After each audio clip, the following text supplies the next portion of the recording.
Why was I sitting here without my headphones on? Entire time. Jesus Christ. Alright, let's see.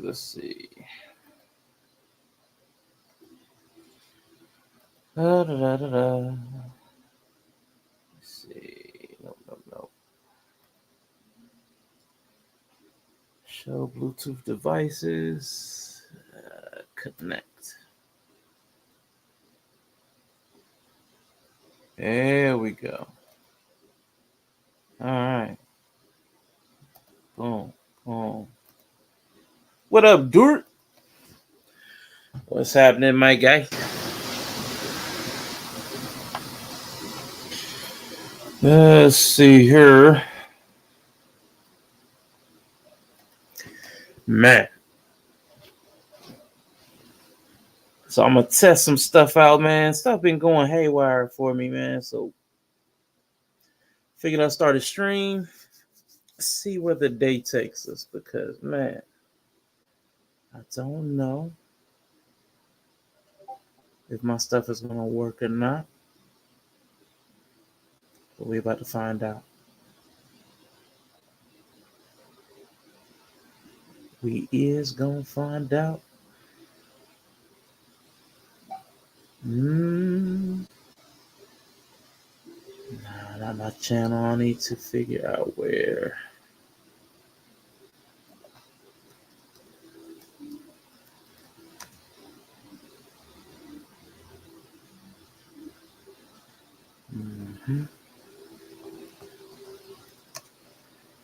Let me see if I can get this video to play.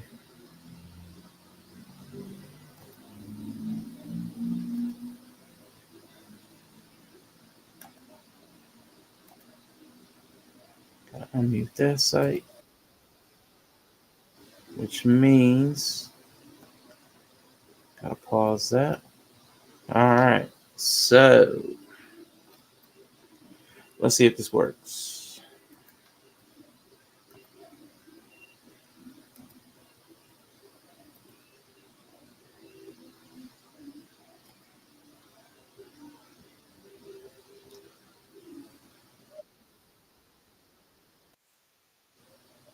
I just want to see what this says. Let's see. Do I need to?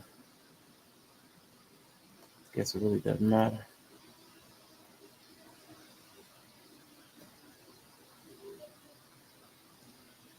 Can't stand these. Good morning. It is 6:30 here in Atlanta. It's going to rain today, and I am headed to work.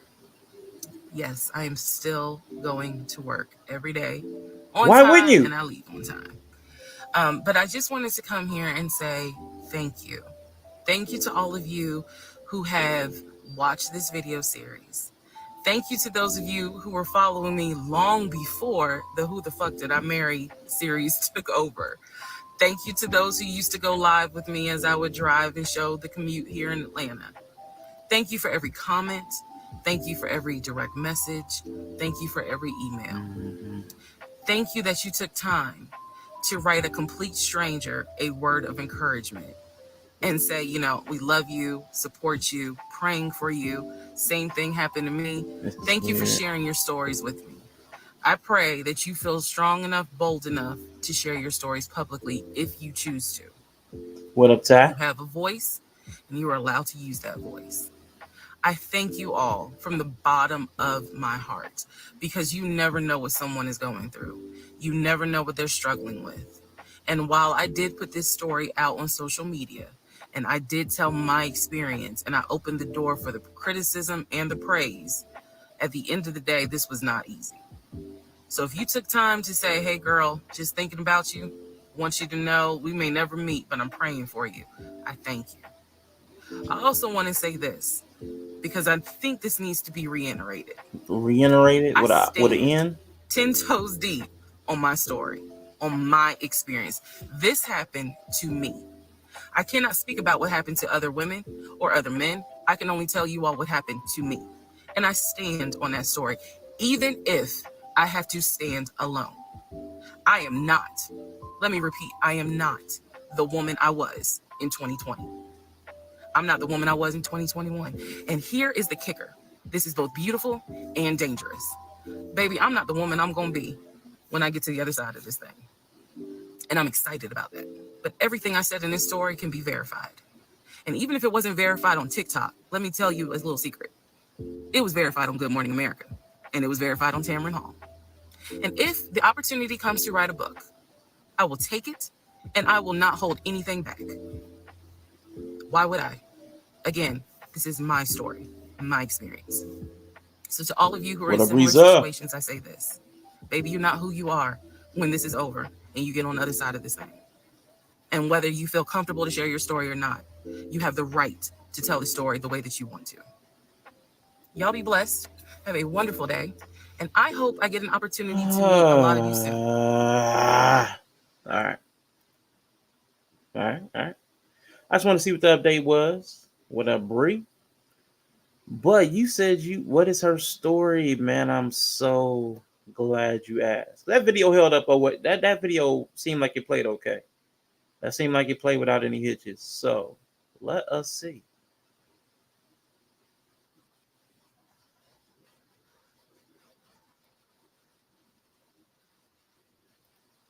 Let's see if this works. Yeah, she married a habitual liar. A liar. A liar. Give me a quick sec. I'm gonna try to play this recap, man. I'm gonna put this recap on. I may not go into it today. What is going on here? Share screen, right? What am I clicking on? Man, you would think I hadn't been on here yesterday with the way I'm struggling. Golly. I was just on StreamYard yesterday and I act like I can't do nothing. This is ridiculous. Ridiculous. What's up, Red Lipstick? Good to see you. Wow, that's really small. Oh, these sizes are killing me. Let me see. Hey, there we go. That's better. Let's see.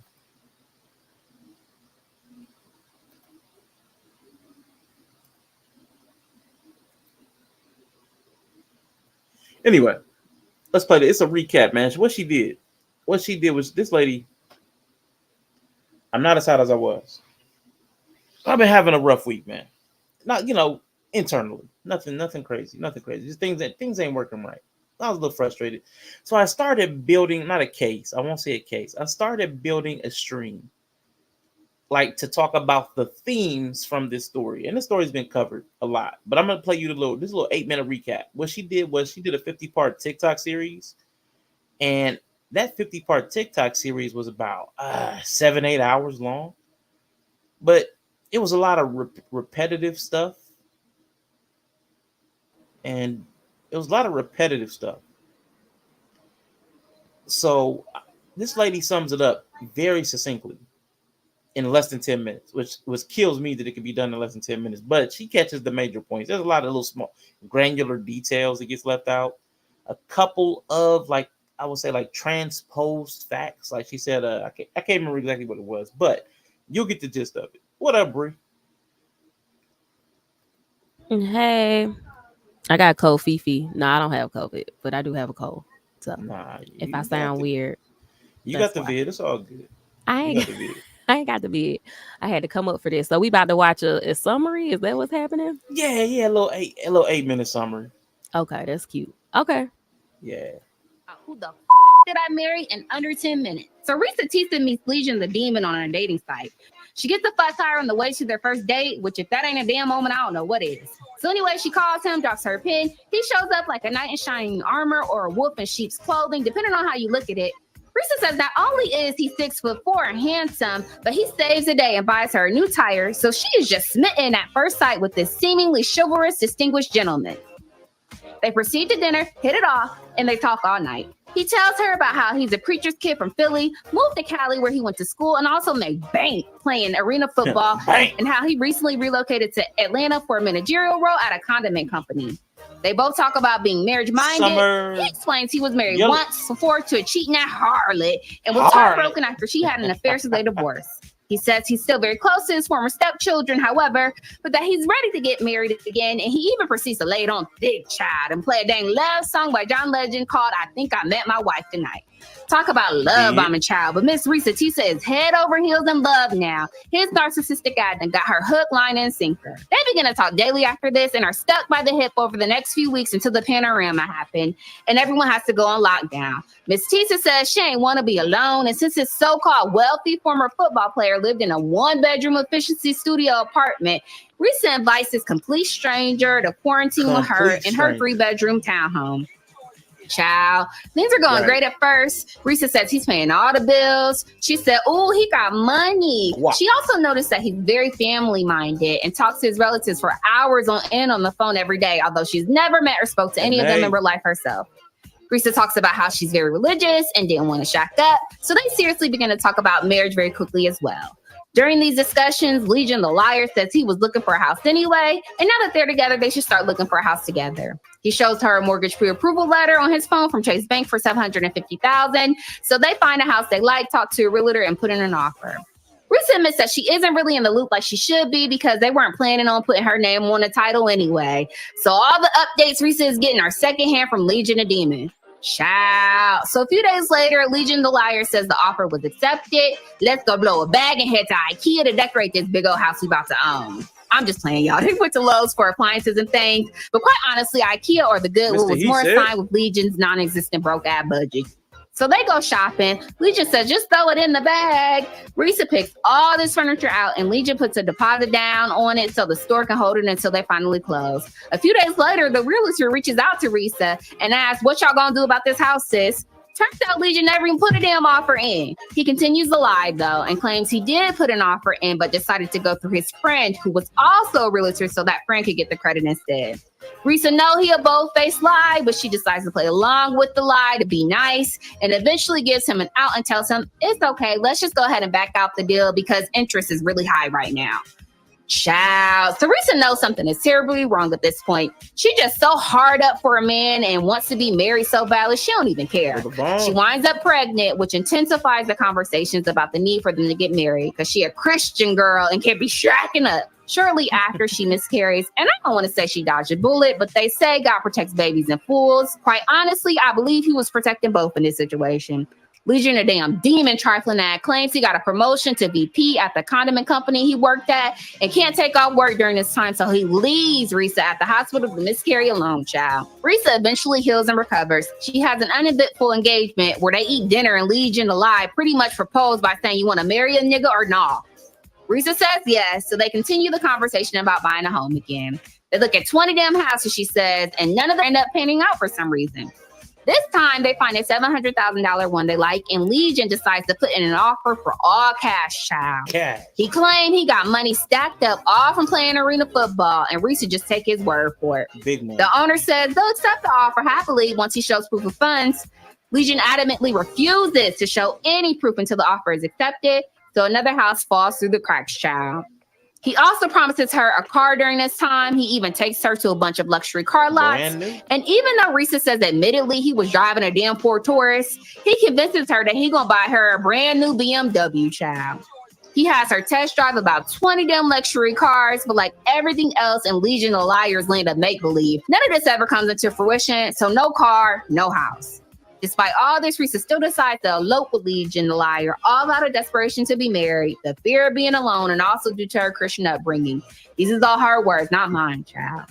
She says things are cool for about 2 weeks after getting married, but shortly after, it was like a light switch clicked, and things turned from shoddy to shit quickly. She finds out he's sliding in random floozies DMs on Facebook, sexting and sending peen pics after she looks through his phone, child. She confronts him. They go to marriage counseling at her church. The pastor says, tell the truth and shame the devil. And he even told her dumbasses they should have never gotten married and that they probably won't last a full year, child.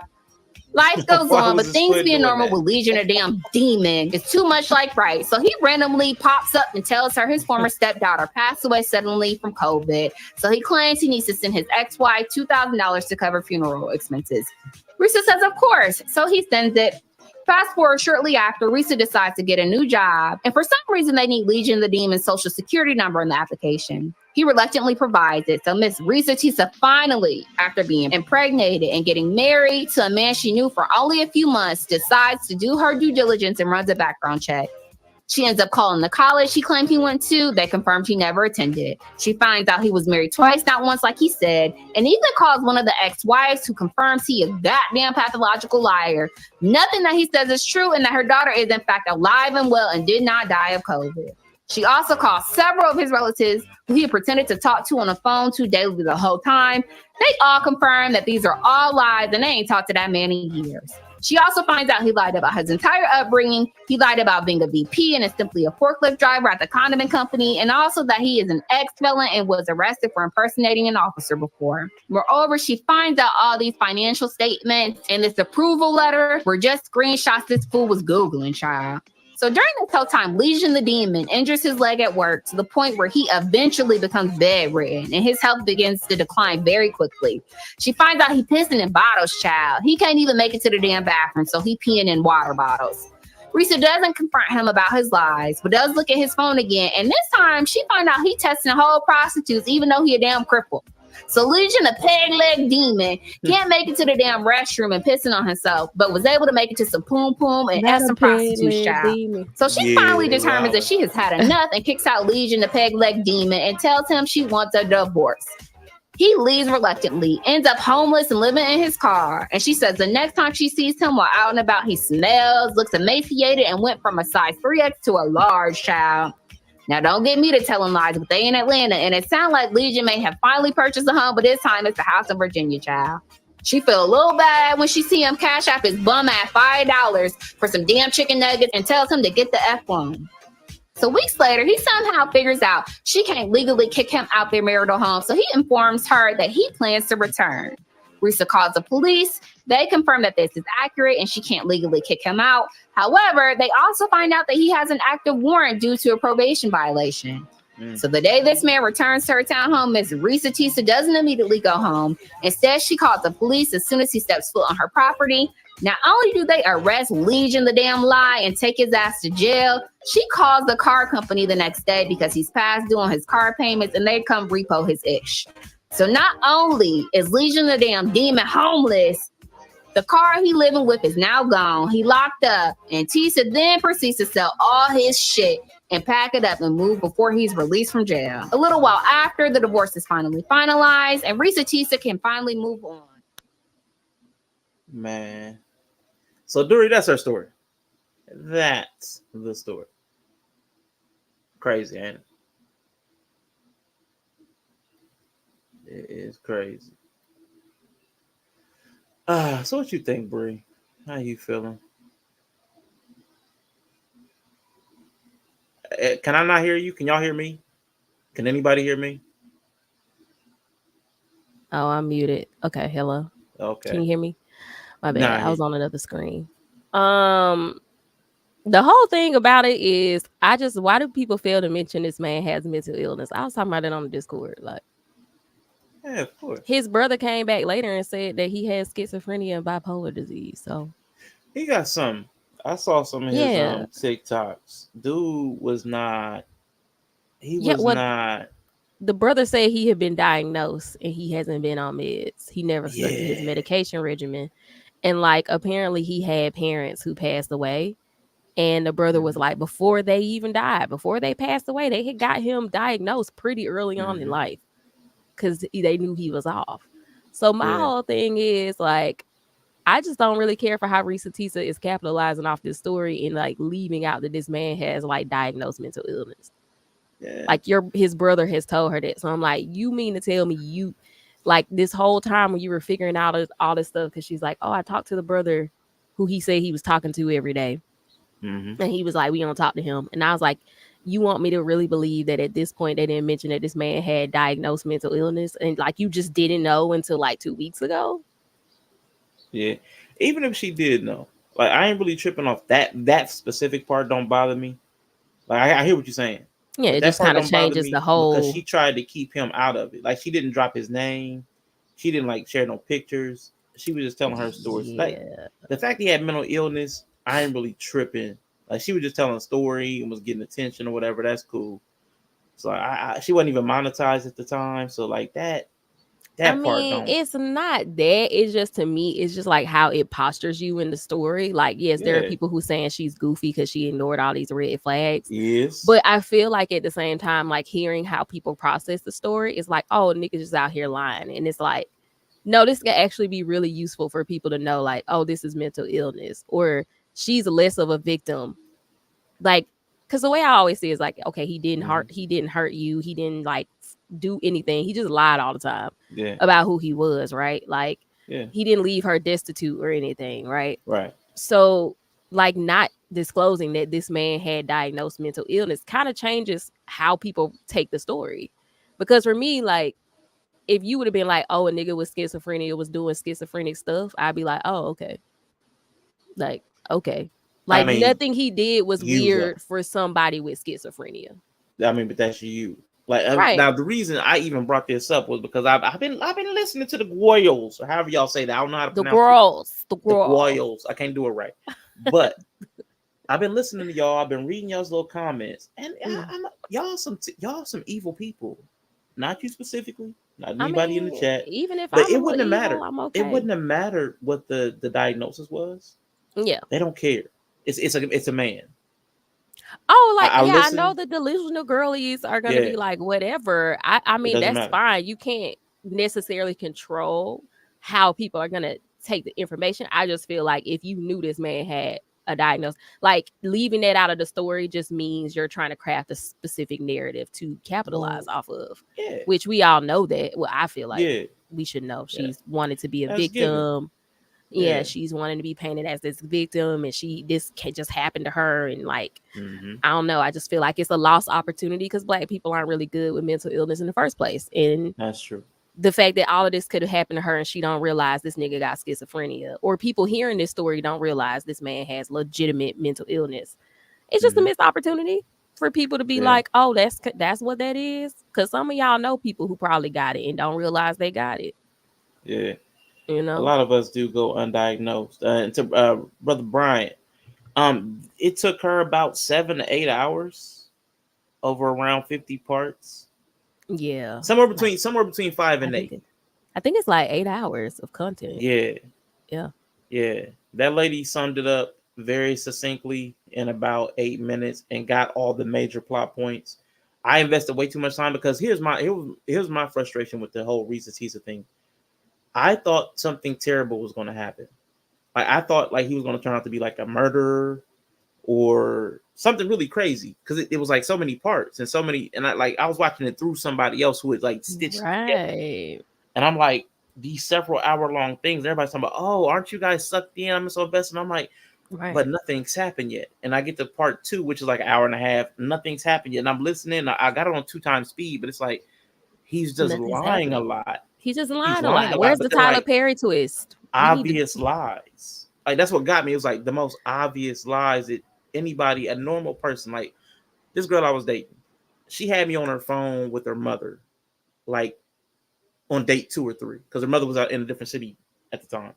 Like, if somebody's on the phone with somebody beside you, they're in the house with you daily. Right, you don't hear the voice? Phone with their loved ones, you never hear the voice, and they never put you on the phone. Ever.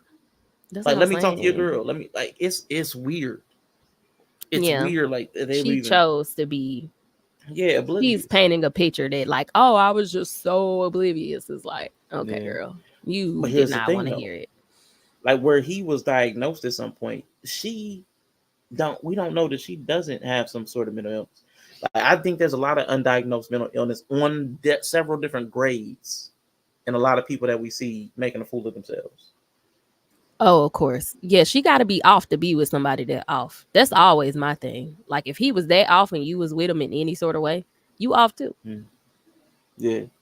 It might have lessened the compassion that how she was affected. It might have. I mean, he would have been more of a victim too of his circumstances. Yeah, he would have been. So that's the problem. It wouldn't have been evil. She can't afford to have him have any empathy towards him. Yeah, because even the nickname Legion was like from the Bible, like the man that was full of demons. Like, he just could be alluding to the schizophrenia, right? Which is fitting, but also like it's just kind of fucked up because I feel bad. Like, this man is schizophrenic, not treated not taking his meds, and now he's basically in essence being gang stalked by all the internet. Mm-hmm. So like, But you know, he's not an honest person. So that's why I really don't feel bad for him. I mean, because he is a liar. well, I mean, he might have the thing is like, mental and illness, that's the part, diagnosed, unmedicated. Yeah, but that's that's all the cool. But part. Like I'm not a bleeding heart. he is a liar, right? Yeah. But Yeah. like that's the thing that I think we always struggle with. Like, where it's not to say that anything he did was okay because he has mental illness, but like I see a lot of people struggle with where the mental illness affects the decision making. Mm-hmm. You know, like it's there. You know how like you know we talk about thinking and how mental structures work, and it's like he fucked up before the thought even happened. Mm-hmm. So it's just like, what else is this nigga gonna do but lie? And a lot of times, from his perspective, he's not even lying Mm-hmm. because he's Because schizophrenic. he's off. His perspective. His Yeah, reality is warped. his reality is warped. So who's to say? Like, it's different to say this nigga is just clearly lying. He knew he lied when he came. He might have really thought he was on the phone with somebody every day. I hear you. Like, and that's and not to say that gets that it makes anything he did okay. Yeah. But like, I think people need to, that's what I'm saying. It could have been a learning thing for a lot of people, because I don't think people know. I mean, I think people know schizophrenics, but they don't know they know schizophrenics. And like, if you ever like, this man could have really thought he was on the phone. And that's what really should blow you. Not that, because people are like, oh, he woke up every day and pretended to be on the phone with somebody. No, what really should blow you is he probably really thought he was on the phone with somebody. That's the real tea. So like, was it a lie? You know what I mean? Like, was it a lie? Because Legion was on the phone with somebody. He was having a whole conversation, I promise you. There wasn't nobody on the other side. So I feel like, yes, putting that information in it does, even if it doesn't change anything about what happened, it changes how you as the person hearing the story think about it, the things you consider from it. And it takes it from being a story about an ain't shit nigga just lying to a person with untreated mental illness just doing what untreated mental illness people do. Gotcha. You know, like them people who walking around outside talking to nobody. We done seen them. They be walking down the street. They don't be talking to nobody. They be having whole conversations. We've seen it. So I think that people just aren't used to see, like, people, for a lot of Black people, it's like the crazy homeless people on the street. Mm-hmm. We know they got mental illness, but then if anybody's at any semblance of normal, Black people be like, oh, they can't have mental illness. They're just a fucking liar, you know? Yeah. So I get it. I hear what you're saying, and you're not wrong, because you're talking about like the intent. He might not have had the intent to be deceptive to the degree that he was. Some of his could have been skewed reality due to his mental capacity, his state, due to his conditions. But the impact on her, I think it's also fair for her to say that's how she experienced it. Yeah. Whether she knew about it or not, because she may not be able to tap in mentally and understand it the way you do about the mental illness. So it's like, okay, there's a word, schizophrenic. Yeah, I don't know what that means though. He hears voices, but he's pretending to talk on the phone. That's not the same as hearing voices. I mean, so I don't know how she rationalized her experience with old boy. Yeah, and I don't think she knew at the time when she was going through it. So it's not to say that even her experience of it was a lie either, because she didn't. From hearing the story, she didn't know any of this. She wouldn't have known any of this when she was actively going through it until she found out everything. So yeah, of course, she was moving quick anyway. Yeah, she was moving quick, but I just feel like, once the brother told her we don't talk to him, I just feel like, girl, there's no way you went through that conversation and they didn't bring that shit up. If he was diagnosed pretty early on in life, and you finally talk to the brother, like, I just feel like the brother be like, oh yeah, he cuckoo for Cocoa Puffs, like, he diagnosed. Like, we're not shocked. This is what he does because he's untreated, he's unmedicated. Like, I just feel like that would be the conversation. Yeah, I think unfortunately the pandemic messed with a lot of people. So I think like that sense of loneliness and fear and anxiety, I mean, it aided people in making bad decisions, and her desperation, as she stated herself. You know, I'm not putting words that she stated. She was desperate and in a rush to get married, just wanted to be married. It was her turn. So yeah, I think there was a lot of compound factors. But yeah, if you want to be married, you know, you got that fairy tale in your head. You're not doing any checking, not even like running the background check. You're not even meeting the people in his life. Right. That's what I'm saying. Like, I just, girl, bye. Yeah, that's It crazy. just ain't no way. Like And there's a lot of sociopaths. you ain't ran him up on none of your family. You ain't met none of his family. Like, Yeah, girl, come on.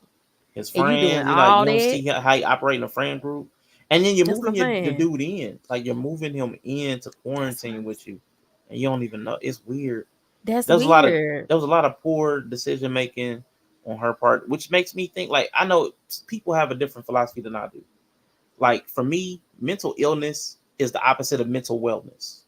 If your mind, your mental and emotional state is not well, it's ill. Yeah. So, but a lot of people think of mental illness like, oh, you have a, because I throw mental illness like somebody's out there murdering somebody.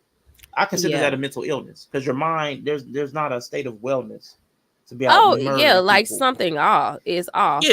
but people Yeah. will be like, nah, you don't call that mental illness. Da, da, da. I'm like, but for me, but it's not wellness. I There's something mean, there. that's why I would say diagnose mental illness versus mentally ill as Yeah, well. Like, and that's why I think we do need to decipher though, because if we leave it into the realm of just saying anybody who acts abnormally is mental illness, we lose a lot of opportunity for specific and helpful and useful language. Because if someone is diagnosed with an actual mental illness, that's a lot of language and mm-hmm. information that you don't have to glean. Like, you can just know. You know what I mean? So, like, I do agree with that. Like, yeah, if somebody's not well, then they're unwell. You could say they're mentally unwell, or, Yeah, unwell, ill are synonyms. So that is a proper use. But we also have defined mental illnesses that are in DSM-5s, that if someone right. has this, we know that they will exhibit certain specific behaviors. Yeah, Why wouldn't we use that good language that we yeah, have? And a lot of people are it, undiagnosed. So you're yeah, also not wrong there. yeah. Yeah. So yeah, we do have sociopaths and psychopaths and lots of other things. There's a lots of things just running around rampant through our various communities, families, neighborhoods. So yeah, it's a lot out here, but Yeah. we don't have the tools to know, and a lot of people aren't even getting checked. Um, and Yeah. even if you do try to get checked again, I did my little. I tried to get on the stream. You know, I talked about it on stream. I tried to get healthcare, healthcare when It's it's all like God. And after therapy. like 2 or 3 sessions, one of the sessions had to get rescheduled, and they quit contacting me. And now they still tried to charge the insurance for the sessions, but Wow. they wouldn't respond like 3 weeks. I'm contacting them 3 weeks in a row, and they wouldn't reschedule. So even if people are unwell, well, whatever, you're just trying to see somebody, just want to talk. Even if you have access, even if you have insurance, even if you have the time, Yeah. It's going to take you some still work. have barriers. Yeah, it's a lot of Yeah. It's a lot of work, and like titles, because it's so new for the community, that people, oh, should you see a counselor? Should you see a therapist? Should you see a yeah, psychiatrist? Should you see a psychologist? What do those yeah, letters mean behind these names? What does that mean as far as the amount of help they can give you? Because a counselor or a licensed therapist may not be able to help you if they like, oh, this person may actually have mental illness. I'm out of my scope here. They probably need a psychiatrist or a psychologist, right? But most people don't know that. You got people who got all these letters and nobody knows what they mean. And then it's all under the umbrella of therapy. So, yeah, there's a lot of once again, bad use of language and not I'm knowing with it. you. That's creating barriers, that's making it hard to even get what you're trying to get, even if you try to do the right thing or try to help yourself. It's it's so much jargon in the way. Yeah. Now, Yeah. Dory, I'm gonna tell you what I did not like. What I did not like, and this is just it might be my gender ego that I identify with manhood. I did not like the fact that she was talking about it was intoxicating when he was paying her bills, but when she put him out is when he lost his job and couldn't work. Like that part, Mhm. Bob. That does that again. Yeah. The timetable was messy because of the way she conveyed her story over 8 hours that could have been conveyed in like 20 to 30 minutes. Right. But because of that, I can't exactly say how everything in that video clip that I played. He said he was texting hookers while Mhm. he was laid up. I thought when Reza told the story, he had actually gone and had sex with hookers, so he couldn't have been laid up. if there's some conflict between that lady's recap and what I remember hearing from Risa. I can't say for sure again the timeline or the exact circumstances, but um, putting him out once you let him pay all your bills. Yeah. He was You good let to him pay be your around bills. all that time. Yeah, the lies was good. You was playing in. You were playing into the lies. You could glaze over it then. Yeah, but then when he wasn't working, it's like, and we hear that trope like from the red pill guys, like that's, oh, if you ain't working, they putting you out, they don't respect you, and it's like, man, hearing that in the middle of her her victimized story, and then when he's like, hey, listen, we're married, you can't just put me out of the house legally, I'm coming back to the house. She gets the police weaponizing the police against. Now he is a habitual liar, but he wasn't dangerous from her story. He had Right. never harmed her, But she lucky. Cause some of them. but she weaponized the cops to get him arrested because he had a warrant because he was on probation and whatever he did. And then called. Now this was proactive. Like this wasn't even protecting herself. When that lady says she called his car company because he was behind on payment, so they came and repoed it. Like now that is where you step into the realm of foulness for me. Like that's crazy. Like now I just want to harm you. But I'm like that. You ain't got to. Yeah, You she knew was he was lashing sleeping out. in his car. Yeah, he was sleeping in his car. Yeah. So you're not at some You point, kicked him man. out and then took his house. Yeah, kicked him out when he was down. He's homeless. When he's trying to come home, now obviously he shouldn't have tried to come home. He wasn't living there. He should have figured something out. You call the cops on him. Okay, I can even eat that. But then he's sleeping in his car and you get his car repossessed. Like wow, like that's Yeah. crazy. Yep. She definitely has. Once again. So she's pretending she didn't know he had all this stuff. And I just like for me, even if during the whole thing, like I didn't know he had all this stuff. If I found out he was just like for real cuckoo for Cocoa Puffs, if I would have did Yeah, anything, I'd be like, put him on a 72-hour hold. Get him yeah, on some meds. Like, hey, he ain't on his meds. He's a danger to himself. Put him under 72-hour lockdown or something, just like, yeah. something like that. But it's just kind of like, yeah. If you found out that he was just like for real off and he just suffering because he's not on his meds, like that's a little extra. Just remove yourself Mm-hmm. from the situation as safe as possible. Like that's all you really Yeah. had to do. But that was something that was just bubbling up because I got a whole bunches of notes on that. But I want to ask you, skipping Yeah. that, you ain't got to talk about that. What's on your mind? What's been going on with you? Is anything Um, burning? Women pissing me off. You already know. Don't play with me. Oh Y'all my already know god! these women's being pissing me off. I identified as Oh a my human, god! and like you already know what's been going on. Y'all know. But yeah, the Risa Tisa thing, we were talking about that. And I just like for me, I'm just kind of on this side of like, I'm a nurse and I'm pro, I'm do no harm, it's kind of like Boo!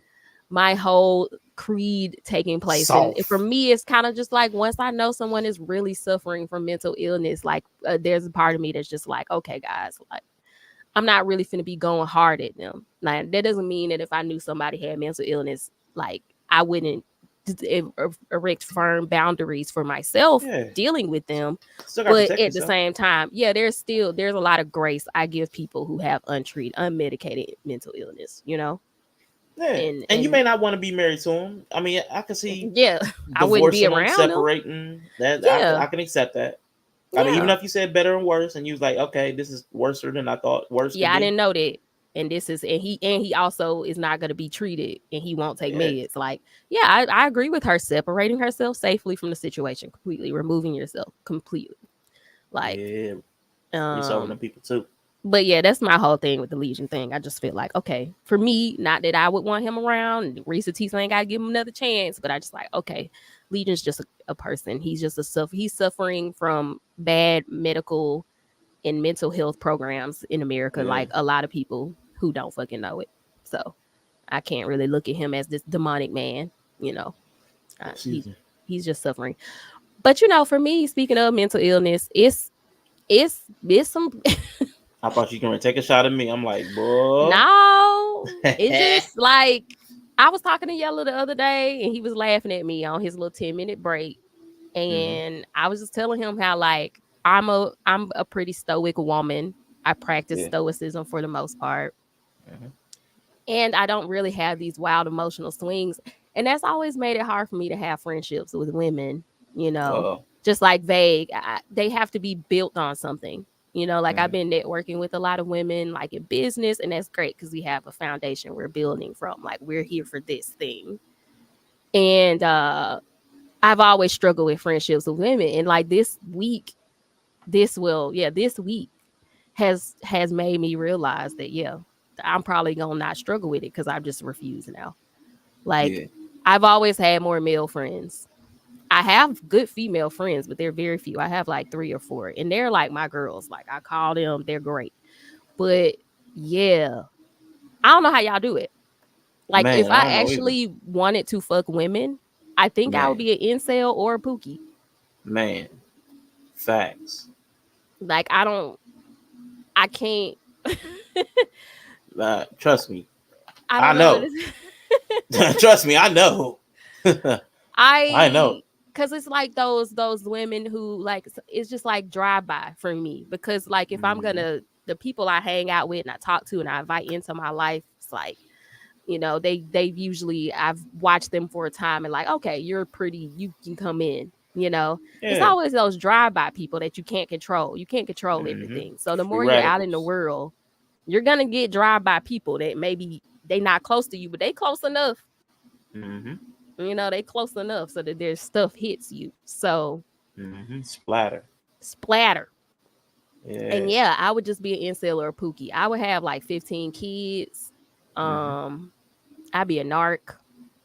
I'd take people IRS checks, refunds, drive my girl car to work. I'd be Yeah. like Tyrese and Baby Boy. Yeah. For real. I stay with my mama Yeah. because she be the crazy I know. You know what I Yep. mean? So I'm Yep. like, yeah, this the crazy I know. I Man, listen, I'm just saying.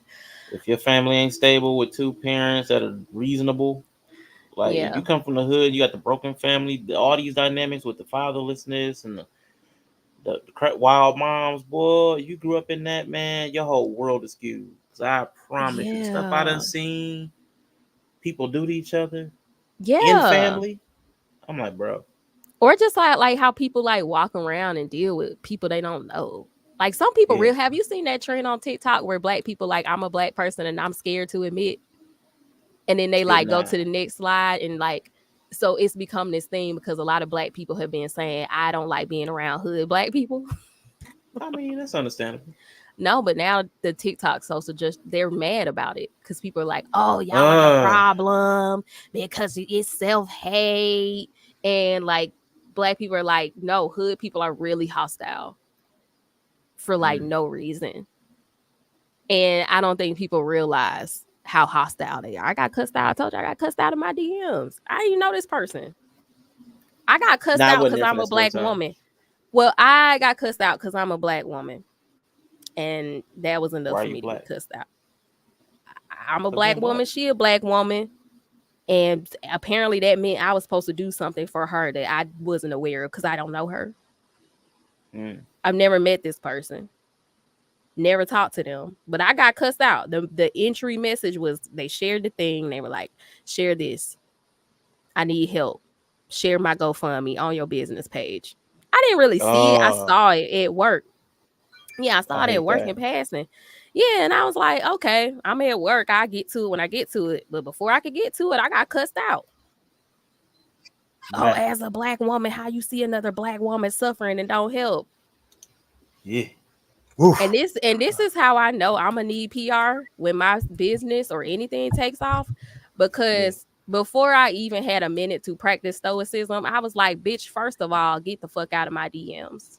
Yeah. Hello, Ah. hello. What's Hey, up, my so-called life? How you feeling? I'm okay. You got me with this subject. People come up in my DMs too. They tell yes. I got cursed out. I wear a lot of Kenyan print, a lot of African print when I sew, and someone told me I wasn't black enough to wear Kenyan print. Man. Wow. And they came at me more than once. They came at me on YouTube. And my Instagram and Twitter have a different name, and they found me. Damn. Wow. They say I'm gonna cuss you out all across the internet. Whoa. Like, And they kept on saying Americans aren't black. And I actually had a friend who was from Ghana, and in Ghana they have a word for American blacks. Like I get it, but don't come at me like that. Don't. Yeah. no, people come up in the DMs crazy. Like, Man. if they perceive you have anything too, I don't know if it's the effect of like people looking at you as a streamer or anything and saying, oh, they got a little money or something. Because this didn't happen to me when I was just a regular old person. Like, I have this clothing brand, and now that it's starting to get a little attention, anytime something happens where it gets a little traction, that's when the crazy DMs come in. It's like clockwork. But do you think it's familiarity? Because people think they're familiar with you because they see you like this. And then they're like, oh, I'm familiar with this person, so I'm going to step to them crazy. I mean, it's my clothing brand, and they're kind of separate. Like, it's always the clothing brand one, which is interesting to me because it's not really the YouTube one. Maybe because they can hear me talk more and they kind of get a better feel of who I am to know they'll get cussed the fuck out. They come in my DMs like that. But like it's always on the clothing brand side. Like they just be coming to my DMs crazy. And it's always like when anything happens where I get a little traction. I don't really keep up my social media. I recently met Flyana Boss, who is like a rap duo, and I gave them my purses that I make. And so I had posted a video of Flyana Boss with my purses. And of course the DMs went off. It's always like anytime, like when I did Cookie Kawaii, anytime anything happens with the brand where people are like, oh, you're doing something. Something's happening here. The crazy ass DMs come in like clockwork. Do you think it's inherently jealous people? Like if it was somebody else in the same situation, do you think they'd be talking to them the same way? I don't know. That's what's confusing to me. It has to be I'm not one of those people who just assume it's jealousy. I think Candyman always has that wheel. I think it was Candyman who shared us that wheel. And it's like the emotional wheel. Mm-hmm. Yes. And it's like it gets more complicated the farther down you get. There's more specific language. I don't think jealousy is the best word for maybe what it is. Because I'll tell you, like, I'm a proactive person, and some people who aren't, like people who have competition in their head, they'll be like, oh, my so-called life did so and so and so. Well, they don't know that like I'm just a driven person. Yeah. And like I'm not thinking about anybody except for what I have to do, Yeah. And so there's a lot of people that maybe you make them feel inadequate because you're doing what you are what they pretend to be. They think that I am with it because I'm a broke bitch over here. I always be like Candy and say bitch until I'm super rich where I can't hide it no more. I'm a broke bitch. Let me tell it. So I'm not everything you want. That's just your own projection of who I am onto me. Now I'm getting cussed out because of your projection of me. It happened to me a lot. I used to stream with a certain crowd of people, and I didn't realize that I don't even know how to say this nicely, but it was all based on the non-belief of something. So everyone came in this crowd, not realizing that like there was ego involved and all this jockeying for business. And I'm like, hey man, I'm just here to sell my clothes. If you don't buy it, I'm gonna move on. Yeah, it's a weird thing. I think before, like, I've always like not taking myself seriously, and so I got cussed out in the Discord by Rashawn amongst other people, and they were cussing me out about my fear of success. And I always said like, hello, hey Hand, it's Hand. We haven't seen Hand in a while. Good to see Hand again. But yeah, people were like, oh, you have a fear of success. And I this is what I was telling y'all. Like, I'm not worried about me being successful. I think I could wear it just fine. It's this shit. It's the crazy people. Like, it's the people. It's the fly-by vomit for me. It's the fly-by vomit. It's just you existing, being like, look at me trying to live my dreams. And people just come vomit on you with like all their shit. Or like, that's what it is. Do you think it's also though because we told a generation of people they're special? Oh, I've said that to my husband. I was like, it's just the participation trophy generation realizing that they're not, like the Barney, everyone is special in their own way, which is the dumbest shit. No, I'm laughing because man, my mom's a pops They would say you ain't shit. They look you in your eye and be like, "Hey, just a reminder, The I love you, boomers, but you ain't shit." My go But parents get were you see, a job in a factory.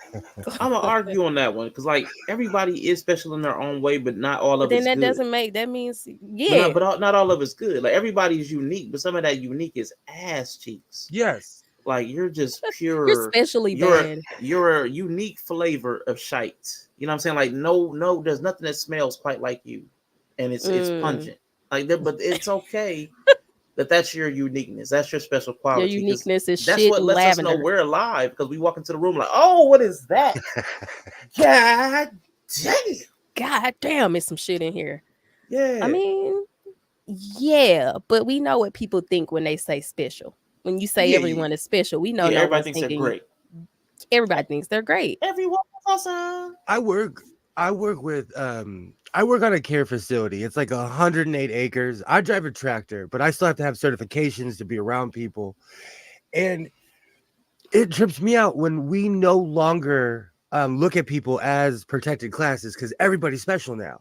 So Yeah, somebody who has autism, someone who's in a wheelchair, is back to being a second class citizen because everybody's special. Everybody's yeah. fucked up. Everybody's And when special. everybody's special, no one will be. And it's our duty to help Exactly. people who can't help themselves. But like as someone who works in a care facility, we have to like, man, it's hard to find people sometimes, especially in the new age. Yeah. But that goes back to what I was saying about the mental illness. Not to say that what Rashawn was saying was completely wrong, but I think that's a lot of what's happened. If Ain't it anybody who's wrong? a little off is mentally ill, then the actual mentally ill people are just become like everybody else. You But know? see, that's on us. Like that's just Yeah. lazy thinking on us. Like we can't. Our laziness can't be an impediment to truth. But Like if people these are people are lazy. not mentally well on a Mhm. spectrum of wellness, because like all of us up here are healthy, as in we're breathing. We're not on a ventilator. We can ambulate. We can walk. We can talk. But we have a spectrum of wellness between the four of us. Some of us ain't walking as far, ain't running as fast, can't breathe as well. You know what I'm saying? So, but all of us would be considered healthy. The same thing mentally. Okay, because you can think and talk and hold a conversation. Oh, they're fine. They're healthy. They're normal. No, because some of their thoughts don't connect the same, and it's not just like deviant behavior. They just can't process the same. Like what is it? Neuroatypical, and then you're like Yeah, on this everybody's spectrum. Like there's there's neurodivergent. there's difference, Mhm. and we Yeah. because we're so lazy, we don't want to say, well, like with doctors and soft tissue damage. Well, I can't see the difference. I can't see that you're bleeding, so it's not real. You just go Mm, home and rest. right. But I that's on understand us that. to quit being lazy. That Yeah, is We use want everything use easy. language, use language that's available by people who have spent a lot of time making language for things. I think that would just help a lot. There's people who have spent a lot of time and energy. They've defended dissertations. They've spent like 10, 11 years of their life for this one thing. I mean, we could Okay, just boom. So use here we go. language Here's the thing. for some of that. Like neurodivergence, it's Yeah. become that wasn't a thing a while ago. Like that Hmm. wasn't a thing before, and now it is. Like, and under neurodivergence, there's different types. Like you said, Mm-hmm. neurodivergent doesn't just mean autism. So, Yeah. like, we're getting better language to describe people. Yeah. So But it takes time. it I takes think time and also use. though we have to kill the stigma because a lot of people can't handle being around somebody who has special needs or who won't stop Facts. talking or who has Facts. real when you were talking about schizophrenia earlier, we have a house outside of my job, and I really didn't understand what schizophrenia was until there's this. So they live in a care facility, but it's more of a house setting. And this lovely person I see, all because I'm an overpaid maintenance man. I'm the director of operations, but I'm the real life Fred Sanford. So I walk in the house to fix the lighting and stuff, and the woman who ran the house is like, "What's her face is offer pills. Be careful." She was like, I see the devil, and I see, like she was saying some crazy stuff. And I saw her the next day when she got her pills. She was like, just having a decent conversation with me. But that person needs to be taken care of. They need to Yeah, be in a care facility, you yeah, know, they do. rather than somebody who gets their feel. I, I, I'm anti feelings. Like this new age, you hurt my. The worst thing to say to me is you hurt my feelings. You hurt my feelings, Oh boy. my so-called life by saying that. Oh, Oh Maflock. You're being violent. You're being Oh my God. you're being violent with your words, and it's really like I feel unsafe. This Okay, new real age quick. language. Oh, go ahead. Go ahead. Let me shout out to Yellow Man. What's going on, bro? Hey, Yella. What am? What it do? Let me get my so-called and Yellow. Like, cause she's been sick of the whammons. And I've been sick of the whammons. My so-called life and then Yellow. What's something that's been pissing y'all off this last week? Wow. It's gonna take a kind of a setup, but I live around a lot of passive aggressive people, Mhm. and I show up early to the MMA class, and this dude and people, because I'm nice, they don't realize people. Anyways, this dude walked up to me and he was all nice, and in the middle of the conversation, he's like, "I think it's rude that your son comes 10 minutes early to the class," and blah blah blah. And he mistakenly said, "I feel that you're not respecting the dojo," and I had my coffee cup in my hand. I read a book because I ignore these yuppie parents. I literally stand outside the class and I read a book, and I took my glasses off, and I was like, "Fuck you and your dojo." But I said it calm. The I Mojo said it, Dojo house. I said it calm because we're in a. If it was a real dojo, if we were in Japan in a real dojo, I take my shoes off. I would bow. We're in a shopping center in the middle of Los Angeles, bruh. Like, let's be real. I do not like passive aggressive people. People Yeah. who sneak in under the guides of peace and they want to come in and tell me about something like a person of color being early. Mother effer, you should give me a trophy. I Yeah. should I've be up. never heard that. Like I should 10, be. I've 15 never minutes heard that either. early is like fine. It's not like you're an hour early and cutting into another class or 30 That's minutes. Like crazy. 15 minutes is typically considered good, like okay. Yeah. Thank Show you. up and warm up. That's Yeah. what he and see. And the instructor is a bit. I think he's on pills, but the whole It's Callie. the meathead crowd is weird to me. But anyways, he goes about 5-10 minutes over. So when we arrive, and because my son arrives early, other people arrive early, and so I I'm not I don't get along with passive aggressive people, and Yeah. so now every time he sees me, he won't say nothing because I talk to him like a man, and it's like if you'd stepped to me like a man, we would have been cool. But you came Yeah. at me like a whiny child, so I told you to step back and get away from me. Like I don't have time for Yeah. that. So if you're passive aggressive, like I'm only nice on the internet. That's what's up. Okay, I respect that. Shout out to brother Clarence. Let's talk to Better Black Life. I'm gonna ask a question in a minute that they had asked on the Black Life panel because it all tied into Risa Tisa. Risa Tisa just had me in a Tisa tizzy because I was just like I saw so many themes and there were offshoot topics. I saw so many like I don't even know, like tentacles that spun off from the Risa Tisa conversation. But shout out and welcome back, Summer. I saw your hand in the chat again. Good to see you back, twin. But Yella, what's been getting your goat? What's been getting under your skin, bro? Shax. This Will Smith disrespect that y'all been presenting. Oh, boo, man. You know what? Matter of fact, now I know what's been pissing me off. It's Yella. God, he reminded me just that fast. He been too chipper. Yeah. That's concerning. You know what? Will Smith hurt my feelings. I have been Will okay. Smith slam. Nothing's really been pissing me off this week, which is concerning. It's not comforting at all. The week has only just begun. Man. No, I'm just saying, like Tuesday. the last couple weeks, the last 3 weeks been okay. Oh, you on a good run? Fuck. And I'm just That's like, fuck. Yeah. Yeah, because you actually like the new Fortnite map and Yeah, he's baseball been doing his drop. WrestleMania's brackets. coming. Yeah, the brackets. C3's about to pop off. Yeah, you wanna hide. That's nice. I celebrate that for you. Yeah. I love that for you. Everything's coming up. Yeah. Everything's coming up Millhouse right now, I guess. Yeah. But if my history hasn't explained anything to me. Oh, when the bottom falls out, it's gonna be glorious. Oh yeah. We'll be there. So Oh yeah, yeah. We'll be there waiting. Flame every step of the way, out. as always. Where I'm from, when the bottom That's goes I out, you end up appreciate y'all. on probation. Man. He's been on probation. Now that's when the Shout out to screens get real probation. good. That's when I get up. That's when I get over there kicking people out and shit. So yeah, that's Vegas is famous for that. That they actually sell T-shirts that say "Came here on vacation, went home on probation." Yeah, I like it.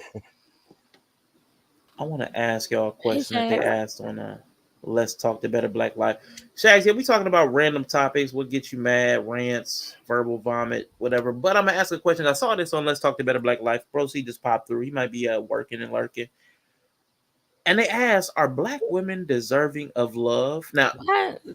I know. Now listen, I know. It's like it sounds like the gender war conversation. No, it's not But that. I what? listened to But it. I know they brought in, there was a lot of religious talk and the things that are going wrong in the black community, of course. But I was just curious because Bree, me and we've been anti-womans Yeah. this last week at least. Yeah. What are y'all's opinions? It can be random, it could be inflammatory. What are y'all's opinions when y'all like women, and you could men, we can what about it? We can what about it? I really don't care. Are black women, men, are they deserving of love? And whoever wants to start can just jump in. First off, black people are not a monolith. Yeah. So I think sometimes we speak in these broad terms. Like right now, I'm speaking to a lovely young lady who is black, and she is a great human, and she's just like me. So I think sometimes we come with these really broad ideas, but on the other hand, I think in today's culture we highlight the worst of black culture, and so Yeah, when people see that's that, right. they don't realize that like real black people exist, not the not the Hyper realistic version on the Ooh, internet. not the Sambo version, Yeah. like we've moved on. So that's part of the problem too, is that we have a new stereotype of what it is. And the younger generation, I'm not trying to be mean, but they're bringing back light skin, dark skin. Y'all need to get over that. They're bringing back like all these things that were kind of just stepped over. Mhm. So there's a conversation to be had. Black people will always be beautiful. They will always be shiny. So I think I don't know, you have to have some objectivity when you talk about it. Yeah. Yeah. Um I don't think any like that whole deserve thing for Yeah. me is a weird word because I Yeah. don't know, my mom's a boomer, so maybe that's why. But I'm like, you don't deserve shit. Like no one deserves anything. Like I mean, an entitlement for me. Yeah. And also like I think I don't know, like it's just the word deserve for me. It's kind of Yeah. weird. Like I definitely think that there are just experiences and emotions and things you can experience in life. And like love is on the gambit of that. Like you can experience love, you can experience all sorts of things. Love is simply an experience that you can choose to engage in. Or you can experience it secondarily, like even if you Mhm. don't choose to be in a relationship with people, you can still maybe experience love in other ways. So like just feeling like you're supposed to, I don't know, there's like this underlying thing of this is what's supposed to happen, like you're supposed to become an adult and you're supposed to get married and be loved by this man. And just when I hear that conversation, I heard some of the conversation, it just had this undertone of like this is what you're supposed to do, and I'm not really a fan of supposed to's either. um so it's kind of a moot point to me. Like I Oh, think that. a lot of people will experience some sort of love, whether it's toxic, Oh, she uh already got it. healthy. You're gonna experience love anyway, kind of in all kind of ways. So it just worthy of what kind of love, like what what are we talking about? It's just very vague. So it's hard for me Got to not be distracted by the undertone of hatred to the very statement. Cause it's like, okay, what do you really want to say? Like That's how my brain works. If someone asks that, I'd be like, okay, so what do you really want to say? Because it's such a vague question that when someone asks a vague ass question like that, I'd be like, okay, so you really got something you trying to say.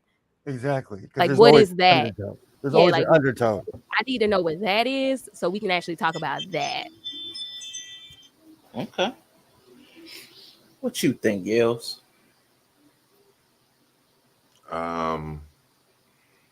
Yeah, I'm kind of on the same boat. Don't nobody deserve nothing. And on the other side, if you're not getting it, then you got to really look at yourself. Because I know the original question was, do black women deserve love? And I'm just gonna be straight up. If you're a woman and you ain't getting no love, there's something wrong with you. You ain't got nobody loving on you. You ain't got nobody give a fuck about you. Like nobody. You know what I'm saying? Nobody. I was just about to sing that. In the band keeps playing on. Because I think here's the thing, and I know this is probably gonna rub some folks the wrong way. Black women have been cultured to be dislikable and be okay with it.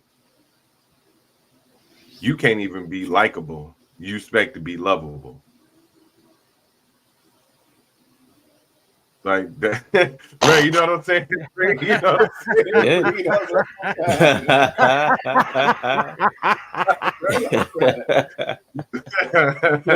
Yeah. That was right on time. Like how you expect to be lovable? Like how you expect to be loved on, and everything about what y'all taught is to be dislikable. I had to have this talk with my own mother, who is a 7-year-old woman who is hard as nails, and I told her it's okay to like let that guard down every once in a while. Man. Because my mom was a rock though. Like Yep. I have cousins who are still scared of my mom. She raised everybody, but I told her like we're grown. You don't have to be the Terminator anymore. Yeah. Nah, man, people can't use their words. I have to tell Lois, she's not mean, but sometimes I just be like, you don't have to do this. Like, sometimes when we having a conversation and I know she just like wants to say something that's maybe like vulnerable, not even that it's like deep, because she's a boomer once again. It don't even be deep. It just be like something like, I want you to help me do this thing. Like, instead of that, it's like, rah, rah, rah, rah, rah, rah. Like, shame, shame, shame, shame, shame. You're terrible. You should do what I tell you to do because I'm right. And it's like, you could just say you want me to help you do this thing, mom. Like, it's okay to want help. You just described my mom. In order for my mom to ask help, she'll pick a fight. Yeah, it's a fight. And it's like a shame. And then it's kind of like, yeah. Mom, are you shaming me for like not helping you with this thing? Like, I don't understand what's happening here. So, yeah. Nah, I get it. I get it, Shags. But people like to have conversations, and they sometimes like to have conversations other people don't like. But it's a realistic thing. I mean, on that TikTok it's a thing real I was thing. talking about, where people were like, "I'm black and I'm afraid to say it." Yeah, that was another one of the ones that came out about how black women have like other black women was like, black women be having the worst attitudes. Like, but that's something. But that's something we need to be able to talk about, because if we can't talk about if there's like we talked about protected classes, my so-called life brought up protected classes. If there are parts of conversation that we just cannot talk about, that's like swept under the rug. It's just never going to be addressed. And if it's not something that's favorable, we're just leaving it there. It's just going to just left dangling. And that's weird to me. I did want to say, I do agree with y'all. I don't believe in the deserve thing. That deserve thing is too much. I don't think anybody deserves love. And because they brought religion into it, I was actually going to argue it from the biblical standpoint, because they say God is love, right? And if you don't believe in Jesus or follow the commandments, you are sent to hell. Hell is being separated from God, which is separated from love. So even God of the Bible doesn't believe that everybody deserves love, because he separates people from love if they don't do what he says. So no, everybody cannot deserve love, because even your God says that. He exemplifies that. And for you, all you heathen, be nice to people. Stop being condescending idiots. When I joined the atheist community online, and it was shocking to me how angry everybody was and looking for a fight, condescending. I'm like, why y'all here? You're meta religion, but you have basically become a religion. Yeah, it is. He said everybody's so angry. Like, why? Yeah. Why? But that's why one of the things I was gonna say, like, are we okay? Like when I did it, like the Rants tangent, like, are we okay? Because I'm outside, everybody's driving reckless and crazy. I'm like, it's like nobody cares about their life, nobody cares about anything. When I hear people talking on the internet, it's like everybody's just angry about something. We can have these conversations without anger, without the yelling. Like even in the conversation about, it was like there's so much passion. Like everybody's like that word passion. There's so much passion about topics that don't directly concern a person. You know what I'm saying? It's like, where's all that emotion evoked from? Where's it from your core? I watched an interview with Neil deGrasse Tyson, and I don't like Ben Shapiro, but I watched this interview, and in the middle of it, Neil looked, because Ben was going off, and Neil looked at him, and he was like, why do you care? Yeah. And I looked in the mirror, and I asked myself, like, why do I care? And it checked me, because there was all these subjects I would get hype about or be like, if I ever see homeboy. And the truth is, I never will. And I don't care. I'm just bored. I need to get another hobby. I mean, love it. Yeah. I think that's a thing. Like for real. And a lot of people's identities are wrapped up in some of this stuff, and they just don't know that. Oftentimes. I mean, and I've talked about that in relationships. Like we talked about the sharing hobbies and stuff like that. And I always talk about like a relationship, emotional enmeshment. And like a lot of people are just wrapped up. Like their identity is steeped in like wrapped up in what they believe. Because like I said, multiple fights, especially as a woman, because the perception a lot of people have is like, you're the woman. You're supposed to want to be up under my fucking skin all the time. You're supposed to be clingy. And like I've had that problem where it's just like, I don't want to do what the fuck you're doing. I don't give a fuck about your hobbies. And then they're like taking this like, you don't give a fuck about me. Are you a fucking hobby? Right. I can treat you like one. Are you a hobby? Did you identify as a hobby? Because I just said I don't want to do that shit. You know what? And then you took it as like, I don't want to engage with you or care about you. So like, I mean, I think that's why people get so emotional about stuff that you would think shouldn't put them in an emotional space. But if someone's getting emotional about something that doesn't seem like they should, it's because they identify with it in some way. I think it's also immersion. People, like, if you sit there and watch 2 weeks of something, you're going to have an emotional... It's like hatred. Hatred is a pathological descent into violence. So if you sit around and obsess about anything, you're going to act on it. Yeah. If you steep your mind in it. But like, also, you could also just have a strong identity and not be the things that you do. Right. Which it would be a good thing.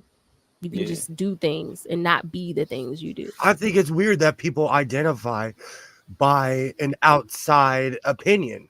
I'm talking about sexuality, a hobby, like pick someone. I think it's weird. When you meet someone, they're like, I'm a Republican. Hey, bro, I just asked how you doing. I don't care who you're voting for. But that's how most people form an identity with like other people, like things, and then there's people who do this thing, and then that's who I am. So okay, so that brings up a question. I got a couple questions. The identity thing, because I struggle with this. Everybody acts like they say something profound, like who are you? And nobody can ever give me a straight answer to that. And I'm like, but what would a straight answer to who am I be? Like, do y'all have an answer to who am I? Because I don't. And see, I don't have an answer that's not something tied to what I do or like a behavior, like who I am. I can give you a trait, characteristic, but that's not me. Right. I can give you some of the things I think, some of the things I say, but that's not a characteristic. And see, like Billy in the chat, I've gone to just saying I'm Rashawn. Right. I'm just a guy. Or I borrow from the Bible. I am what I am. Or who do you say that I am? Like, right. Start saying I don't. Popeye said that too. I am that I am. Yeah, that's all that I am. Because all I can tell you are my traits, characteristics, what I do, and like you can glean something from that. But I can't tell you who I am. I can only be who I am to you, for you. then there's who I am for me to me. But you'll never have that version of me. So even if I tell you who I am for me, you'll never experience that. So that's like that moot in the corner. Moot. And you know what I'm saying? So who are you? I feel like, well, most people who ask you that, well, like you got the job interview one when they're like, tell me about yourself. Who are you, right? Yeah. Okay, so then you like read the room and they're like, okay, they're wanting to know who I am in a work environment. And you always see those people at the interviews who actually tell the people about themselves and like, you're not going to get the job. But because they don't care. They actually want to know like who you are in this structure. So like you should just inherently kind of talk about who you would be in this structure, but kind of make it sound like you're talking about yourself. Yeah. But like most people aren't really asking you that. Like I feel like unless they're like on a podcast and they're like, who are you? Or something like that. But for me, if someone were to ask me, I mean, it's really going to depend. I would probably just say me, because a lot of how you experience me is going to depend on you, isn't it? So also not because I'm a sociopath, but because, you know, it's a relationship. So it's a dynamic between two people. So like if you're an asshole, you're probably going to get a different side of me. So what does it matter about me telling you about the nice, sweet side if I'm going to have to not be that with you because you're an asshole? Yeah. So, yeah. You're tripping me out because I asked that question when I interview people. Yeah. I never thought about it. It's normal on the interview. It's normal on the interview, but you got to know people are crafted where they should be crafting their answers to what they think they're going to be entering. I always assume people are kissing, they're just kissing my butt because they want a job regardless, you know? Yeah.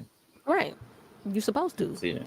Like if I'm interviewing to, like when I got a little Monday job at a clinic, you know, and they were like, oh, tell me about yourself. I'm not going to be like, I watch anime and I really love first person shooters. Like, oh, I'll be on Overwatch and I'm like Diamond. Like, I'm really good at it. Like, I'm not going to just be telling them that shit. Like, they don't want to know that.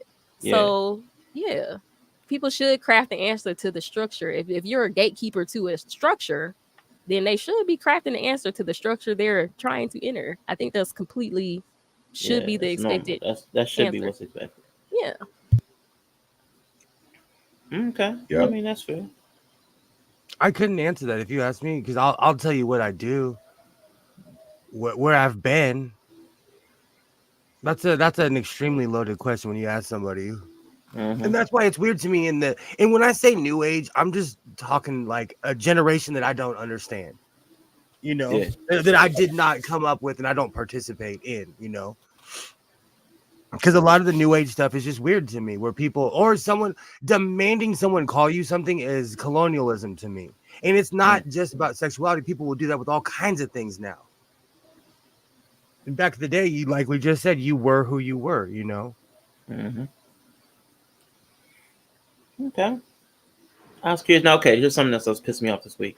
I stumbled upon what do you see? Yeah, what do you see? They might think you're being a smart ass. The only answer is a bad bitch. If you don't say it. But I stumbled upon that. I put on the stream a couple times. John Deloney. I played a couple of his clips, and Bree shared this one. And I think I might have not that one. There was this one where the lady got mad at her husband because she found like pornographic material in his phone. And I want to ask y'all a question. Like, as me, I really, especially if there are any Christians in the chat, I really want to know, because I want to believe that everybody I heard going off was a Christian, like they had some kind of moral value set that's different from mine, and I can accept that. But everybody in the chat was saying how it's so disrespectful to the wife. It's so disrespectful to the wife and kids to look at porn. Not even this specific man, for any person to look at pornography, it's disrespectful to the spouse and the children. We got to give you a rundown of it. I saw about 50. I was going through. I was scrolling. I'm like, wow, this is like, it was a recurring theme, and it wasn't like a few people. It was like if there were 200 comments, 150 of them were like, we're disrespectful. That is disrespectful to the wife and kids. Like it was I was like, I've never seen that opinion before about porn. Oh yeah. Even as much time as I spend around Christians, they don't really talk about porn. So I haven't heard that opinion. So it was shocking me. And I was like, wow, disrespectful. But I was like, you know what? maybe they're Christians, and then I could like, okay, I kind of see where they're coming from. Because they're not supposed to watch it at all. Yeah, it's like some sexual immorality, and you know, yeah. and I could eat crazy. that. I could eat that charge. That's crazy. I mean, well, can I give like a little summation of the situation? Like, it basically was this wife found pictures, pornographic pictures. I guess her husband had them in the phone. I don't know if he had them in the gallery or whatever. Mm-hmm. But she was like, were they from Ex Hamster or were they from like her cousin? No, it was women who didn't know. Just like sex workers, porn stars, or whatever. She knew that. So he's like, he had some pictures or whatever. And she came in saying like, oh, since we've had our girls, they have 2 daughters. He used to watch porn, and she claimed she was fine with it. But since they've had daughters, she feels like he's objectifying. She's not comfortable with him objectifying women anymore. And so to have those pictures in the gallery where there's also pictures of her and the kids, she feels like it's like completely not okay. And she feels a way about it. So she confronted him about it. He was like, yeah, okay, maybe, yeah, I can see that you're like, well, you got it in your gallery. He deleted all the pictures. He gave her passwords. He's like very open, like you can see all of my stuff. And then she's still mad about it and is calling this guy on the show because she's like, well, the girls now, she's like, well, they look nothing like me. So how am I supposed to move past this, basically? So it went from he's objectifying women and we have girls now to they also don't look like me and I don't like that. Yeah. So she's a that's narcissistic. Oh, make it about she mad that the girls don't look like her. Yeah. That's where she landed at the end of it, because then he was like, okay, so why are we on this call? The dude deleted him. He's like being open with you about it. Why are we still here? And she's like, well, they don't look anything like me. Get out. I'm tripping.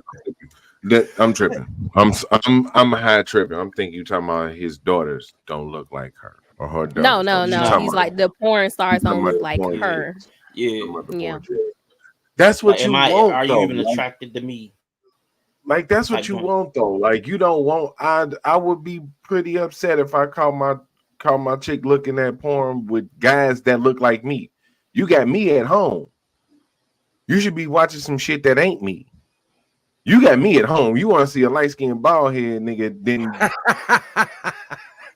you said say less. You know what I'm saying? I wouldn't. I wouldn't trip. You know what? Matter of fact, if we're dating and you don't have porn in your phone, we can't date. Now, to that point, though, I would say him specifically. Now, I was trying to take it off of him because him having it in there with the picture, like interspersed with the pictures of his wife and kids, where somebody went through his gallery and was scrolled like daughter, wife, porn, daughter, wife, porn, wife. Like that's kind of weird. Like he should have known better than that. He's a dude, and he might just be downloading the pictures, and then they just go in the gallery wherever on the day he downloads. He might like, be. You know, he might just be like he might not be tech savvy. That's all great. He might not be tech savvy, but it's still weird. It's weird. And nigga, if I hand you my phone, don't swipe. Nigga, look at the picture that I gave you to look at. What are you swiping my phone for? Right? Why are you swiping my phone? She snuck it through his phone. So I come with a disclaimer: like if you're going through my phone and you find something that bothers you, that's on you. But also, if my brain ain't gonna register that. That's also a difference in like how people consume porn and stuff like that now too, because like some people are paying for content on OnlyFans or things where like you get access to these pictures, and so he probably is downloading them because he may not have access to them later. He's paid for access to these pictures, so like you also have to consider like how people consume porn now. This isn't like him downloading pictures from the hub. Like he may be paying for this content. He may be paying for the content and is downloading the pictures so he can keep access to them. So I'm not X-Hamster, bro. X-Hamster, X videos. It's been on for 20 since the day I turned on the internet. I'm just saying, it just made sense to me considering that is a way a lot of men consume porn now, that could be why he has the pictures in his phone, even though like traditionally it is weird to just have those pictures, I guess, in your phone. But I was just thinking if he's watching OnlyFans or like those Fansly people, then that might be why. Now, outside of Christianity, is there a way for it to be like, because that's what I was like. That's what pissed me off was like the disrespect, like them saying it was disrespectful to the wife and kids. I'm like, they ain't even got to know nothing about it. Like, I don't understand how porn in general is disrespectful to people. Like they were talking about they were shunning. People were talking about we shunned our father. We quit talking to our father because we found magazines and stuff. Like that's what I'm saying. That's why like it tripped me out, because I'm like, this is affecting people's relationships because they're judging the father for having pornographic material put away. Like that's why I want to take away from the guy that had it in his thing. Yeah. I'm like, these are I saw again around 100 comments from 100 different people, all talking about how disrespectful it was to the wife and kids, and they were like judging the men and shaming the men, and nobody wants to deal with them. And I'm like, wow, is this a thing? Now again, if these are religious communities, I could accept it. None of the Christians that might be listening said anything, but if they're not Christians, can y'all? Because I couldn't fathom anything. Is there a way for that to be normalized? Like what I heard like that? I can add to that because I have conversations. Like, I am a Christian. I mean, not the best example of a conservative one, but I'm a Christian. I believe in Jesus. He's my Lord and Savior. I rock with him. But I'm melting. Right. But I also like, because of that, I do actually talk to a lot of women in real life who are Christian, but they're more conservative leaning. Like, they go to church, and like, honestly, like Shy, myself, and like 3 other wives were like talking about this very thing one day about a wife stumbling upon her husband having pornographic material. She felt some type of way the women didn't look like her. And then we like had this conversation about just in general porn, and me being the, loosely based Christian, I guess. I didn't see a big deal. I was like, I mean, girl, like, what is the issue? But it came down to like, when I started really trying their narrative, when I started pushing the like challenging their narrative, it's like there is this deep down belief that your husband shouldn't desire anybody else but you. I mean, when I really got down to the root of like where their issue was, a lot of them want the delusion that their husband desires no one else but them. And even if they say in their head that like, oh, I know he'll look at other women, I think they just want to believe that he will only maybe look at women in passing and never seek out to look at women he desires. Impulsively look, but only desire them. Yeah, like not an intentional seeking out desirable women to look at. That is not them. And now also there was the thing of like, but are you truly desirable for him to even look at though? Because you're like assuming that you're desirable to him, and so that he should be satisfied with you. But are you really even desirable to him right now? Or are we still referencing a you 15 years ago? Podcast. Yeah, with a bonnet on, yelling at you. That's hot. Podcasting. And so, but at the end of the day, a lot of women need to feel like their man only desires them. And it doesn't matter if they're actually getting real life feedback from him in real time that he desires them. They want to believe that. And I think seeing him consume porn or look at other women, especially if they don't look like them, I think is for a very insecure woman, I think that is earth shattering for them. Now, I myself I watch porn. Okay. I be looking at the porn, so it doesn't bother me. So I think that Bree kind of brought up the line, right? Because I don't think for most reasonable men, porn is this desire to fuck the woman on the screen. Because at the end of the day, it's his meat in his own hand. So there's that. I mean, however, there is the other side of the line where there are dudes who desire to be with the woman on the screen. That kind of comes down to the OF pages and what I'm saying, the weird Twitch channels that the chick be her areolas and nipples be painted over. You know what I'm saying? And shit like that. Niggas be giving thousands of dollars and that they think they got a chance.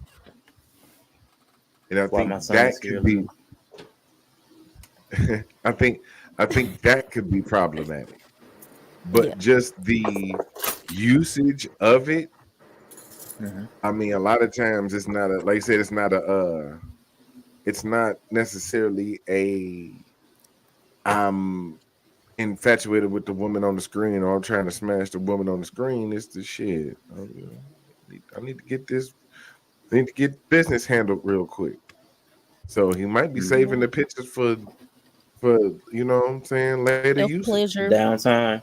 But I think My in her handy mind, she dandy wants to believe that. yeah, I you know think what I'm saying? they want to believe that, like, if he wanted a picture to do that, he would use their picture. I think a lot of like the wives want to What? believe that That's he is. controlling. No, but I'm That's saying, but like when I was talking to them, a lot of them want to believe that they are enough, like in that way. Like he could just look at a picture of Hey, me, as or a man, pause I'm real gonna quick. say Bree, pause real quick. Chat.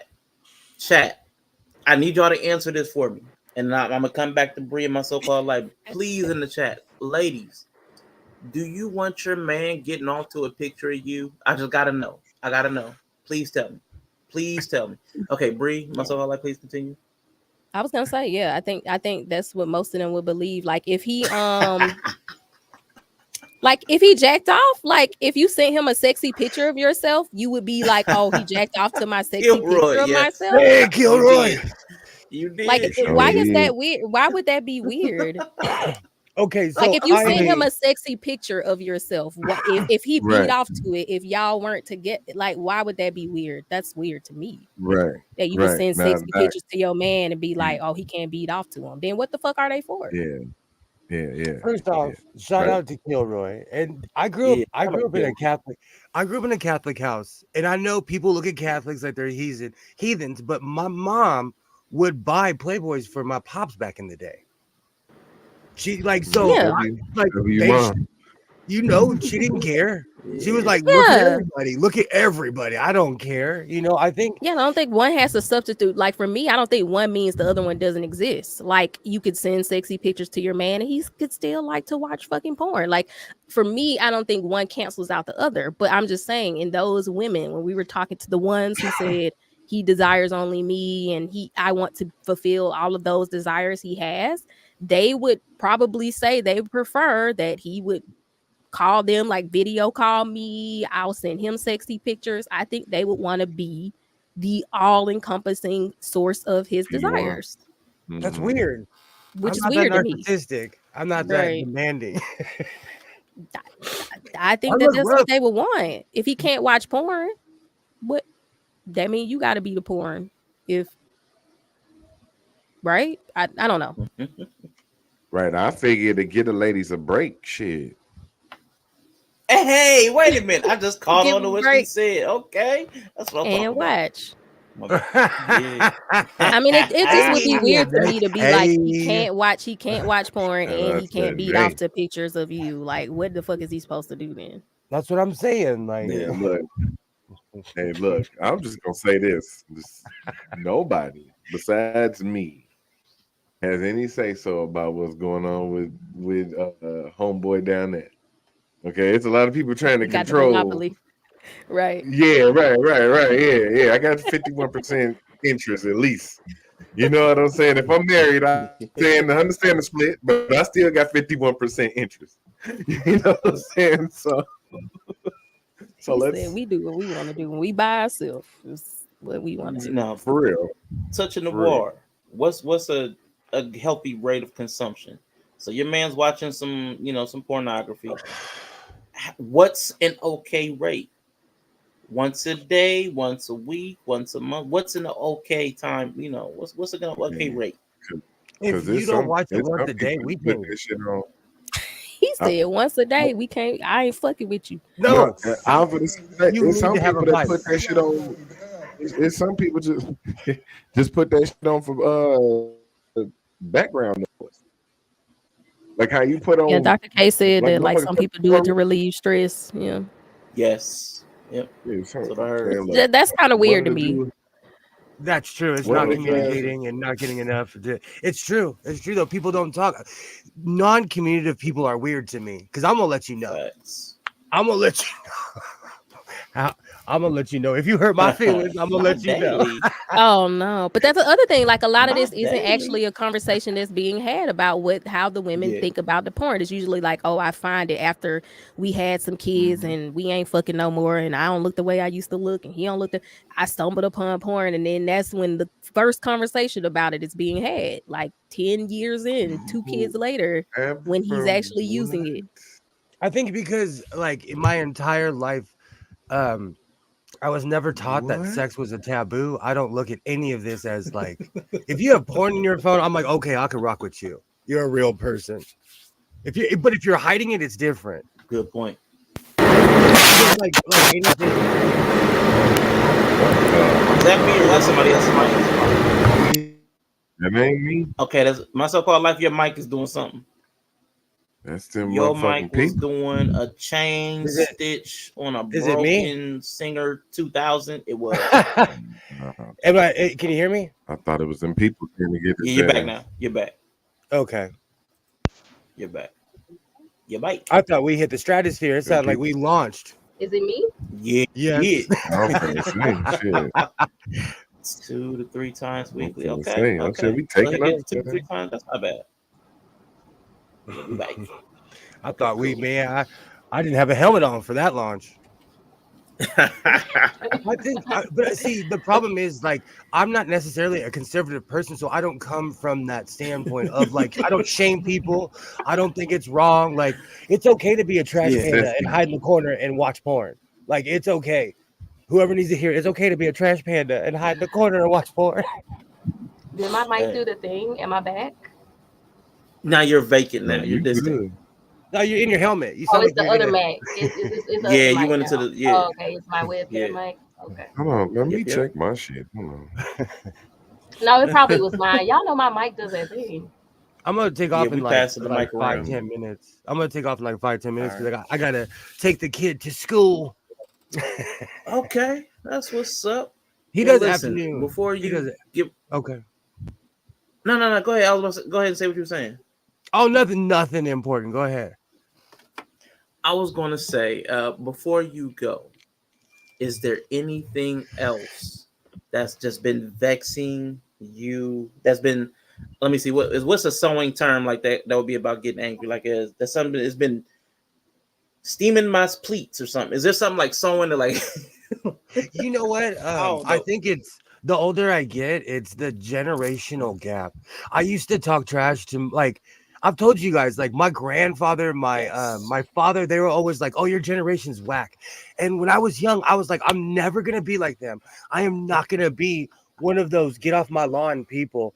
And the older I get, I'm starting to notice a lot of. Maybe I'm becoming more observant. And I had this conversation the other day. When I was younger, I was wild. And I've literally become Picard. I'm drinking Earl Grey. You just invented a new thing. Steaming my pleats. So maybe I'm observant and I'm observing the same actions that I did. That's why I try not to judge the younger generation because they're doing the same thing I did, just different. You know? So my thing is trying not to judge, but also deciphering between crazy people because you can't be friends with everybody. You can't, like where I live, if you honk at somebody at this point, somebody's grandma's gonna pull out a 4.5. Like it, yes, sir. It's crazy, you know. So I'm trying to just got live. beat out here. You know what? I'm gonna quote James T. Kirk. The hardest thing about living in the new the hardest thing about being in the new world is living in it. And I'm an old dog trying to get used to this new world. That's all. And you know what? I say things and I may agree with certain sides, but I'll say certain things and it'll be offensive to people. And I may even agree with the people I'm being offensive to, but I just don't come from an emotional standpoint. Yeah. So I don't know where's that line between being indifferent or just being an old man who's screaming, "Get off my lawn." Man, trust me, I'm getting there. I feel it too. You're not the only one. Like I think the blurrier my vision gets, and the trickier my knee gets, the more angsty I get. Like So there's you like a reminded me. correlation. I gotta bring my glasses Man, when I drive. My knee. Man, for real, the trickier my knee get, woo.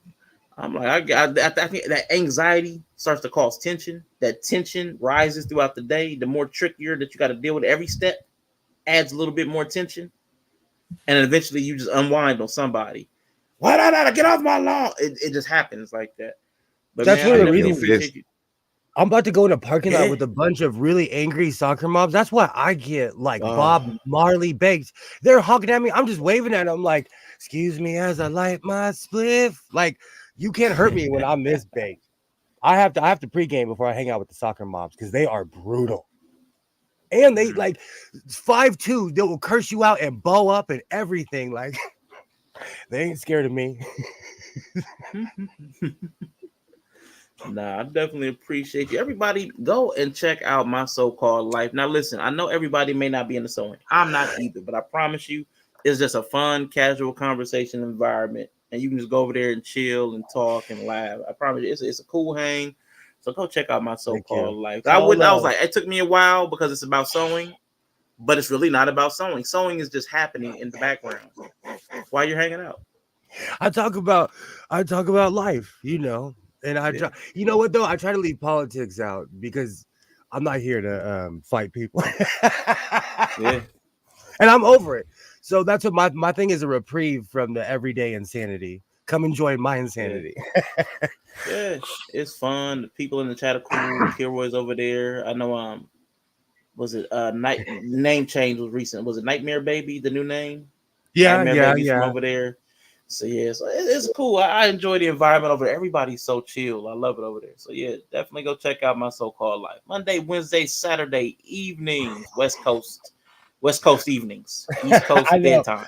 And everybody who hangs out with me on the East Coast, I appreciate you and I love you because I know it's late. I know it's late. Man, Yeah, I'm like, you be like 6 o'clock. It'll be like 8 o'clock around this way. Even Central, that's still late. What time you go live? And on weekdays, 7:50 West Coast time. Oh yeah, yeah, that's late. That's down to 10 Wait, yeah. o'clock. Yeah, that's down to 10 are you o'clock. on YouTube or Twitch? I'm on YouTube. I'm on Okay. YouTube. Yeah, my well, it's because my son has an MMA class, so I had to bump it up an hour. And on Saturday, I go live at 7. But I'm on the West Coast. People forget about us. Oh The yeah. East Coast bias is real. You're all on the whole other side of the world. That's like Yeah. with sports. But I hear more about the Giants and the Mets and the Yankees than the Dodgers. yeah. No, yeah, that's true. Only thing I would say, I know y'all. If y'all do come over, check it out. Even if y'all don't come for the conversation, y'all got to see some of the stuff he makes. I'm trying to tell y'all, he upcycles, like he uses stuff that is not supposed to be clothing and turns it into clothing, and then makes some wild patterns and styles. I'm like, I've never seen some of this stuff before, but I love it. But it's been interesting, and for all of us that love Sons of Anarchy, patched denim jackets and vests. I'm trying to tell I you, am man. I am patched. I am. Yeah, There's a Such a Let's go. yeah. fashionista. I am. And Yeah, but it's been fun. I've been enjoying the community over there, so I appreciate. I'm it's glad all you it's came all over love. here, and I'm glad I came over there. So it's been you got great people over there. So No, thank I will you. see you soon. Hope you and I'm the gonna go family be have an a good adult. rest of your day. Hey, Yeah, do your honestly though, I thing. really love talking to you guys. I enjoy the intelligent conversations. So thank you very much. And I'll see Definitely you guys later. appreciate you. Absolutely. See Bye. you soon. All right, peace out. Peace. And speaking of soon, also we'll be back. I'll be back Friday. I mean, I'm not leaving. I know that sounded like I'm leaving wrap up. I'm just throwing this in there Oh, here you go. on Friday. Yeah, I know. What'd you say? Nothing. Yeah. I wasn't quitting. I mean, I've already quit. So anyway, forget all that. Friday, I will be here for the music bracket, Yella's V bracket. Me and Greg are going head to head. I'm gonna go ahead and throw a pause on that one simply because we're playing Yay. sex jams on Friday. So I can't stand you. So Friday, come over for the music on Friday. Me and Greg will be going. We're gonna battle versus style. And he changed one of his songs. Yella, remind me, I gotta give you the new playlist because he did change one of his songs because I scared him. I did scare him. He So he should be did change. afraid. Yeah, He changed one of his Are y'all songs, so calling it that sex should be fun. jams? Y'all calling it sex I jams? just called it. He calls them fuck jams. I just Interesting. call them slow jams typically. I just said sex jams because it's like in between slow and fuck. It's So you the know, it's the hit it. It's the hit it from the bracket. That's Hit the it from the name of the bracket. competition. That is cute. yeah, man. That's cute. Yeah, so, Okay. Some sexy time. Yeah. That's cute. Adorable. yeah. So it's gonna be interesting. It's gonna be interesting. It's gonna be fun. I had to completely redo my playlist because Yellow wants a clean fight. He wants a fair fight. So I can't do my mashups, Yeah. but I got a nice little playlist, and it's gonna be story time. My playlist is also gonna be story time, so you know, come through Oh, for something girl. different. Yeah, I you need to show y'all, up you with my will. earmuffs. I need I earmuffs. mean, that's up to you. I'm just saying it's gonna be different. I'll say it'll be different, one way or the other. It'll be something Look, different. So come through. parental discretion is definitely advised. Oh Oh yeah, Lord. especially with Greg. Especially with Greg. Greg's gonna have a mic. He's gonna But be up here. speaking of sex jams, did we get everything we wanted to say about the lady monopolizing desire and porn from men? I Before mean, we for move me, on. yeah, cause I don't know. I don't know. All right, Billy. Good to see you. What? Peace, my brother. What? You were the fill in the Christian, like you were the only Christian, and you have Don't different call me a sensibilities. fill-in Christian. Don't do that. What did I say? You call me a fill-in Christian? No. I thought I said like I was trying to say like you're the resident. You What I can was step trying to say is in. like You you're. can you can I might have you can said that, but step that's in not. when I didn't needed. mean You like got a fill in full like an time Christian. alternative. I am a No, Coast that's full-time not what I Guard. meant. Christian. That's I'm not a what I You meant. like the Coast Guard of Christians and shit like that. What was in my head? What was in my Yes, head was you were was the like representative the resident for all Christian. Christians. Yes. Yeah, Because yeah. nobody else was really active in the chat that was a Christian. So you're the only perspective I could get on that from a Christian perspective. But you have different sensibilities than the I could tap in traditional though. Christian. I bet you could. I I could bet you be could. ignorant if I wanted to. I mean, porn is a sin, and it makes you objectify women. Okay, and we Okay. know more than anything else, women don't want to be objectified. Oh, Why not? What? Don't ask me why not. It's because it's bad. Because we're humans, and you shouldn't objectify humans. Shit. I mean, I can see it falling under the sexual immorality clause. I mean, I'm Yes, not it's really. definitely sexually because you know in the Bible it's like if you look at it and you like look Yeah, upon her that's with lust. lust, That's you've already adultery. cheated. You already If cheated. you're married. Yeah. So that's Yeah. kind of the whole, thing about it. So you only can use your wife for your desires. That's the only Yeah. non-sinful way to gaze upon a woman without it being sinful. And see, that's what Yeah. I couldn't have. I didn't have the time or the inclination to do. I couldn't sit there and ask everybody like, "Are you a Christian? Are you a Christian? Or do you have a specific faith practice?" Or I was like, 'cause there were so many people that were on the same like train of thought, and I'm like, wow, I was overwhelmed. I had never seen that, and then the first time I see it, it was like overwhelming. I was like, it was like getting red pilled in a way, like when you Oh, we walk done into a place and summoned our everyone's like, "Oh, I Jesus. hate women, I hate women." I was like, huh? Like, but it was like that with porn is disrespectful to women and children. And I'm like, what? Yeah, I've never seen it. yeah. And it was like It's an always over. the Hey, objectifying. IG, I didn't see you pop up. What's going on, man? What's up? It's Billy Hey, Bear. Hey, Bree, what's happening? What's Yellow, what's going up, on? everybody? we in trouble now. We Yeah. in trouble Oh, you now. can't put my son above me now. Right. I'm home. I'm in New Orleans right now in my city, my And old drip. neighborhood actually. Oh, Okay. nice. Yes, yeah, on my Yeah. way. So actually, Bree, I'm gonna be in your neck of the woods tomorrow. I'm actually moving to Atlanta. I'll Mm. be there tomorrow. Hey, that's Turn Okay. I'll be great. on the ATL. northwest side. Nice. Oh, Northwest. Yes, Okay, ma'am. that's cute. Okay. Yes, ma'am. So we definitely got to. Hopefully, we can meet and get together, talk in Yes. person, and you can show me where the blurred is at. Yes, because I Okay. be outside. Let's go. Okay. Yes, yes. So I'm excited. No, I just saw y'all was live because I haven't had time, y'all. I've been so busy working, but I saw Rants. I said, "Oh, this is gonna be a nice open, panel." So Yeah. I just came to Yeah. speak and say what's So happening. hey, Well, now listen. So let's start you off. You here? First of all, thank you for coming on up. Good to see you again. I hadn't had a Yeah. talking stream in a long time, so glad that you popped up on the one we did. But Yep. what is something that's been pissing you off lately? Talk about it. Tell Oh us about it. God. Come on now. Come on now. What has Why it been? everybody Oh always do a shit. maniacal laugh before they answer? God is so and did the same thing. Yeah. It's Come about to go on. Don't down. hold back. Don't hold It's back. like really Tell us why pissing you me. mad. Yes. Okay, so baby, I just left San Antonio, Texas. That's why I was living at mostly after Katrina. And you Mhm. know, I work a lot of event security work, doorman. You know, I do a different range of event type of work. So there's something called a rodeo that goes all over Texas. Now, Mhm. in most of my employment throughout Southeast Texas is what I call spicy white people. This is not a political. Okay. This is not a politically correct term. This is a term that I heard from Yvette Carnell when she's talking about the Hispanic community, right?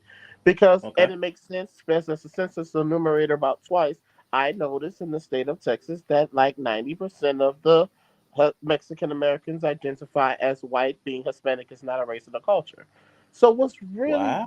grinding my gears on, and you should look at the data in every state. They mostly are identifying as white, and saying that you're Hispanic is giving. Tell me that you're white without saying you're white, because Hispanic it Okay. comes from Spanish, comes from Spain.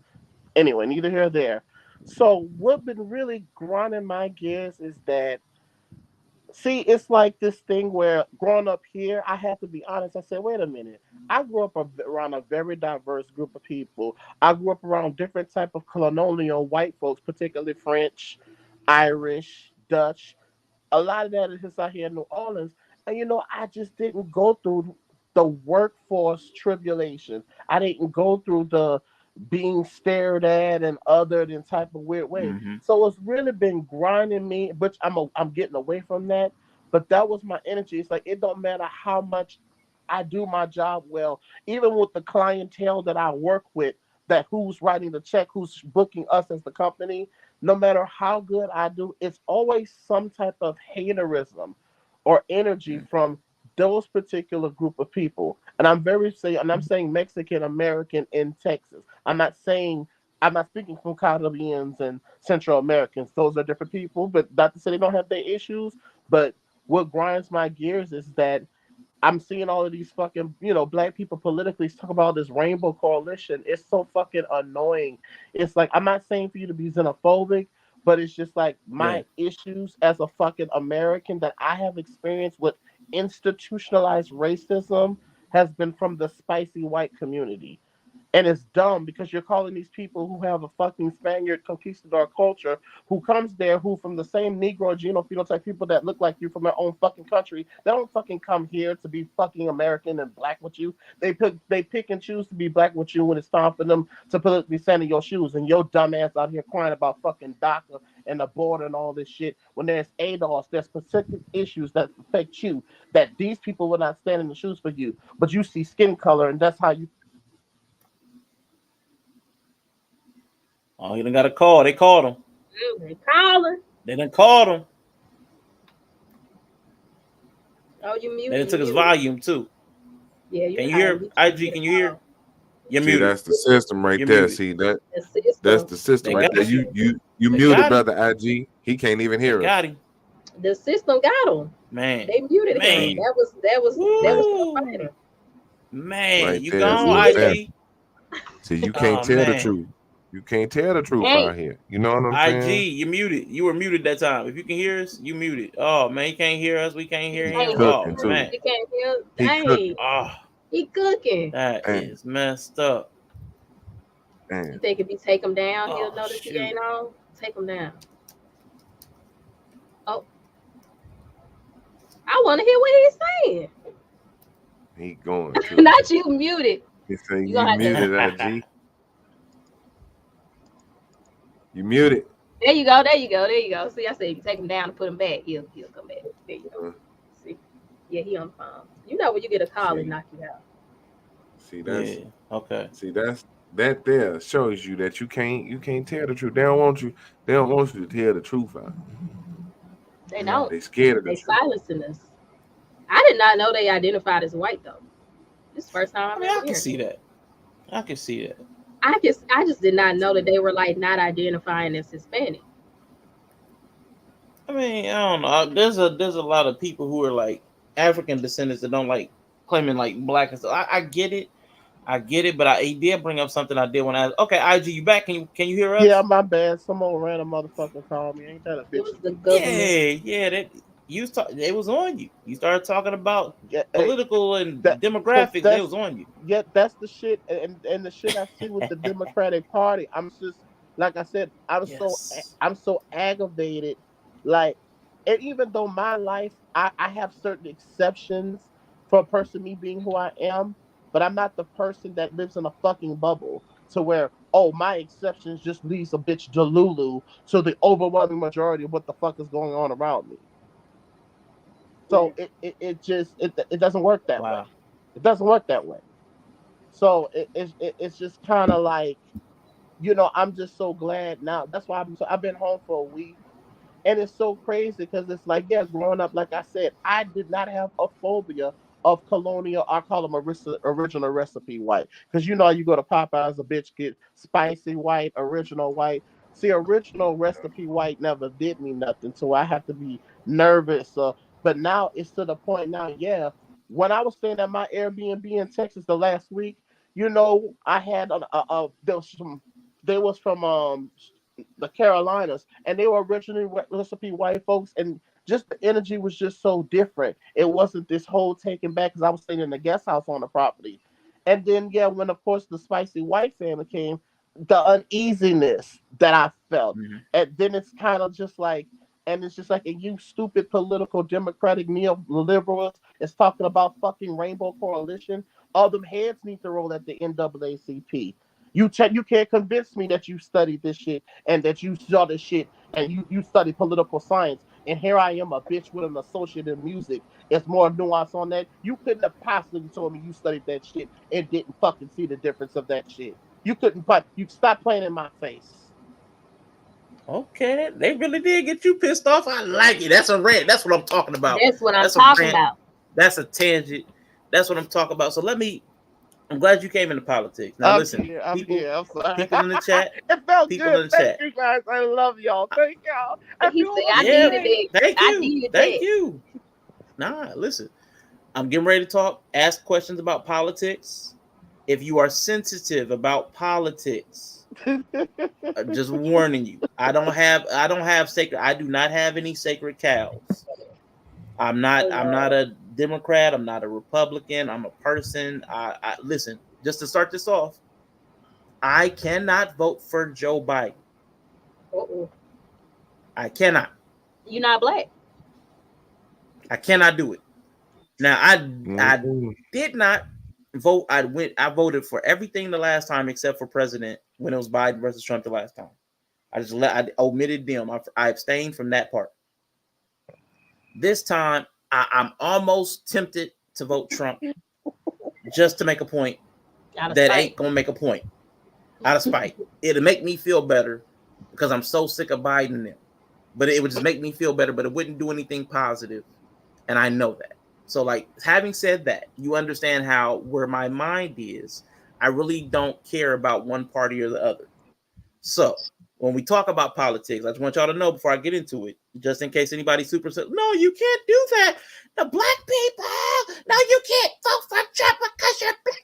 If you're one of those people, I'm sorry. But I want to ask y'all about politics because I heard somebody go off. I'm going to bring it like gender first. Gender first because I heard a woman going off the other day on politics. We can bring it back to race and all the other stuff because what you said about IG, what you said about the utility of it. This woman went off saying that women basically their citizenship was on the ballot. Now that caught me off guard. Now I understand wanting reproductive rights. I understand wanting reproductive rights, but I've heard multiple people mentioned that they're not citizens because they don't have reproductive rights in certain states, and that just kind of caught me off guard. But what is y'all's opinion about the whole state of politics and as it goes to gender? And is something as simple as reproductive rights removing representation and citizenship from women? Because again, it just caught me. I don't have a strong opinion on it. I just heard it and I was like, No, wow, that's a strong take. the only reason why I say it doesn't, because no one is putting into place your citizenship as your status as an American citizen. And by Mm-hmm. irony, by state regulated commerce as well under federal, you're actually falling under the rule of that. Because just like if we went to any other first world country, right, there would be some specificities to that country or its government to where you would have to follow that. So it isn't because of the citizenship that's being placed. Now, what is, maybe you can say a human right? Yeah, but a civil right, no. You're not really being, in that sense, question of your citizenship. You are being challenged in the sense of your human right to make the choice of pro-choice or not in that regards. But I think that's becoming, that's, you're going through that because you happen to be within the confines of an actual country that you are a citizen of. Okay. What about you, as the lady, as the what? You're not a woman. You're I'm a a who man, human. a who man, Human. as a human, as a WHOMAN. human. Yes, as a human, Bree. How do you feel about that take? Because I thought that was just a real spicy take. Speaking of spicy, IG, I thought that was a spicy Right. take to say like you're losing your citizenship because you don't have reproductive rights. And the reproductive rights, very specifically, one reproductive right in specific. Like that was kind of Yeah. For me, I'm just gonna, by definition, no, that's not true.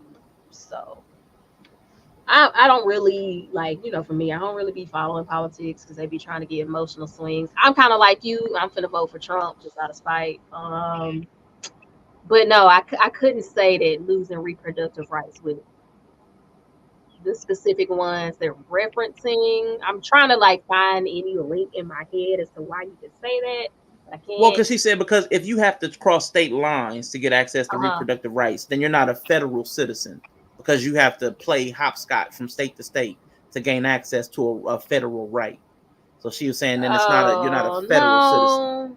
no, no, Exactly. it's just because states have rights. So But yeah, that's just kind of how America works. Because like even as a nurse, like some states have marijuana legalized, but I could not smoke as a nurse no matter where I go because we're held to federal law. So I mean, Yeah. it's just kind of like a United States. You hear the like in the name is states, and they Mm-hmm. united. So like every state got their own. Yeah, that's a reach. yeah, Uh-huh. just like I'm in New Orleans right now, right? Baby, we so different. Fuck counties, bitch. We got parishes. We Parishes, still under yeah. archdiocese. We still fucking with that French law. We still with the Neapolitan law and shit. But at the same time, it's like you can go to most parishes within the southern part of the Mississippi and west side and east side and get liquor at Mm. your gas station at your local Walmart. Gotta love those Wow, discount prices. man. And I was gonna say, as far as like reproductive rights, there's always kind of been that kind of thing where some states you had to go over state lines to get after a certain amount of weeks or certain Yeah. procedures. So I mean, that's kind of always been a It, it, thing. she's trying to push the issues like, okay, you can't push the issue on federal law have overall regulation over states. Honey, that's Yeah, not no, going to fucking fly anywhere. ever. Ever. Yeah, Ever. So but that's the foolishness that I feel. But this is why, unfortunately, and it discourages like intellectuals like y'all to even just like because you hear that type of foolishness and you're like, what? And that's what politics do too. They always want to give the bitch the microphone. I don't give a damn what party there is that's going to say some type of buffoonery to where even if you are an intellectual person, you're going to be so disinterested. Like Bree was like, Red, I'm really sitting here trying to think of how this statement connects, and she couldn't. And that's what they do a lot of times. They throw that shit out there and make it like, ugh. So where you hear it, it's foolishness. Yep. Yeah, because I agree. I agree. it seems kind of naive of her to say that her citizenship is on the ballot when all you got to do is go to the next state. But the only reason you have access to the next state Come on. is because you're a citizen. Is because you're a citizen of the United States because you Come live here. on. You know what I'm saying? So that's Yeah. that's the only reason you can get in your car and drive to the next state with no problem.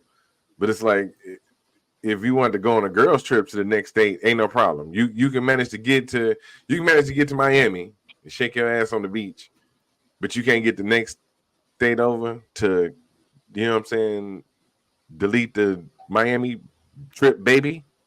You know what I'm saying? Fly, You can go to the, you can go, you know what I'm saying? You can go to Yeah, Miami and you're get free to pregnant on a travel. girl's Yeah. trip, right? But fly you to the can't go one state over to delete that baby. Like, are you serious? fly to the continent of Africa and go to Uganda and just go try to cross off to Kenya. Go try to cross off to the Mm-hmm. nearest country and see, you won't be able to. I don't give a damn if it is Mm-hmm. only 30 or 45 minutes because it's not a Mm-hmm. united landmass. It's not a united states. It's not a united continent. It is in fact different countries that share a continent. Very different from what we have here as Americans, and I fucking love it. Mm-hmm. Yeah. I just heard that yesterday, and it just struck me. You know what I'm saying? I didn't know how I felt about it. It sounded crazy, but I was like, wow, it was just such a hot take. I'm like, wow, your citizenship is on the ballot.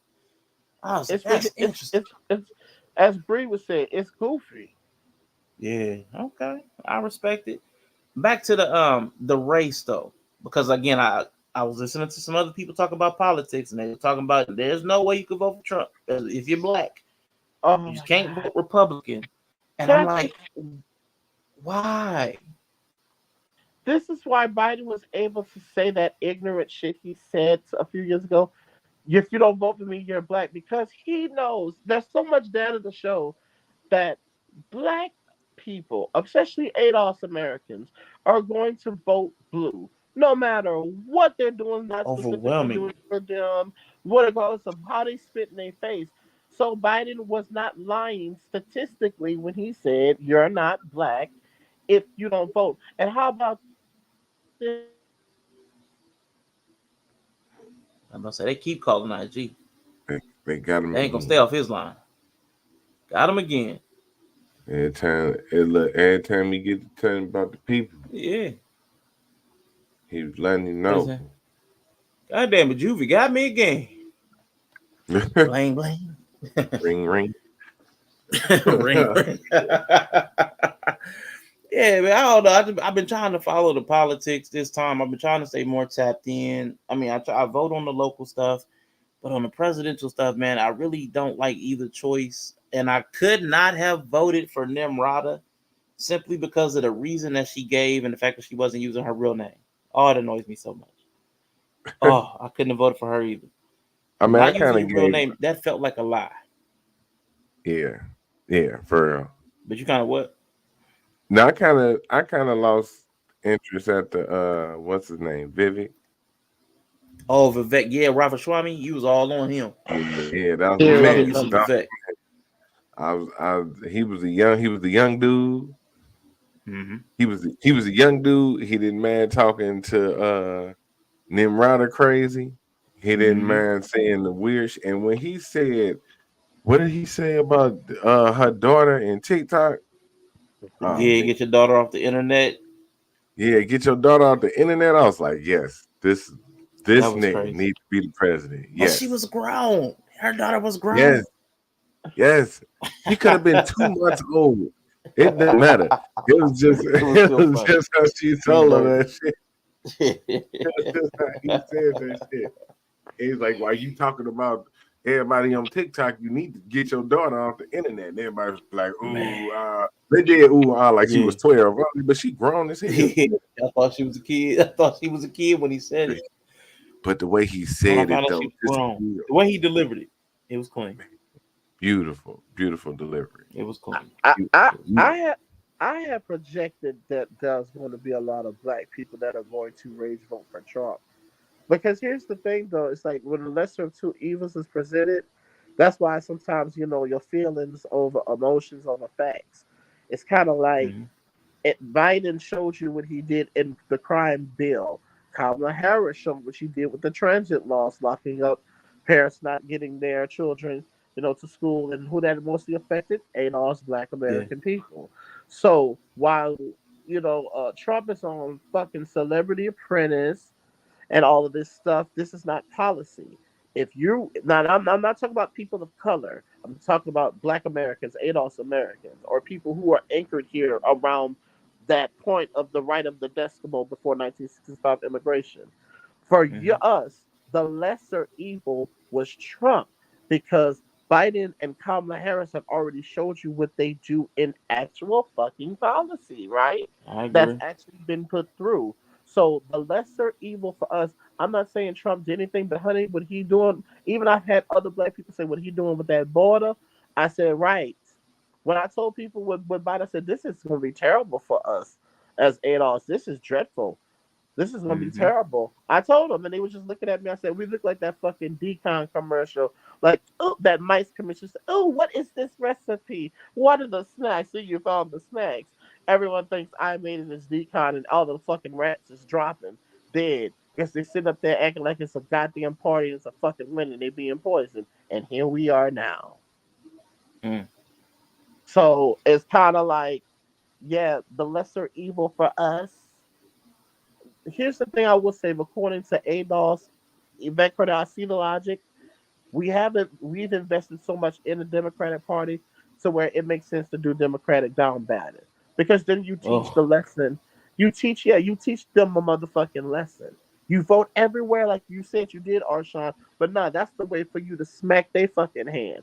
For them to get to just that, wait a minute, you can't just vote glue me and then don't do me. Mm-mm. Yeah. I like that. You You feel me? can't I vote want a blue me nut and too. don't do me. Yeah, because you're doing people of color, you're doing LGBTQ, you're Yeah. doing Asians, when things are happening during COVID that we saw the specificity of millions of dollars transferred over to the spicy white community, to immigration. So no. So I think yes, because see, giving the Republican that's too easy. But what we really would sting, because see, you're not gonna really, yeah, because either way, Trump gonna win, right? Either way, if you Democratic down ballot, right? Either way, Trump is gonna fucking win. But I think it's more of a strategic when considering all of the pandering and the bullshit that the black community has given the neoliberal Zionist left. Okay. Yeah. I haven't. I lost my connection with the left, the Democratic Party, some time ago. It's been now I again. I'm not said connected to the right. I'm not connected to the conservatives and the right, especially the I religious understand. conservatives. I'm not there. I, Can't do it. I understand, but everything I can see, yeah, me, even myself is just it's real interesting. So it is that's the only reason why I would still be invested. I want to see how well this ADOS Foundation goes off and takes off and getting people to have the conversation, to have that perspective. Because see, for Okay. me, from what I can see, everyone else is getting their benefits. People of color, but because we are so ignorant and like I said, we shoehorn into Crayola politics. It's Mm-hmm. ridiculous. Other people from first world countries, a Nigerian can see another Negro genotype. They're not going to think they're brother. They're not going to do that because they understand the motherfucker can be Jamaican. They understand the motherfucker can be Trinidadian. It's stupid. It's like it's just asinine to me. We the only motherfuckers in a first world country that does that shit. Yeah, I no, need we to smoke definitely some got some weed now. cultural ignorance. Now I got another question for you too. Give me a second. Let me read Bree's comment. That's what I was saying about Brick Lady being able to get black people attacking each other when she wasn't even black. She was black, but there's different blacks, and I wish What you people talking could about, understand Kamala? that. There was a what was her face? What was her face? Rhoda something, and she got hit. She said she got hit with a brick. But like there's racial black, there's nationality black, and then there's cultural black. And I could even go another one, but I mean that's enough. Like typically we go back and forth between national black, like Black American, like IG keeps saying ADOS, and we go like diasporian black, which is anybody of the black race. But but that's what IG was saying. Black Americans typically lump everybody in as black, but everybody else don't have that same. They don't have that same mentality. Okay, I got you. But I wanted to ask you this because we were talking about voting. Because I have a problem with the math of it. Is voting useful? Oh, there go that. It's gone. Is Hello? voting useful? Can you hear me? I can hear you. I'm here, still here. I'm still here. Okay, cool. So Yella, IG, anybody in the chat, do y'all believe that voting is useful? And I'm specifically asking in the lens of black people. Numerically, is there a point in voting? And if so, what? You go, The Yellow. black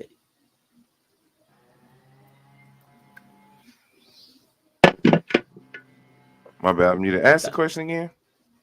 is there a point in voting? Is voting useful? I mean, the system is a little wonky, but yeah, voting is useful. We could probably do something to fix the system, considering like the electoral college shit and Mm-hmm. the popular votes. That's when it gets weird, because that's a whole nother thing. We need to do something about that. But yeah, I mean, yeah, voting. That's kind of what we here for. Well, not like spiritually, but like as far as building a country, being a democratic country, yeah, man. Yeah. We gotta have a say so. We gotta have a vote. Mm-hmm. You know what I'm saying? Like I said, I it's hear you. at this point in the process, the system would need a revamp. We would need to figure Yeah. out how to get more accurate with the votes, less legal bullshit with votes. People fondling votes and shit like that. Not okay. All right. Cause see, let me tell you what the reason I say that. Black people are at most about 15% of the population. Mm-hmm. So if there's 100 people, 15 of them are black. So we know that culturally, everybody is kind of into different things. They have different needs. And I would say in this country, regardless of equality, black people just have a different set of needs than other groups and demographics in this country. But as a group, even if we were all unified, even with children included, and people that aren't eligible to vote for whatever reason, we only have about 15% of the population. So if there's a group of people voting on something that's 100 deep, only 15 of them are black. Boys, girls, men, women, elderly, felons, whatever. All told, there's 15 of them. Is there anything, if we're voting, that they could actually get accomplished by voting in a majority rule system? Because it's 15 against 85. Yes. The reason why I'm explaining that to you is because we're the only people historically who votes at a critical mass. Unlike the other groups like Latinos and Hispanics, when you say that, that's a blanket statement because the demographics will be different. In Florida, you have no Cubanos. Venezuela, you go more to Louisiana, you're going to get a gumbo of them niggas. You're going to get Puerto Rico, El Salvador, Guatemala, etc. So when you say Hispanic, you're talking about people who share a culture. The data is not disaggregated. It's not a critical mass of people. When black people, usually the descendant of Negroes, colors, we move the needle because we vote at critical mass. Now, this is not a conspiracy. The numbers, I too are Sean. I like numbers, and I thought about this. I said, the reason why the left wants to bring so many spicy white people in because now they can shift the needle of not needing the critical black vote. it was beneficial. That's why they're out there crying for them at the border, because we're the only group, number wise, 16% of population is correct.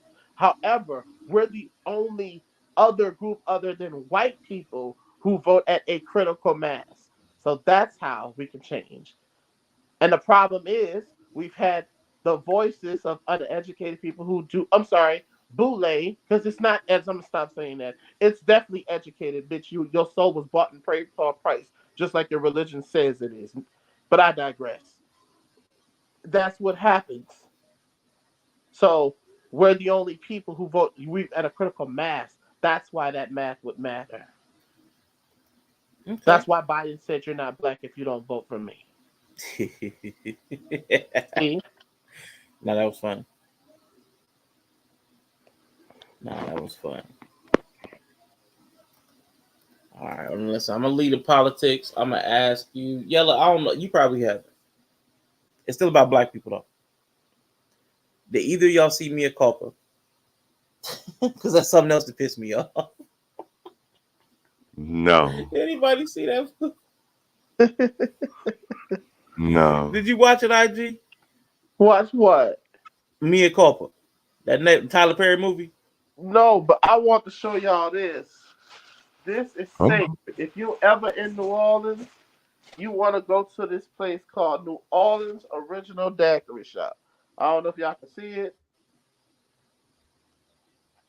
Yeah, we can see it. Okay. Yes. See, it makes sense to buy the gallon for $28. Because if you're a nigga like me, you gonna get more than, like, about a good 20-ounce cup. You gonna get about 5 or 6 of them out of here. So that's what I've been drinking on since I've been home. Okay. And I'm doing a Mardi Gras mash and a peach Bellini.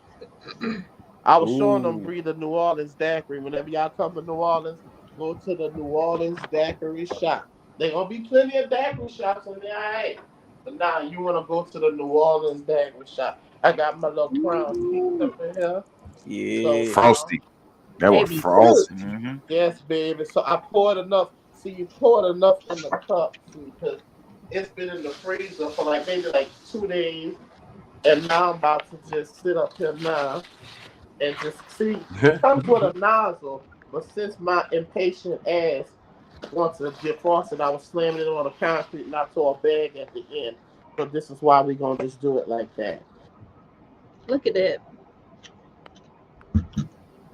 Hey, look. Look good. Don't drink and drive. Right. Yeah.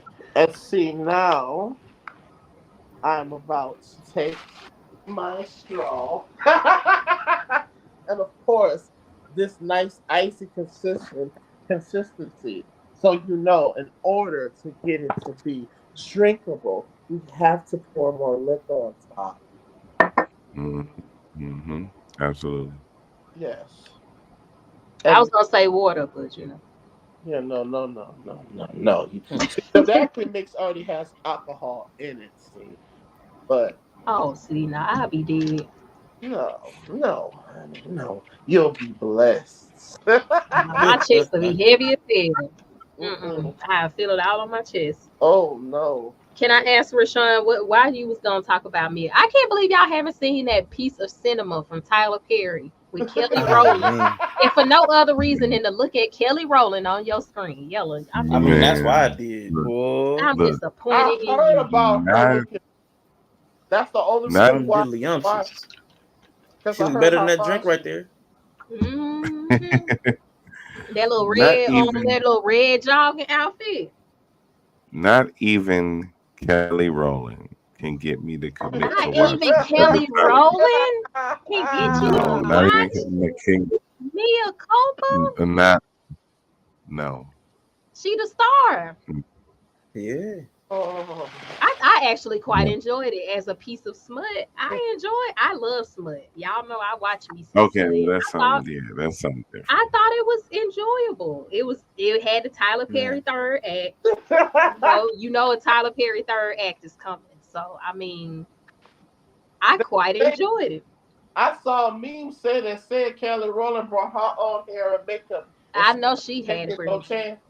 I knew she had that wig from the house because ain't no way. Because you know how Tyler Perry Yeah. throw a wig on somebody real quick.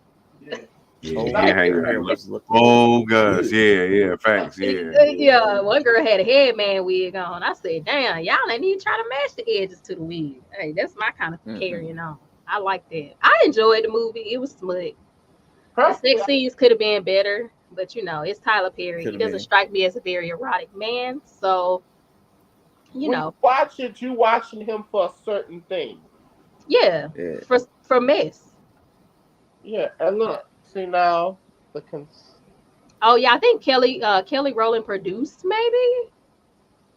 Yeah, I She was saw her on name on the some credits. credits. Yeah. y'all see the consistency Okay. now. Oh, All see right. now that's high. Yeah. See, that's what I'm expecting to see right there.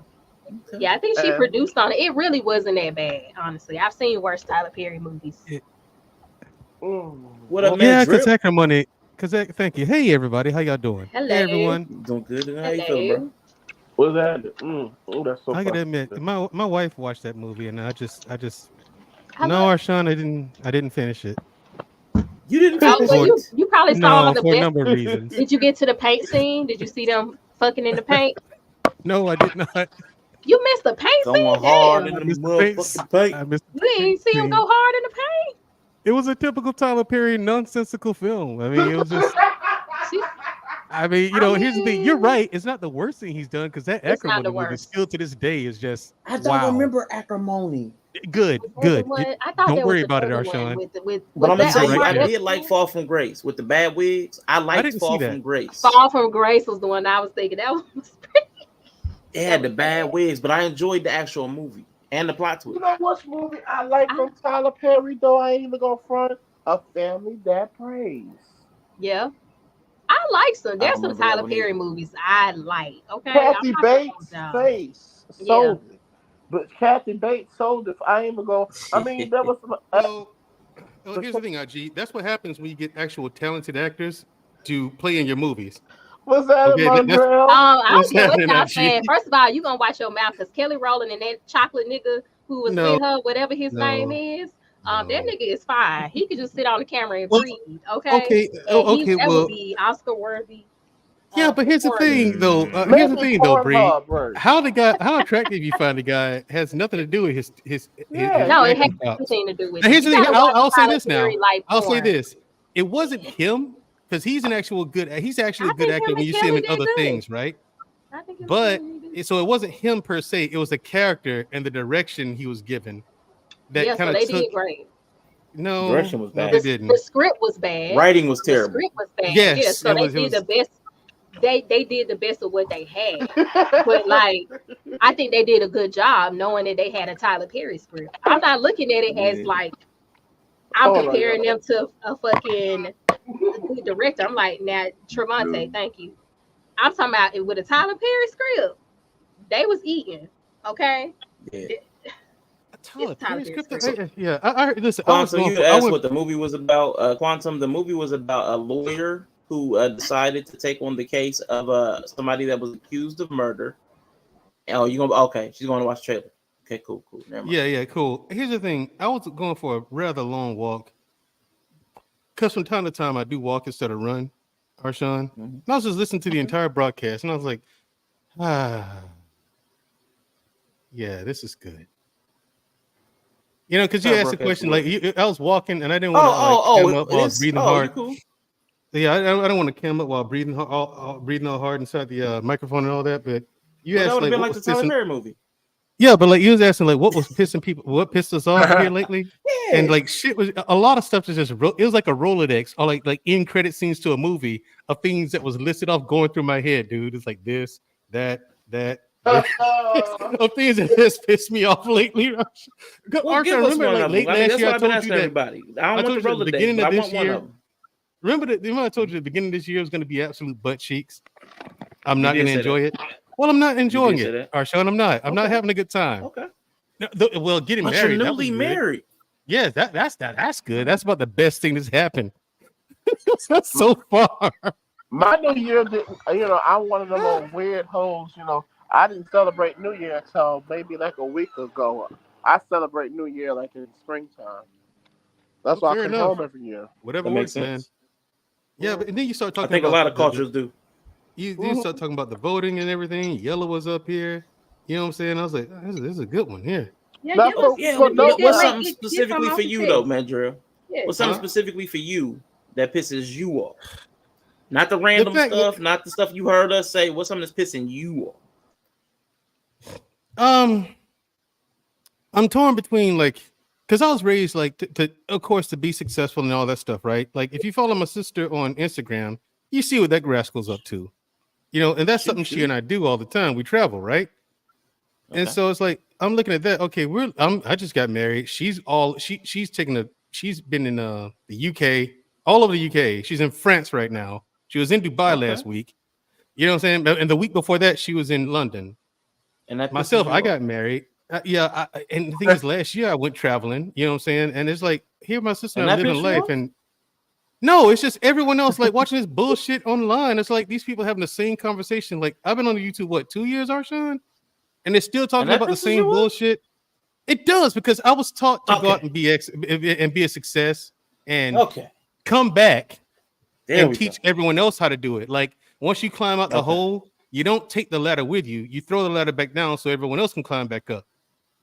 You know what I'm Okay. saying? You help other people, So but you're other people pissed don't at the seem lack to. of progress from the rest of Yes, us. and the lack of interest in doing what it takes to get to where you want to be. It's like I want to be quarterback for the Cincinnati Bengals, but I don't want to play football.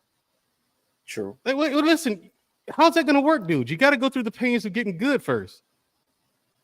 Yeah. No one wants to do that, Arshawn. So What though? Because see, this I had to reckon this with myself too, and I'm gonna share this with you only because I walked this path that you. It sounded like you was. What if people don't want to get better? And what if then that's I'm not gonna our have to. job? Then I'm gonna have to leave it alone, like I've done for the vast majority of this year, dude. Like people have asked me to, hey man, would you? For the first time, I've been invited to a panel, like Okay. in a long time. Like in that sector of YouTube, if you notice, they don't invite me on their panels, man. They have the same cast of characters, having the same conversation that goes nowhere. I got Shoot, I invited don't even once know and I what turned sector it you talking down. about. Huh? I don't even know what sector you talking about. You say that sector, that's generic to me because I don't know what sector you talking about. The Chitlin circuit, you know.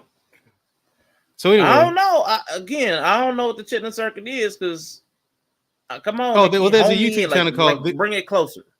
Okay, there's a Closer. YouTube channel You called ain't got to name the Risky. channel. Oh, Oh, I'll right. name it. This No, might be there's risky. a I know what you're channel talking called. about. Okay. Yeah, this might be risky. Yes. Now that's the new kid on the block. Baby DJ Lapeef Ham. channel. The Baby Lapeef channel. Right. That's the new. He's the new kid Gotcha. on the block. Everybody off camera is giving him praise and giving him props. I'm like, but when I watch him, like he's missing so much. Like he comes short. Like it's too much like masturbation without the payoff to me. It's like he's going good. He asks good questions, but there's no conclusion here. You was going in a real good direction, but then you just kind of fell off. It's like a weak ejaculation. Like, no, dude, no. This is. I'm like, oh fuck's sake! Somebody finish something. It's just it's like they just don't. They come up either halfway short or They just might be edging. Why you keep shaming? Maybe they edge. You dirty. They some edgers. They want to edge See, for Bree. 2 years before Edging they their conversation. right. Yeah. It is like Arshawn be been MIA, which I don't blame him. Bree, she doesn't invite me on her anime conversations, even though she knows I love anime. Because I have a co-host. You have one co-host, and that's not good Yeah. enough. Bree, you need me too. It's interesting because I'm not in the business Look of at the reaction, Arshawn. letting men tell me what's not good enough. Oh man. Bree said, I think we're going to continue that. Yep. But no, it's just a think lack the of blue progress. shit- Honestly, it's a lack of progress. And I see the more people I see other people saying black people need to get more conservative. I'm like, as if there's a fucking difference. There is no difference. Yes, there is, my drug. No, I've met these politicians you're talking about. They do not. When you hear it sounds like conspiracy theory, but they honestly and truly do not care. And the reason why they don't care is because there's a disconnect there between them. If you were to sit down and have a conversation with these people, Arshawn, the amount of disconnect between them and everyday citizens, regardless of race or culture, the disconnect between them and us It's astounding. So they don't operate in a fashion that's beneficial to the average citizen because they don't understand what it is to be an average citizen. They don't know. Mhm. It's crazy. And so I'm just like, it does, like Arshawn, you said you can't vote for Biden. Neither can I. I Right. got into a conversation with Right. an aunt of mine a couple of months ago. I said, no, I didn't vote for Biden. You voted for Trump? I said, nope. I voted third party. People keep asking me Yeah. what I throw my vote away. I said, I didn't throw it away. I mean, I voted out of respect for Yeah. everyone who, went through what they went through so that I could have the right to vote. So I did vote. Yeah. I just couldn't vote for either one of those two candidates. So what was the Okay. third candidate that Okay. made you vote for them? I said, nothing. I just wasn't going to vote for the two that had a chance to win. Thank you. You just brought up something else that pisses me off. Okay, if you are one of those black people that tells other black people that their ancestors fought and died for their right to vote, guess what is also a part of that right to vote? Abstention. Abstention.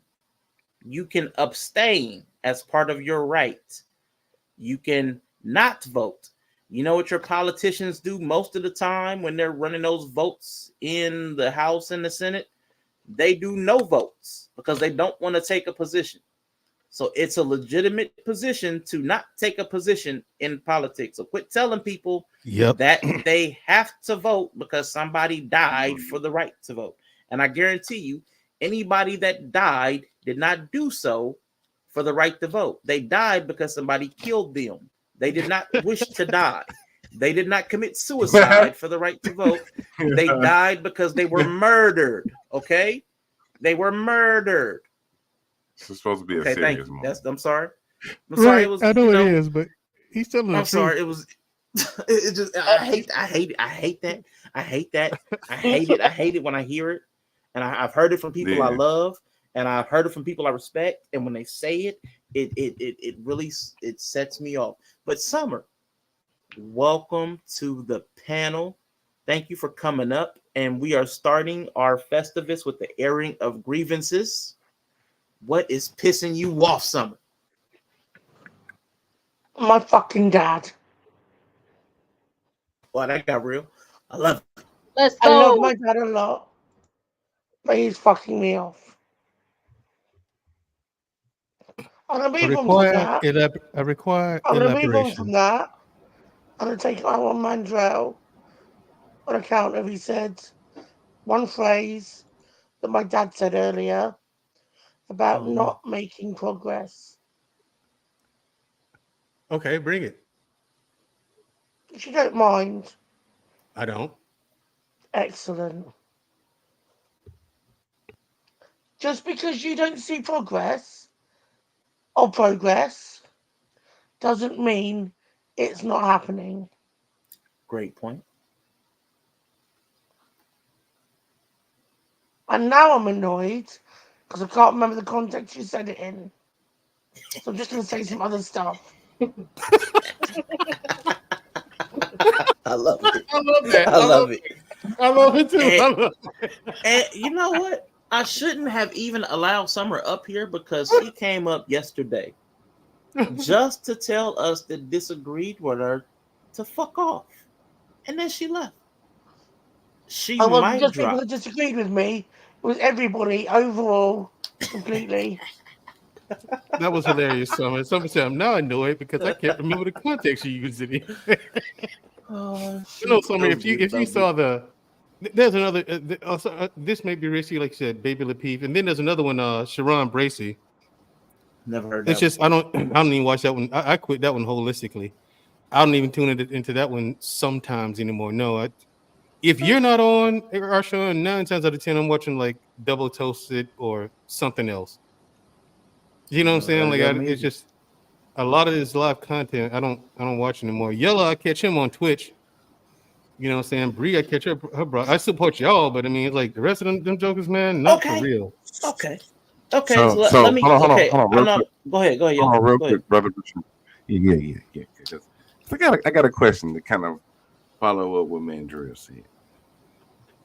Because I've been in this place of hearing people tell their story about their experience of other people, right?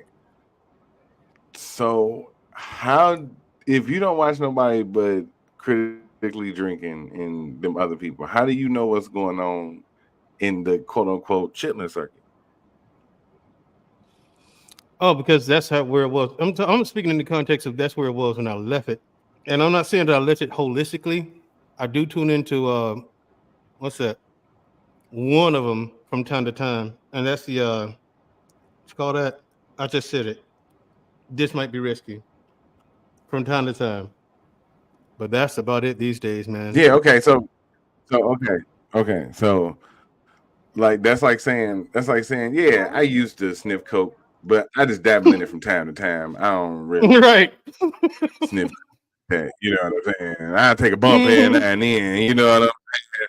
But okay, so to me, this kind of reminds me of the conversation we was having over on Mr. He Said channel when he was talking about like the people who got all these stories about Diddy and they was there and they seen this happen. I mean, if you're not there, I don't think you're really able to take in what pisses you off. Because it seems like that piss you off, but at the same time, it's kind of self-inflicted. Because I'm there. So, like, do you want to be pissed off? Mm. Yeah, I mean, do you Got want to to. be pissed off? Guilty. Guilty, Your Honor. Oh, you're All a right, I rave want to farmer. start off by saying that. I want to start off by saying that. But that's the reason why.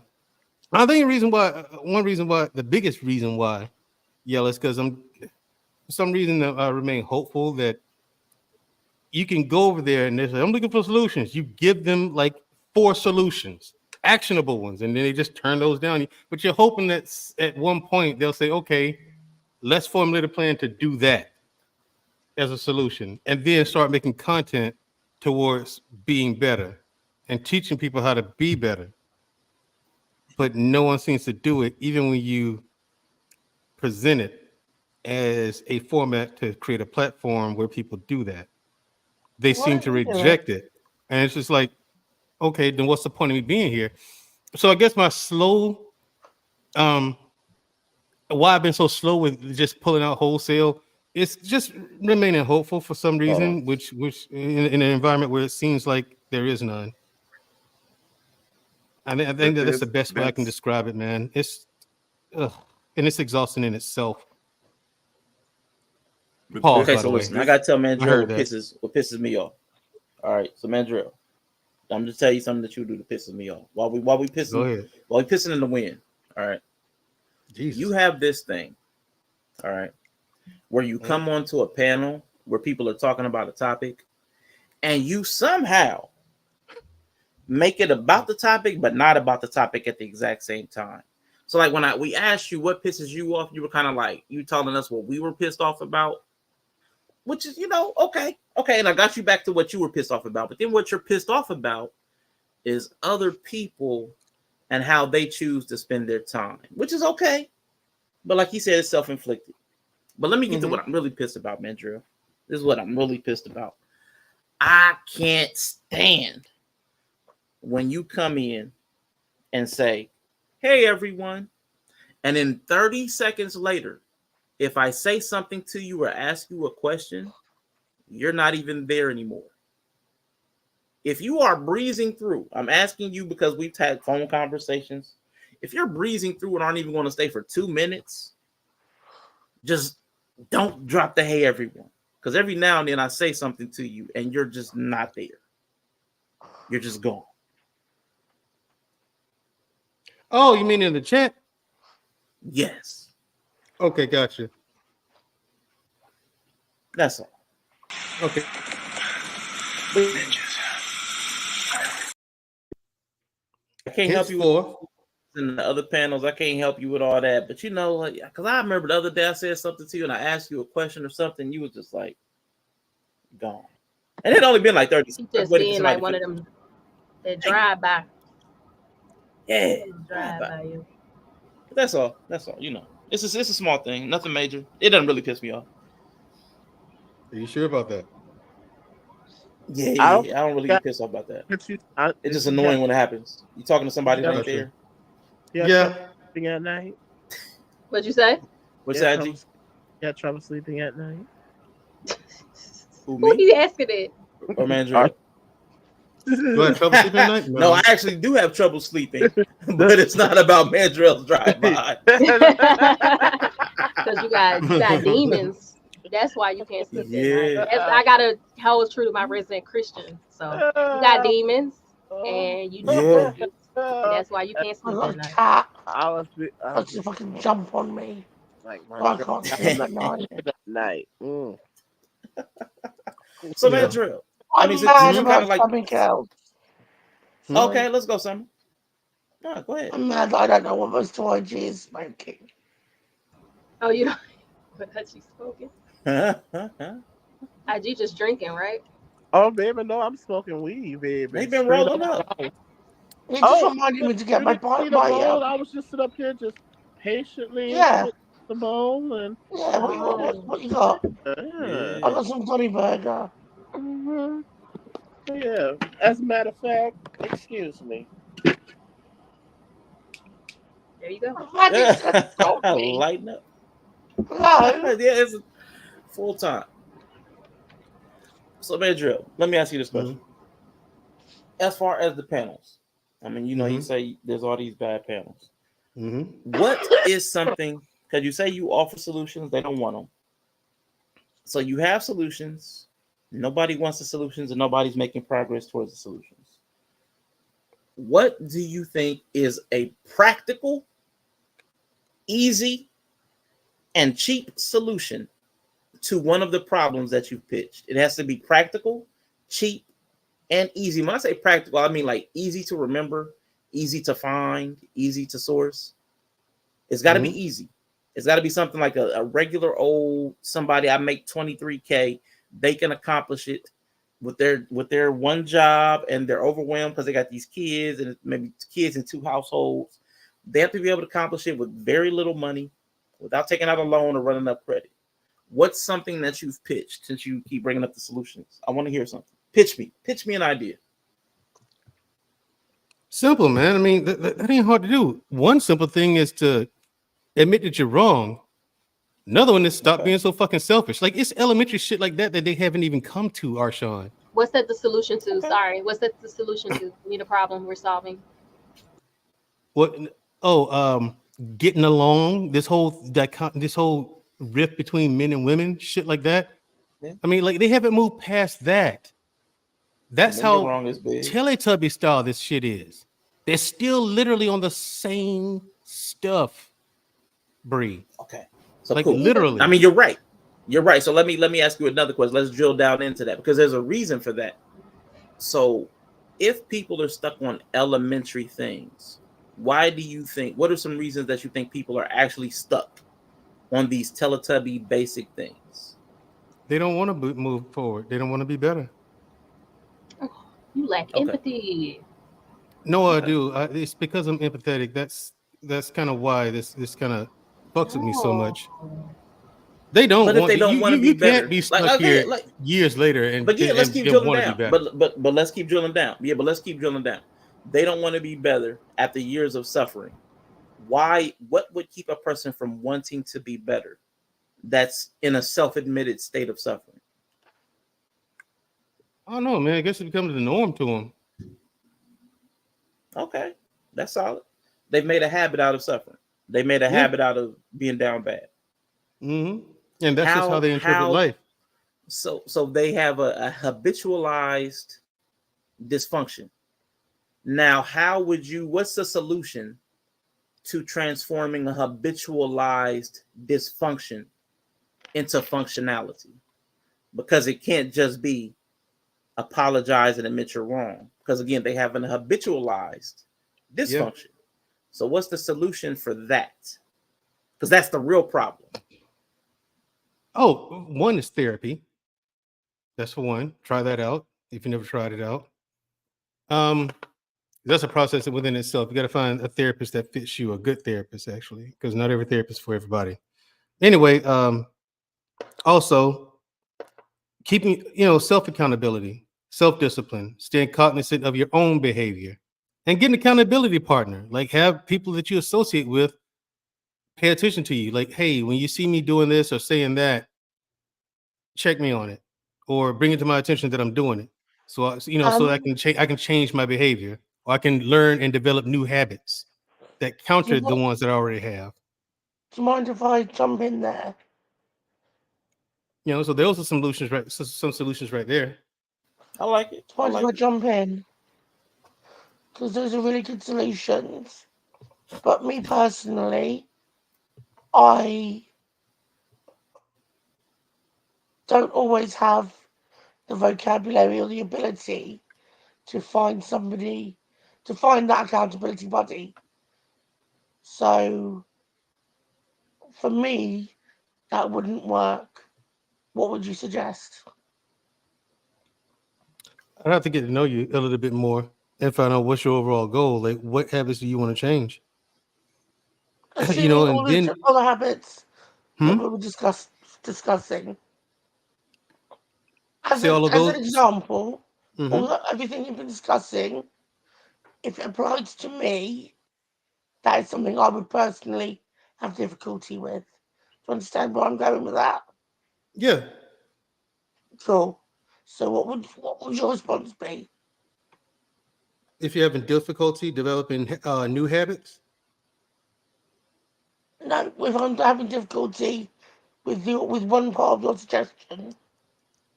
Well, you're having the difficulty coming with one part of my suggestion. The overall goal here is to develop new habits.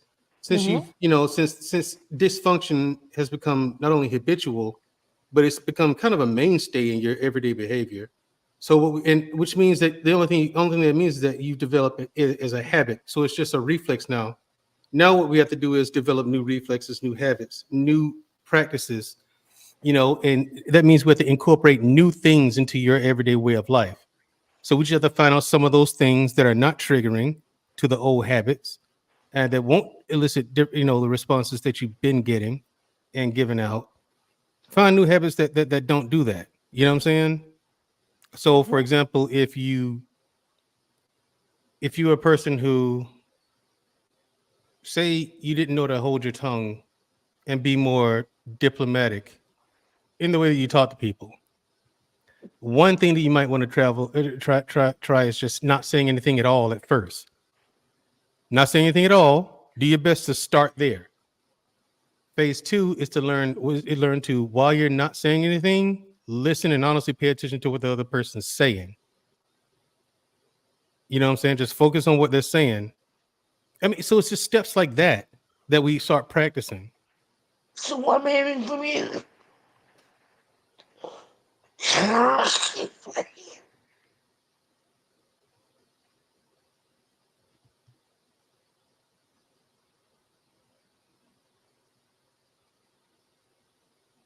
Is there something wrong with my equipment or what? No. She had to mute up real quick. I didn't know how long she was gonna take to get back, so I just let her out. Jump in, got you. All right, cool. Now, Major, I'm gonna tell you, I like the fact that when we get past your old man, when we get past your old man, get off my lawn. Y'all don't know what y'all doing. Like everybody's stupid. Once we get past that, you're actually a thoughtful person. So I just want to, give you your kudos. But you actually, you be thoughtful once you get past that. I don't know why everybody's so stupid. But then when we get you a couple of questions in, you get thoughtful. So I just wanted to say that. Thank you. Apex in the building. You come in with that old man energy first. It's just the initial frustration. Everybody's stupid. It's the initial frustration, Arshawn, is what I'm saying. That's all aggravated. Good. Yeah, I'm just aggravated. Like with some people, it's just, and I think it's kind of the hypocrisy. Like I'm not perfect, and I honestly don't pretend to be. But it's just like, God damn, why do you? We're solutions based. And I'm like, no, you're not. Like not even a little bit. We like to lie. They all clenched up. You know what everybody need? Little, some of them. We was having taboo march, and one day we was talking about pegging. Jesus, pegging and butt play. And some of y'all be so clenched up. I'm not saying y'all need the full Monty, Some of y'all might need a little tickle. Y'all need to relax. Y'all need to fucking relax. That's what the problem is. Y'all clenched up, your blood pressure high, y'all angry, y'all oppressed, suppressed, depressed, stressed, pressed, all of that. Y'all, some hetero men, y'all are so clenched up. Like, girl, let them booty cheeks go just a little bit. Live your own home by yourself. Just try to breathe out and let them cheeks like relax by yourself in the safety of your home. Nobody, no fingers around, no pegs around. Just breathe out and let them cheeks relax. Y'all so clenched up. That's why they still on him mad after 2 years. And Bree, you know, probably let's have them go to Walgreens and get an enema extra first, right? Okay. So we can Clean. so Clear they out. can go ahead and release, because you know Flush. niggas be full of shit and they don't realize just take a massive poo.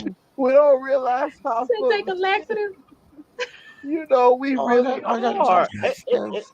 And we talking about shit that should be exited out. Like, you know, it's literally shit. So, you know what I'm saying? Have them flush that thing out. But they can't do an enema because you can't put nothing in. You No, well, can't. see, you can't bring them to a point. I'm telling you, start them off with the enema with that little small nozzle, and see if they got good sense. They're gonna appreciate the feeling of feeling empty and not so puffed up and congested. Even if they don't put nothing else up in there, they Yeah, should just appreciate knowing that okay, my internal like lower bowel yeah, mass is clean. That yeah. Let spectrum, go of that. Okay. yeah. Um. Yeah, let that shit go. Yeah, you feel take a big tampons old out and poo. everything. You have to be so high tech about it. What'd you say? Oh, it gets back to bus Just stuff. take a big old poo. Why is everyone getting so high tech about? Just go and sit Time to down. take a poo. Yeah. Sit Time down. to take a poo. Everybody Yeah. poops. I'm sorry. That's just like that was just like really irritating me how clenched up people like you talking about rants. Okay. I love you, Okay, so Bree for real. girl. So I for love real, you, like, okay, I wanna for I wanna real. go around because Yella ain't talked in a minute. I wanna hear Yella and Summer start this off. And Mandra, I really want to hear you because you be in some spaces. And we about to we are all now we started off talking about women, and you know, Shags went off. Why we always gotta be divisive? We flipping the tables. Now we're gonna talk about men. Oh, yeah. Yellow, Politics, yellow, anals. yellow. What is it that men are afraid of that keeps us up on these panels for 3 years, pissing off Mandrill? What's in the dark recesses of these men's minds? What is the fear that's driving that? Because it's a fear-driven thing. It's an insecurity-driven thing. What is it, Yellow? What's your hypothesis? Okay. So the reason I think that this is continuing to be an issue is because a lot of these dudes don't. They fear. If I'm gonna answer how you said, they fear being the one who is vulnerable. Okay. Like there always needs to be a fight. Like that's why I asked the kind of question about watching this shit is because I don't care no more about like if I have to be vulnerable or if I have to be. Now it's yeah maybe that too, but I think a lot of these dudes because everything they saying is out of fear anyway, and it's like I think it's fear of getting hurt. Mm-hmm. You know what I'm saying? Because a lot of the other stuff is here or there, is hit or miss. But when it comes to the main conversation, which is how they feel about women and why this conversation always seems to come back to either butt stuff or the dynamic of men and women, right? The dynamic of men and women is because everybody trying to avoid getting hurt. Everybody trying to avoid the inevitable. Mm-hmm. You know what I'm saying? What's the So inevitable? I don't. Getting hurt or being I alone? mean, it's not necessarily getting hurt, but everybody wants. It seems like everybody in that position wants things to go good, or be okay, or not be problematic. Like you can't deal with people and not expect something to be wrong. You got to learn how to deal with it. People just want it to be good. That's why everybody's solutions are how to make it work right. We need more solutions on how to pick it back up when the shit fall apart. Because that's what's gonna happen. We can get the train going. Everybody know how to do it right. But what do you do when the shit fall apart? Nobody's come up with those solutions because those How do things have no solution. They don't. A lot of them. That's what I'm saying. A lot of them don't have no solutions because it's it's a bigger problem for me, and I'm trying not to go into it too much. But I've said it a lot of times. I can't deal with watching a bunch of people who write. I can't deal with watching 8 to 10 people on a panel who write. Everybody write. Everybody write. And it's worse with the dudes. Because I expect the women to sit up and agree with each other. That's cool. But it's worse with the men because they all write. And it either leads to the biggest circle jerk of agreement, sausage party? or or niggas end up fighting and beefing because they're Yeah. right and Oh he God. can't be right and he can't be wrong.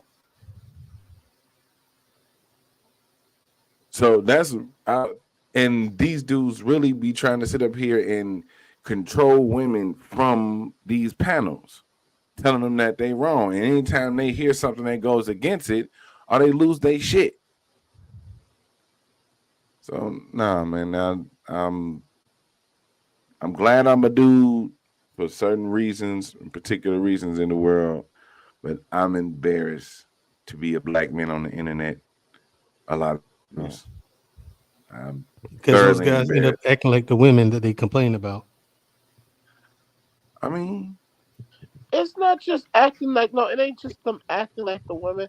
I would even venture to say that I wish that some of them did act like the women that they're complaining about, in the sense of holding certain responsibilities with the children in that aspect, but that's neither here or there. mm, No, I will yeah, say that I will say that no, as a man, black man, there are things that, like I said, we're concerned about these other respectability images, but I'm looking at, like, okay, are we going to be talking about other things other than entertainers that black men? You do realize in New Orleans, most of my Vietnamese, Filipino friends, their families still have their family businesses. You do realize like my Puerto Rican and Dominican friends still have their shit and stuff like out here in other ways.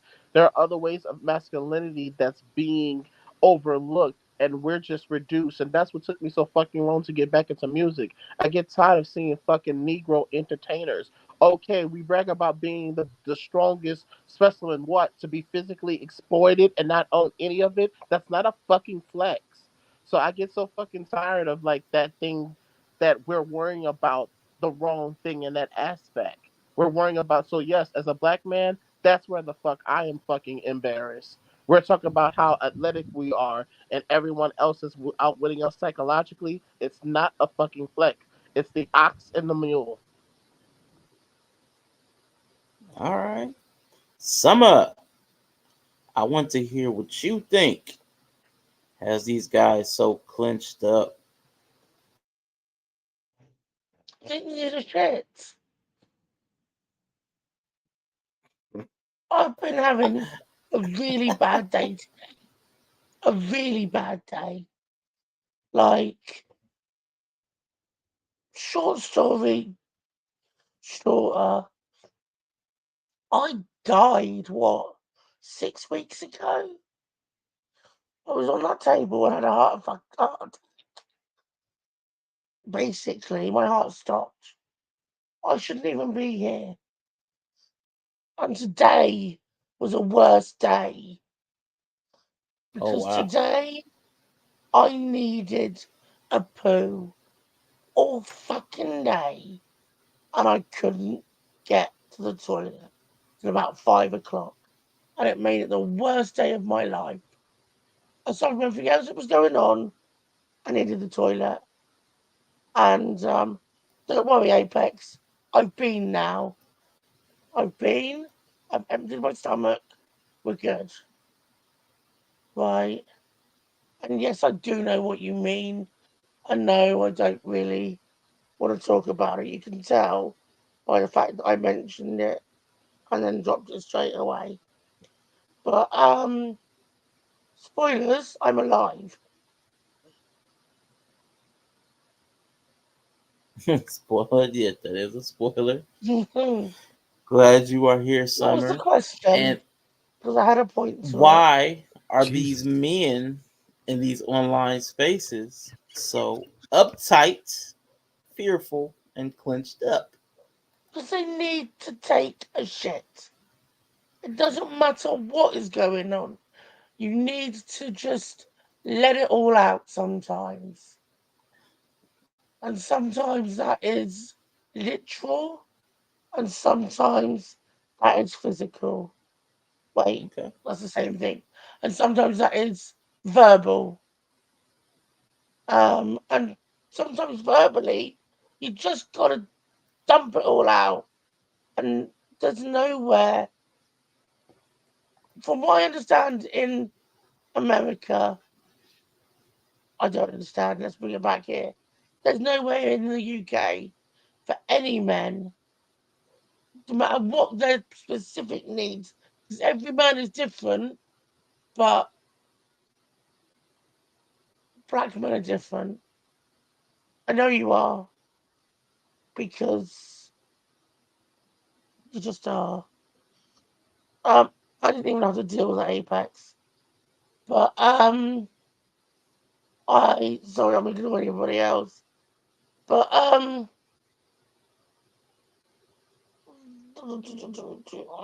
still a bit hazy. So everyone needs to let it all out sometimes. And there's no spaces for people to do that. So they brought it to the internet. The problem is the internet doesn't flush. It's there forever. And it's Mm. starting to stink. Oh, that And was the a good one. problem is, sorry, Did you sorry, apologize? That You was keep a for going. I said that me. was a good one. Yeah, that Oh, was a okay. great she's so analogy. she was so And that was very a great smart. analogy. That was a That great was perfect. the Yeah. Yeah, that internet was great. doesn't flush. The internet doesn't flush; it just stays there forever. Just stay there That Out. was a forever. good one. And it's starting to stink, she said. And yeah, it Yeah, does. it's It starting to was stink. so And she said real. it's starting to stink. Like, yeah. Yeah. Oh, And that girl, made it me was. think about what Yella said, because Yella talked about the Oh, vulnerability. Like, so all this stuff that's coming out is not really going anywhere. Like, so it's not like there's no processing.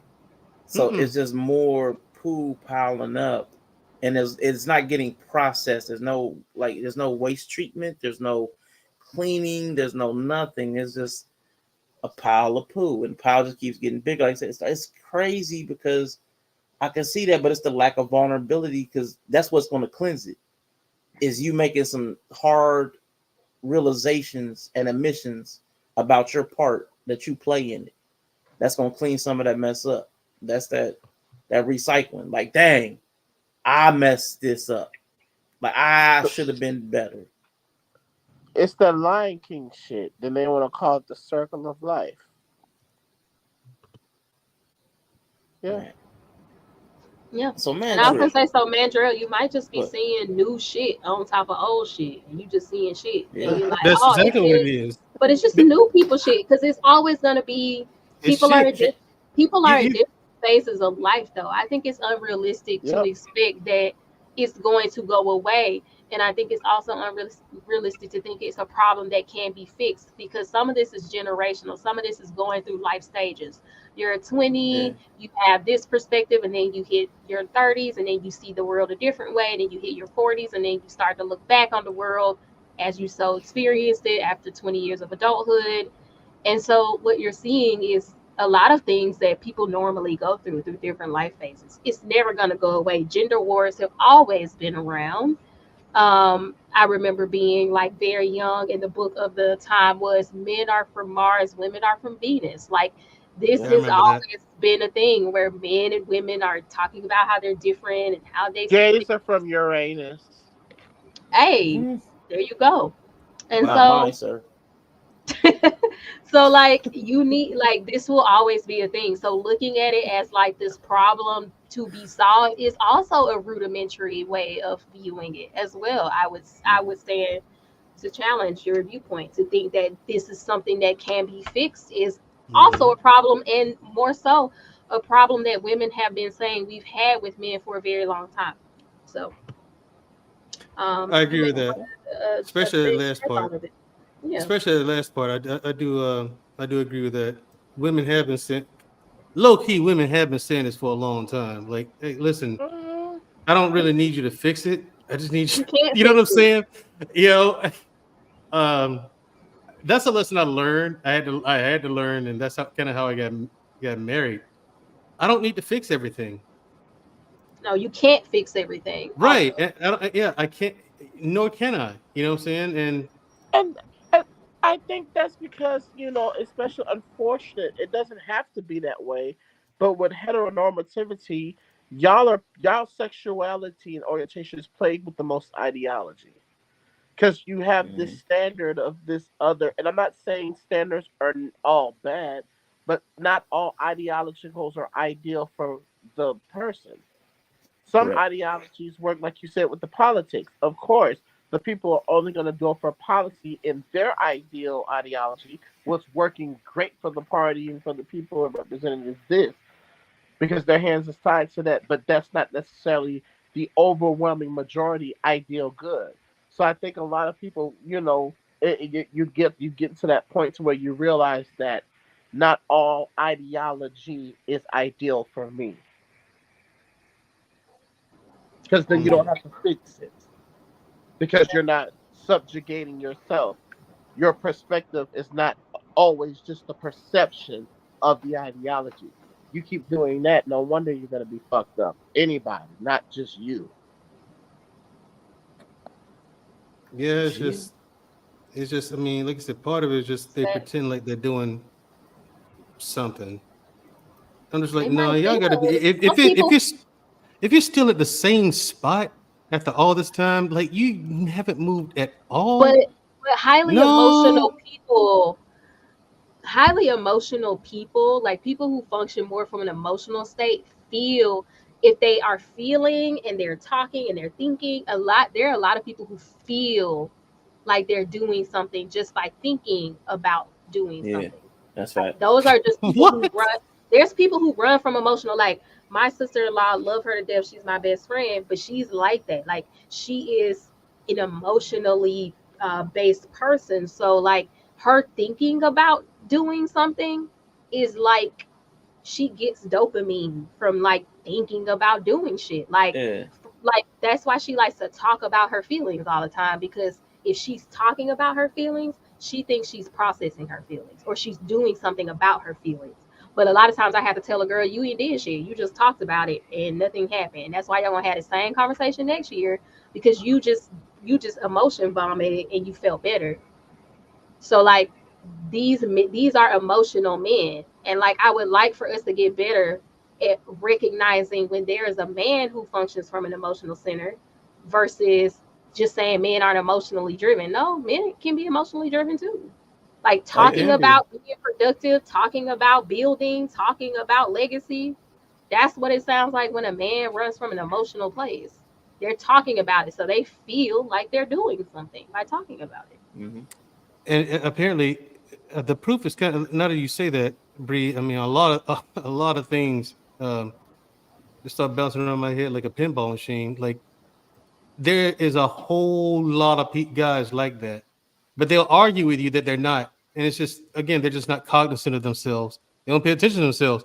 They do a lot of guys behave that way. Like they talk, and you can see it in their eyes. They get fired up about it. Like they want the change to happen, but it's like okay, but you're not doing anything to cause that change to manifest. So But it feeds their but it emotional feels center. good. Yeah, yeah, you're right. You're right. But it feeds their emotions, so they feel like they're doing something.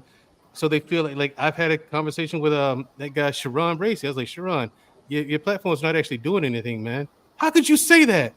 someone got in contact with me and said, "Man, I didn't think about it that way until you said it." I'm like, "Yeah, but did you change his life anyway?" I think I did. Wait, you think you did, or did he say that you did? They might though. I think I did. Yeah, Can't be but I discounted. mean, It but my can't be thing is, discounted. it's like, But no, all you're doing is Mandrill, talking. Like, you're not I making. want to give you something because Mandrill, I know you don't. This may land on you the wrong way. I know you don't take offense to a lot of things, but this may land. This may come across as a shot. Is what I'm saying. So prep for it.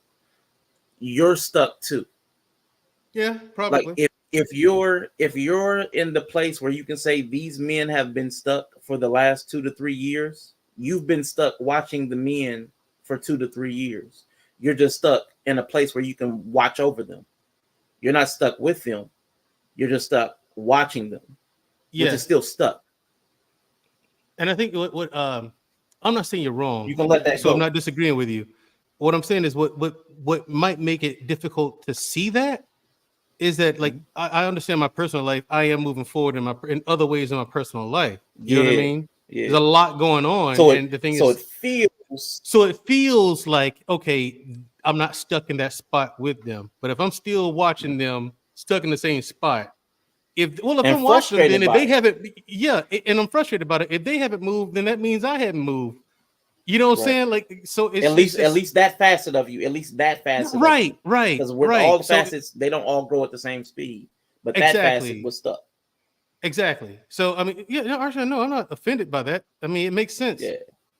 You know what I'm saying? It makes sense. So I mean, it's just like, I think even me having this conversation, like, I've kind of realized that, it's time to just lay that shit down for good, for real, and just walk away because. Maybe or approach it differently, Because man, like listen, because the same way every time you come here, you feel like you got to tell me that my platform is something. Maybe because you're stuck. Because again, I believe in a version of providence. Again, I'm not a Christian, but I believe in a form of people being where they need to be. And maybe you're here to hear this, so that when you get stuck in those places, instead of being stuck there doing nothing and watching them in judgment. Maybe you're there to help unstick them, so at least they can get to where you're stuck at, so they can see the other people stuck where they are. Like, okay, look, come stand where I'm at, fellas. And you see how everybody's over here piled up, stuck, and talking about hot dogs in the hallway? We don't have to be stuck there. We can step out of the hallway. There's a foyer out here. There's a nice little rotunda. There's a gazebo right outside. We're still stuck, but it's prettier stuckness. Like, so I'm just saying, like, there's levels to stuck. There's different ways of stuck. And if maybe you're there for a reason, maybe you're driven to be in that space because for some reason, some inclination, whether it's subconscious, whether it's conscious, whether it's divine providence, whatever, if you're still around these spaces, and I was thinking about this for a whole different person for a whole different reason, maybe you're supposed to be the change that you want to see by being in the space, but being in that space differently. Like you being the example. You're stuck, but you're stuck differently. You're stuck with grace. You're stuck with a perspective. You're stuck with hope. You're stuck with something. You're stuck with the solution. You're stuck with an answer. You're still stuck. And you're like, fellas, it doesn't have to be this way. Look what I can do. Look what I can do. I got married. Look what I can do. You know, but maybe I'm just saying, it's just a thought. It may be totally all the way off. But I'm just saying there's another perspective where you can see it differently, and it would allow you to actually change the space by participating in it in a healthier way instead of a stuck way. Interesting point. Definitely something to consider. Or so it's Shag. Or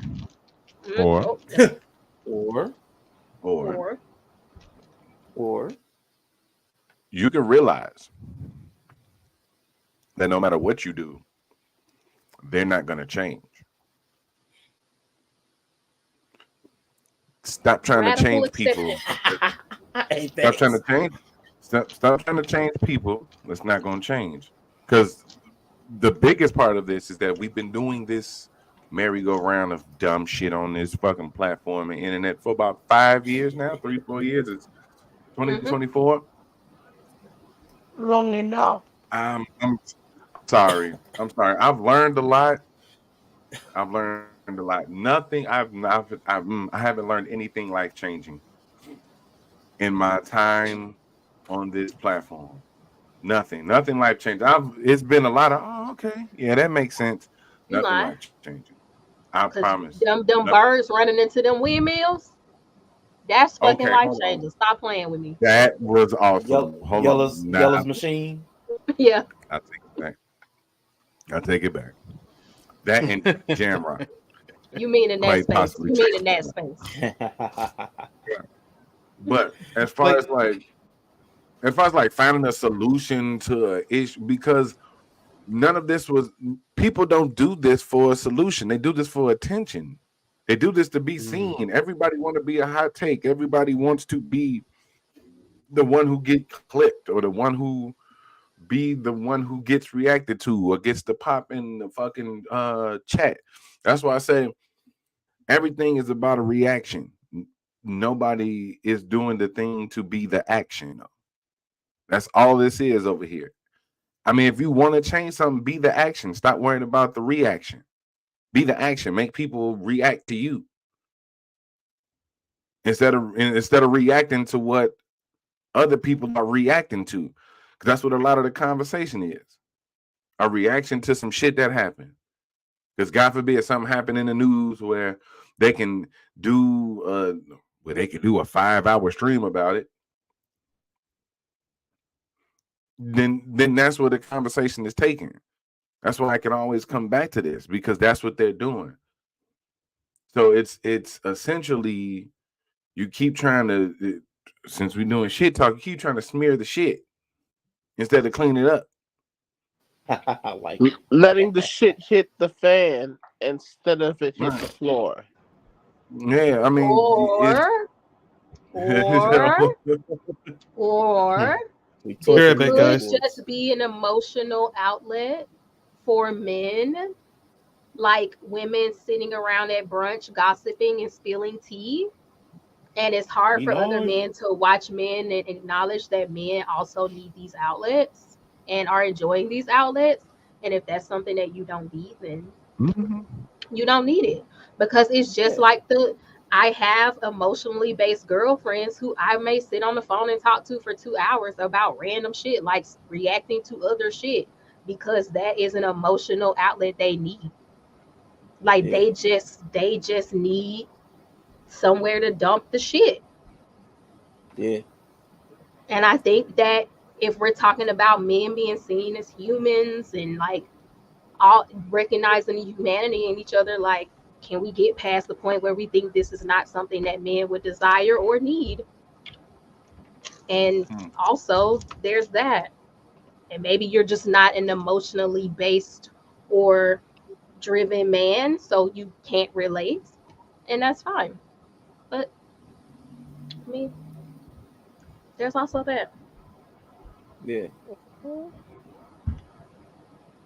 A All of the communicative, above. like yeah, all the above. I could see that to where yeah, because it's interesting. We were saying that we was having other conversations outside of the dynamics of sex and gender. Because as y'all can see, like even I backed off a lot. I'm just tired of that type of whole premise, like that whole thing. And I come over here and listen in, and sometimes while I'm at the plantation, aka a job.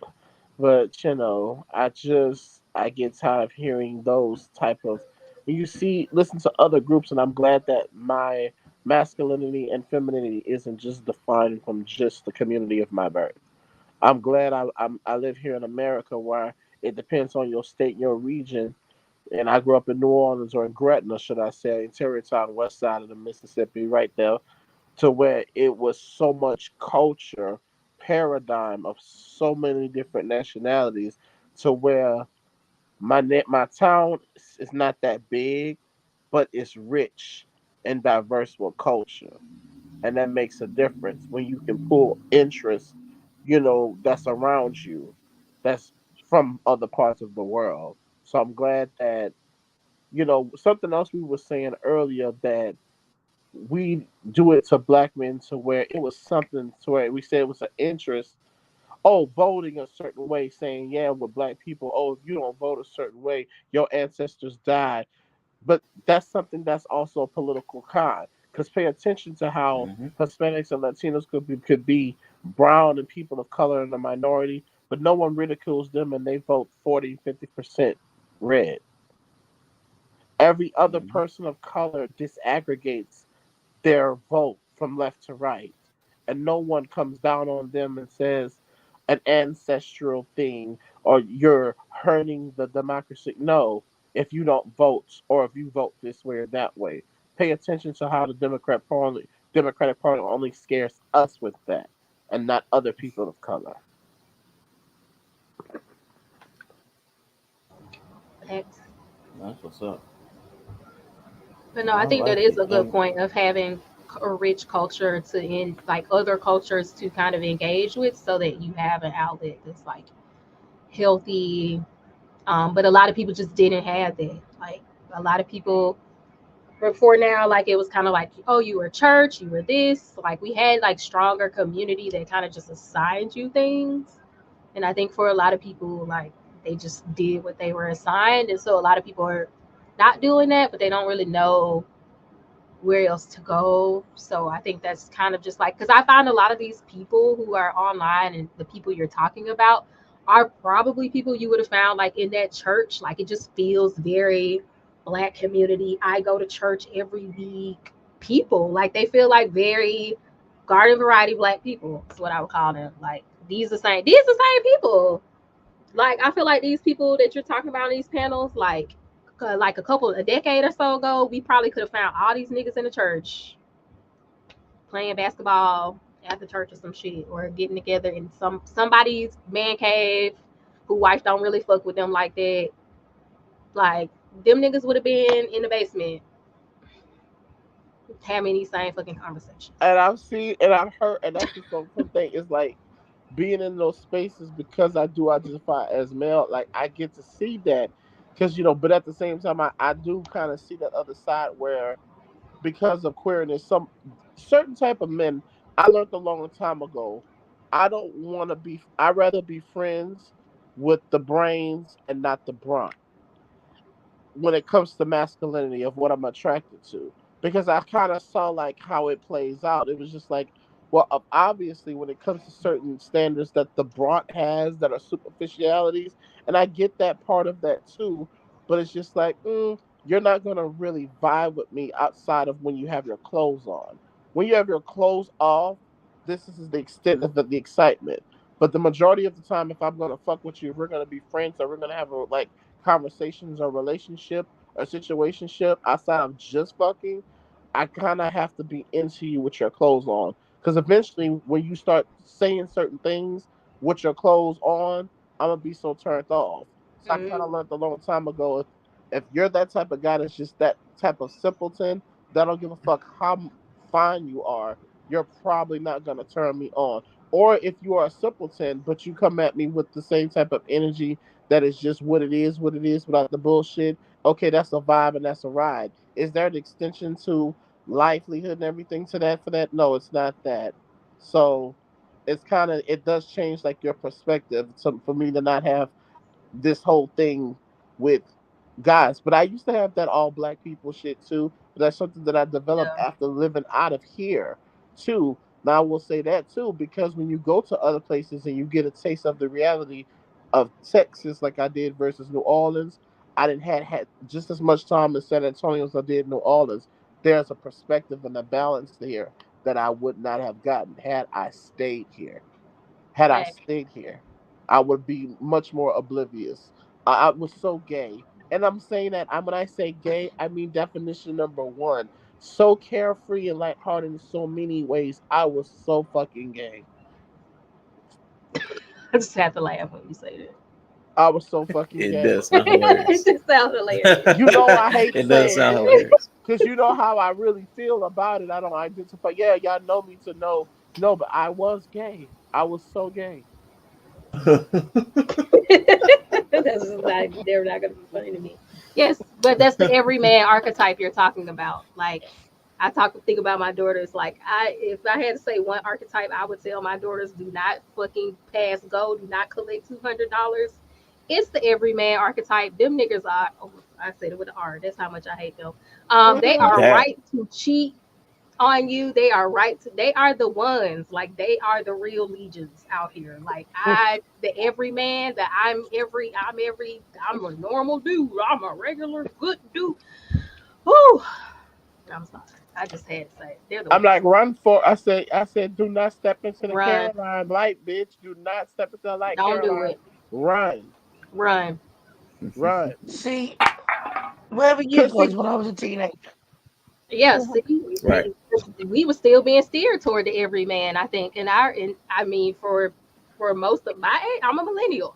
Most women were still thinking that everyman was the pinnacle of that's who you marry. He's this, he's that, and like now I've seen enough aunties. I got a few friends who hit around 40s who marry some everyman niggas, and I'm like, ooh, bitch, ooh. Tyler Perry is always gonna have source material as long as they fucking exist. I'm sorry, it's just whoo, and that's why for me I don't watch those panels Mandrell's talking about because it's just a bunch of everyman niggas, and I Man. already know they're terrible. oh, I Bree, already know. Bree just be spitting out so much with truth and realness. I Yeah. fucking love her. She be about to take me out. Ooh, but that's so real though. No, for real, like. Oh my god, and that's the thing too, because that's like I said, being an exceptional person don't mean that you just get to sit around on the sidelines and just say, "Oh my god, I'm so fucking cool." It's like what? No, you can't even measure your exceptionalism if you don't understand the rule. If you don't understand the rule, how do you know that you're exceptional? It's weird Everybody's because I exception. am. I'm sorry. I mean, it's because I am genuinely brilliant, but I don't really like to talk about it.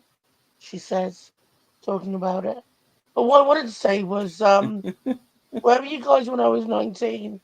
And I knew deep down that I wanted stupid men because I didn't want the stupid ones.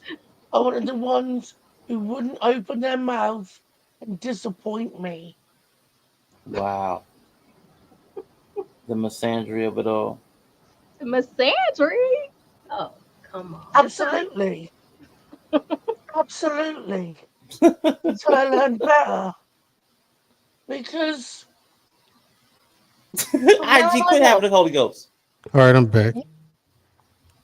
the man I Go ahead, love the Summer. most in my life is not actually as thick as he used to make out. Yes, ma'am. And for 7 years, I thought he was a dumbass. Um, but that's because he knew me quite well, and he knew that if he did say something that disappointed me, I wouldn't be able to feel that way about him because I needed someone smart. Doesn't make sense. I needed someone on my intellectual level, and he was there just under, but knew enough to not. I don't know how to express it, but I don't know. As everybody's favorite uncle would say, I say all that to say this. I know it's wrong. It's my get out of jail clause at the moment. I never wanted a stupid man. I don't think men are inherently stupid. And I don't think that I could cope with the kind of men that I wanted when I was 19. Of course not. I'm nearly twice that. But what I still want is somebody who doesn't disappoint. And I think I gotta go, y'all. See y'all So later. that All right, continuum. Mandrill. No problem. Oh, Have a good one, Mandrill. You too. See y'all Later, later. bro. so, man. Well, I think that kind of my lungs don't want me to do this today. That kind of confusion is why people marry the wrong people. Hmm. Not gonna win, but I need needs.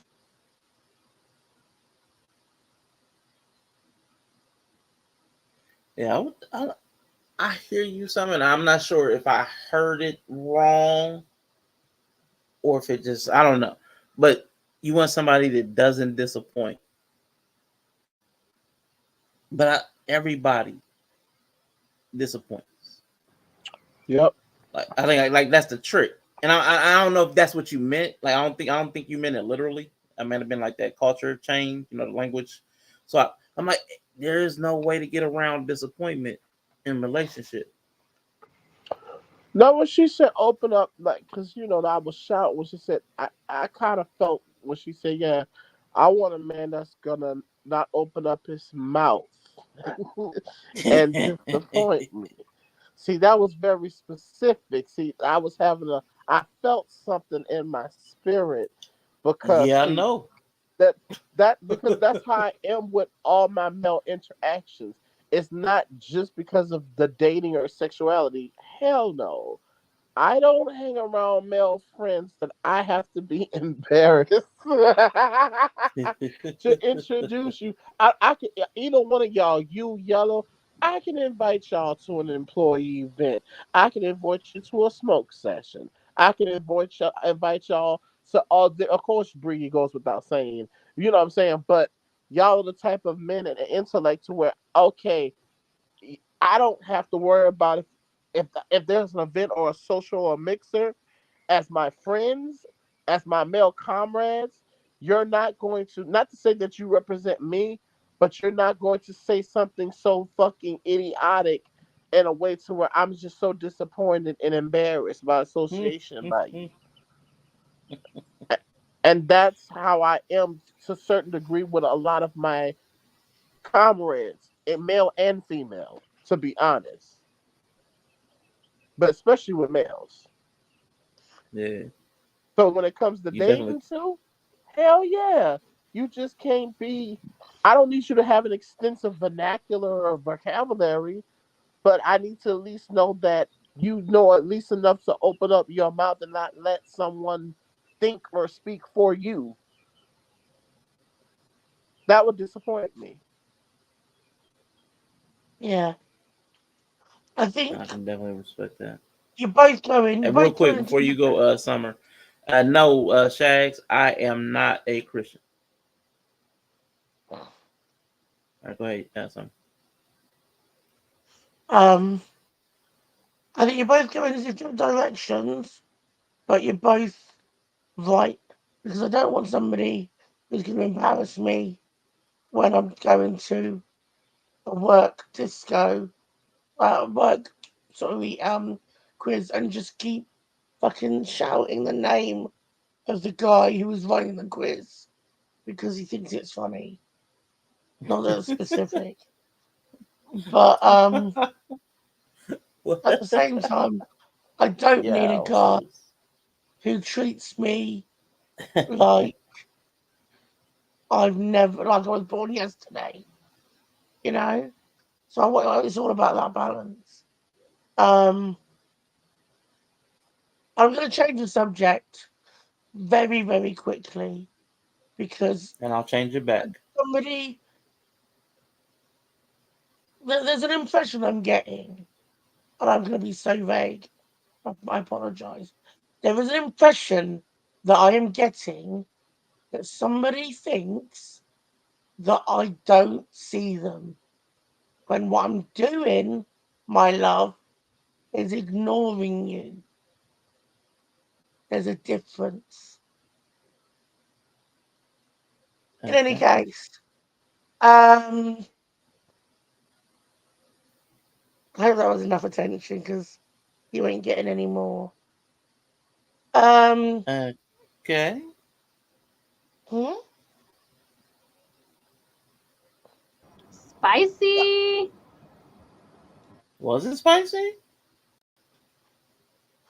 That I felt said what I spicy. said. That's all I got to say about that.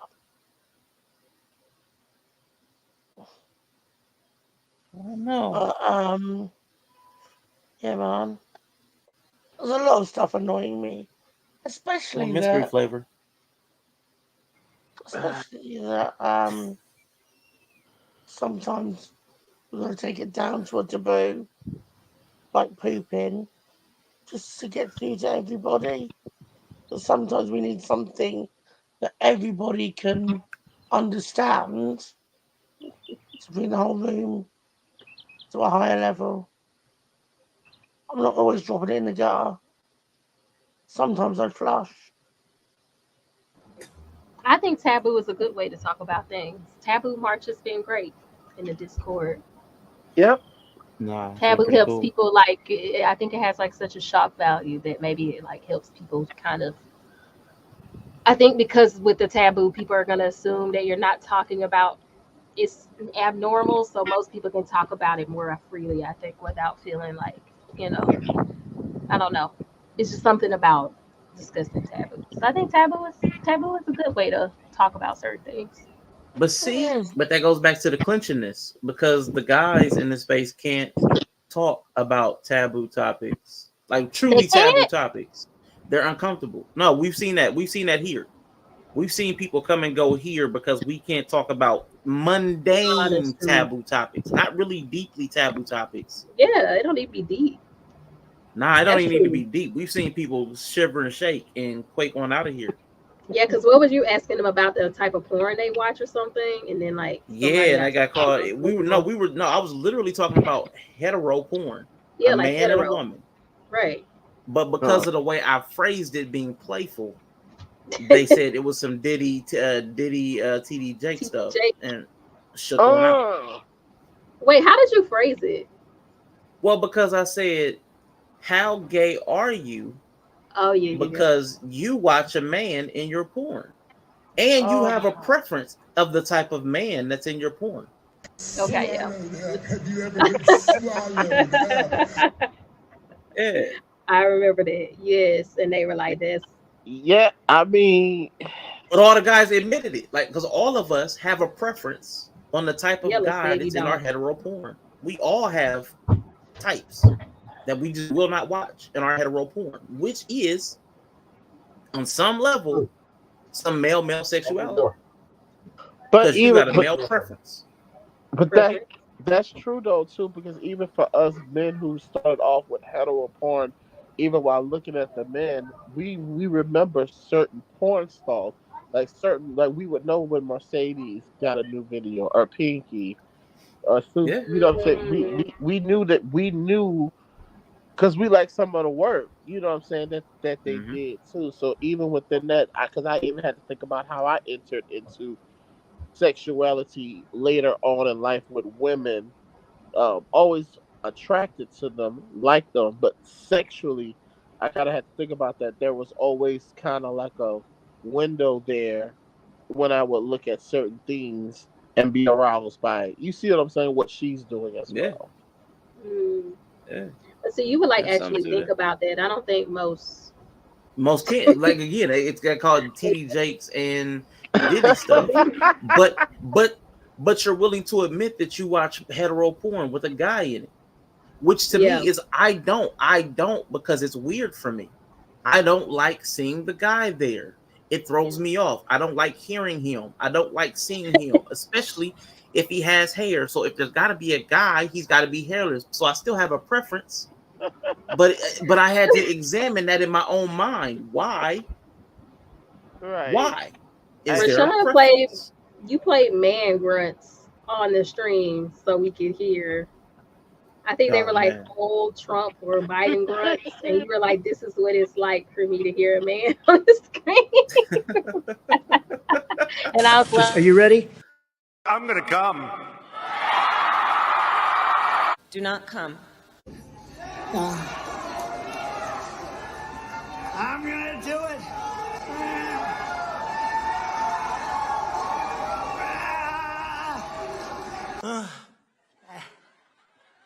And a mother and father are screaming, "You got it. You got it, darling. I'm so proud of my girl."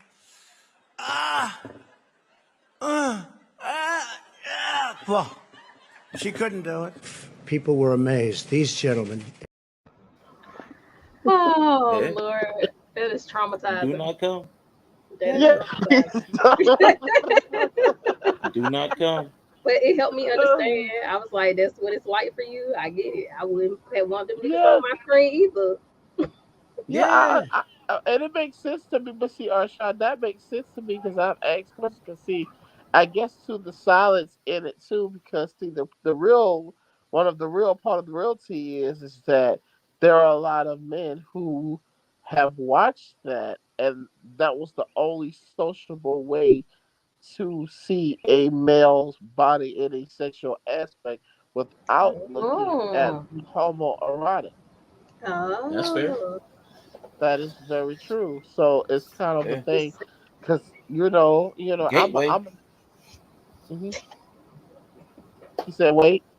He said a I said no. I gateway. said Yeah, gateway. gateway. Yeah. Like because there are things that you got to kind of think about, even why some of the angles. Oh God. No, Like how can I go here? Can I go there, y'all? Go no, because I ahead. be Go Okay, having the ahead. moments. okay. No, because I Let me had the just go moments here. like, who is this for? Who is this Let for? let let Anybody me can't handle it, they'll click off. Anybody let can't me handle it, they'll just click go on here. out. Okay. You ever notice with the old booty talk videos that they had a lot of the angles to where they always want to show you the dude fucking froggy stall, so where his asshole cheeks would be spread, you could always see his Ugh. asshole Ugh. pulsating and shit like that. Yeah, I told you. It's I'm just saying.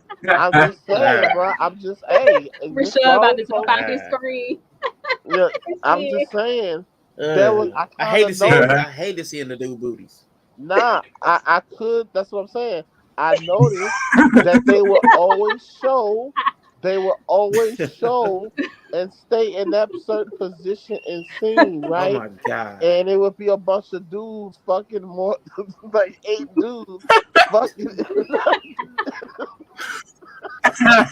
I'm not making it up. I'm not making it up. They all be fucking in the same girl in that same position, and I'm just sitting up there like, wait. All them niggas on there, one girl like flies on shit. You Yeah, don't that's even what I'm see her. saying, Yeah. bro. That's what I'm saying. And ain't no way. And see, like it is what it is. I done been to some sex parties. I didn't fuck the couple I should have. So ain't no way you gonna tell me that after the first nigga done it in there. Ain't no way 4 or 5 niggas done it in that same bitch. I'm sorry, the same woman's ass, and you ain't trying to tell me you don't feel that shit on your dick. Hell no. So Ah, so I bruh, hate touching substances of any kind. I gotta tell you. Now look, now Oh I'm a nigga now god. I'm homoerotic, so you understand from me this makes sense. But Right. But I'm you like just how saying. you 100% hetero and you engaging in Yeah. stuff like that. That's You like it's a using spectrum. another nigga lube as cum.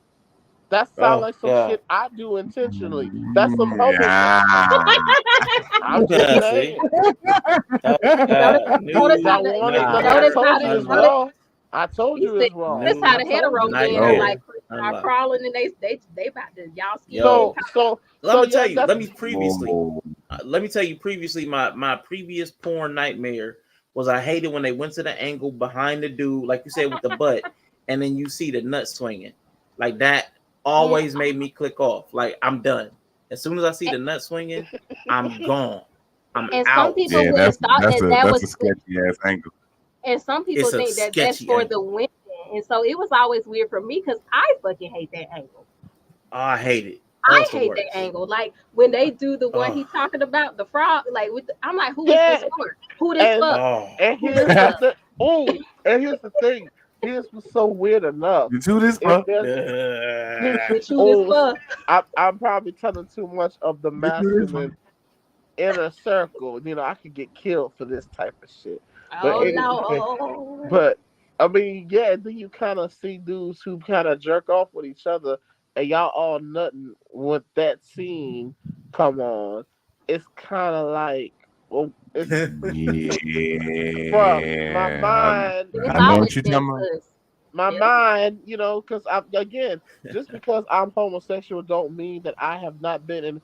That's the thing too. That's the thing. I guess I'm a very particular ass nigga. Some heterosexual dudes don't have good enough hygiene for me. Now I ain't saying all of them. That ain't true. Some Oh of them, no. that you know what I'm saying. But I will say it's just a thing to where like some dudes just wouldn't be my fancy. Yeah, you could have this, that, and the third, but nigga, you really not my fancy like that. So just because I see your shit, it don't mean I want to have it. I will okay. I'm good. You I you mean, put some the of them can't even clean their booty crack because they'll make them gay. So I yeah mean, yeah, and Oh but even no. but even the front part don't even the front sometimes part you don't know what I'm even. saying. Sometimes that nigga don't act like you don't when you done jerked off and that nut. If you just sit there, you let that nut stay on the head of that dick, and you done went out and took a walk, and you go ahead and you pull that motherfucker out if they ain't giving Morton's fish sticks. Sometimes don't play Man, with me. Don't play with me. man. So I'm just saying, Just like, Gordon Fisherman. don't play with me. You know what I'm saying? Because I know dick. But anyway, in a sense, I'm just saying, it's just, it's just one of, it's No, just, I think it's fascinating because as someone who does, I'm not on camera. You can walk by. yeah, As someone who has seen it, and I'm be like, who is this for? Like I always knew yeah, something weird was going on because I was like, this angle is not for me. This angle Shit. is not for me, yeah, even though it's a man. I'm a woman. This angle not for me because I first of all I will Yeah. never see a man from this angle. So how is it Right. for me? yeah. You, How is you, it for me? because niggas Wasn't for like to me. eat ass and niggas like to look at other niggas' booty holes. Like me, I'm niggas. It's Wow. You know what I'm and that's saying? he said I'm niggas and I I'm, like I'm niggas. This He is said I'm who. niggas. Yeah, I'm niggas. This is who they Yeah, that's understood that the it's world for wasn't gonna IG. be. That's what it's for. Yeah, yeah, they understood that the world was not gonna be accepting of yeah same gender lovers, same sex niggas. They understood that's the world we're gonna be in. So yeah, they gave some niggas some good Brian Pumper booty hole twitching cream pie action, and I'm grateful for it. You know what I'm right saying? So you know what I'm saying? But I see it. It's like I see the homoeroticism even within heteronormativity, yeah and that's why interesting dynamic that there was something I just watched Laura Reed talk about, and it was talking about how Donnie McClurkin was saying he can't be free. Yes, unfortunately, because we have these labels we put on people that sex and sexuality is not the same thing. You can like to occasionally fuck with a dude, and that would not make you gay. I am gay. I am emotionally attached. I am sexually attached to men and maleness. I am all those things. There are plenty, most of my partners are not gay. They identify as straight. They have wives. They have baby mamas. But they suck a dick and suck a motherfucking dick out of a corridor. You hear me? So I'm Mm. saying at the I love same it I goddamn love it time, I love it. I'm It's just the spectrum saying we talk about. Sexuality is a spectrum. It's he's not. not Yeah. he doesn't orientate his orientation is not homo is gay. Gone. No, he still orientates heteronormativity. He still is more emotionally and sexually involved with women, just like me. I like a little puss every now and again, right? I'm not gonna walk around here telling Hey. people A little I'm spot of puss. bisexual. Oh, Spot of I like to be a puss. little coochie every now and again, girl. You thought with men acting up the way that they was, girl, that I wasn't gonna see. I was always attracted to femininity, but you thought with niggas acting I'm up, laughing you thought because I you thought understand. just because I got a dick that was gonna save me. Hell no, these niggas ain't loyal. Shit, and nigga, I was just so glad that I was able to naturally. And here's the thing, sis.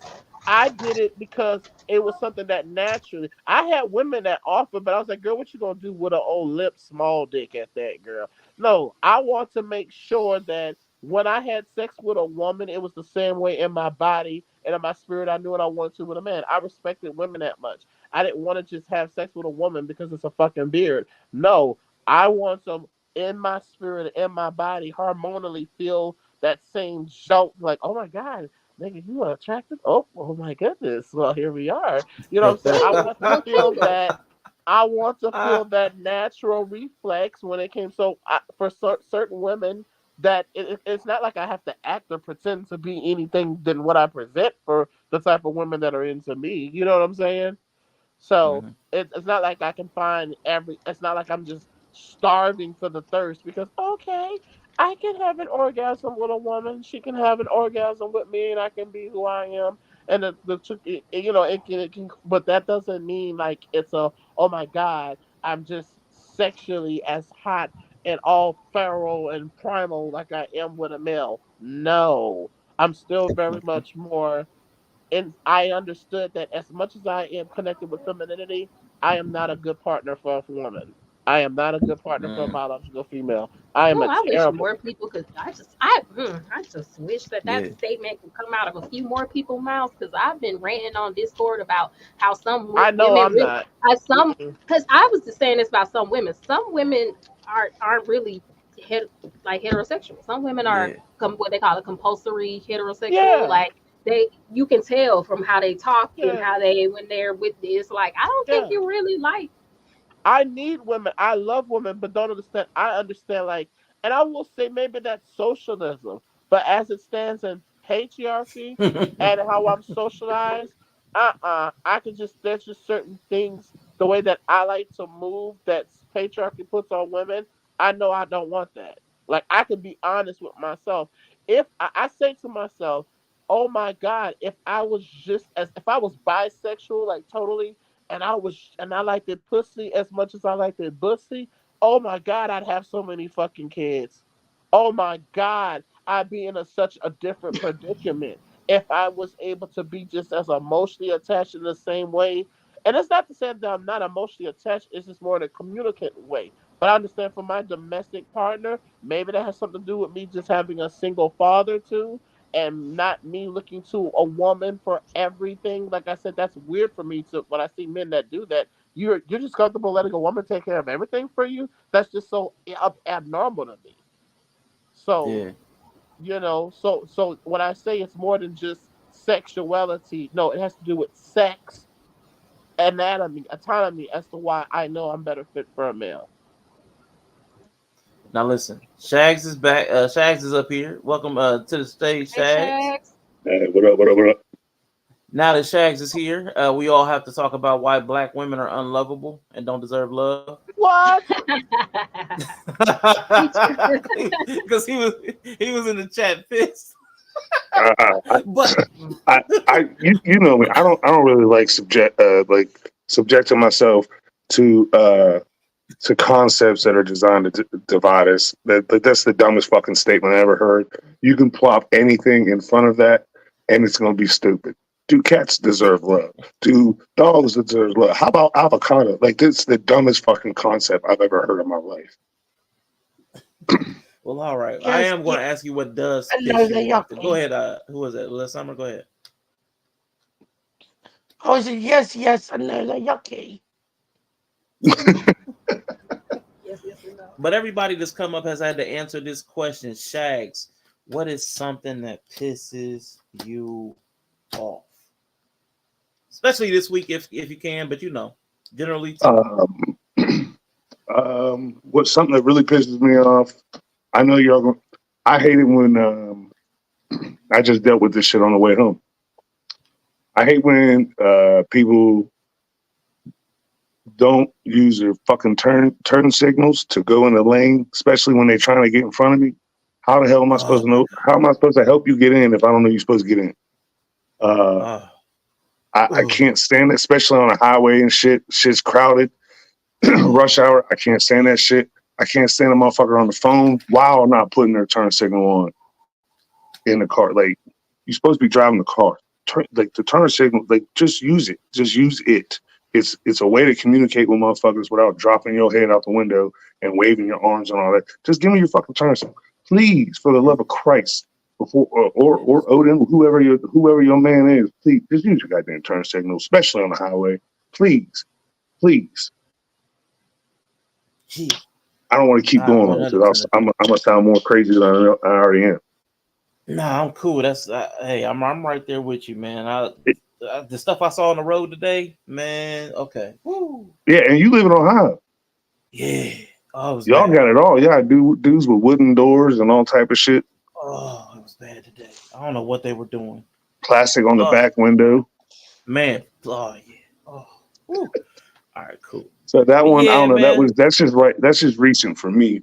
There's a lot of other shit, but that was the first thing I can think of because I just dealt with it. So What I'm I feel hearing so though bad. is you guys are annoyed at a lack of communication amongst people who are in life or death situations. That's a stretch.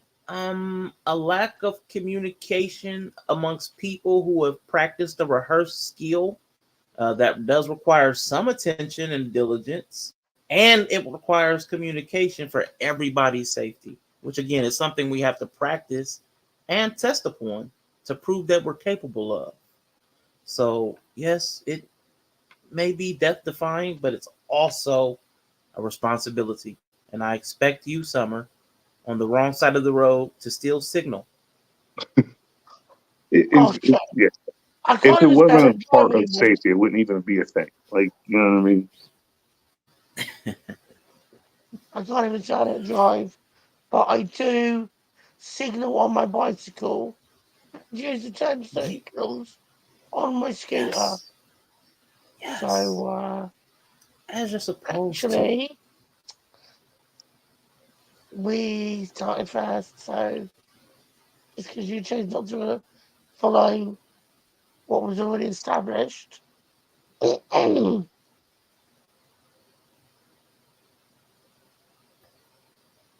Real quick, mean, everybody in the sorry, now go ahead. You can go ahead and finish doesn't what mean you're you're saying. driving the wrong side of the road. That's what I was going to say there. All right, people in the chat, because Touch of Noir just made me think of something. Snacks. You had to say something with your chest the other day. Who on the panel had the chestiest level of pistivity today?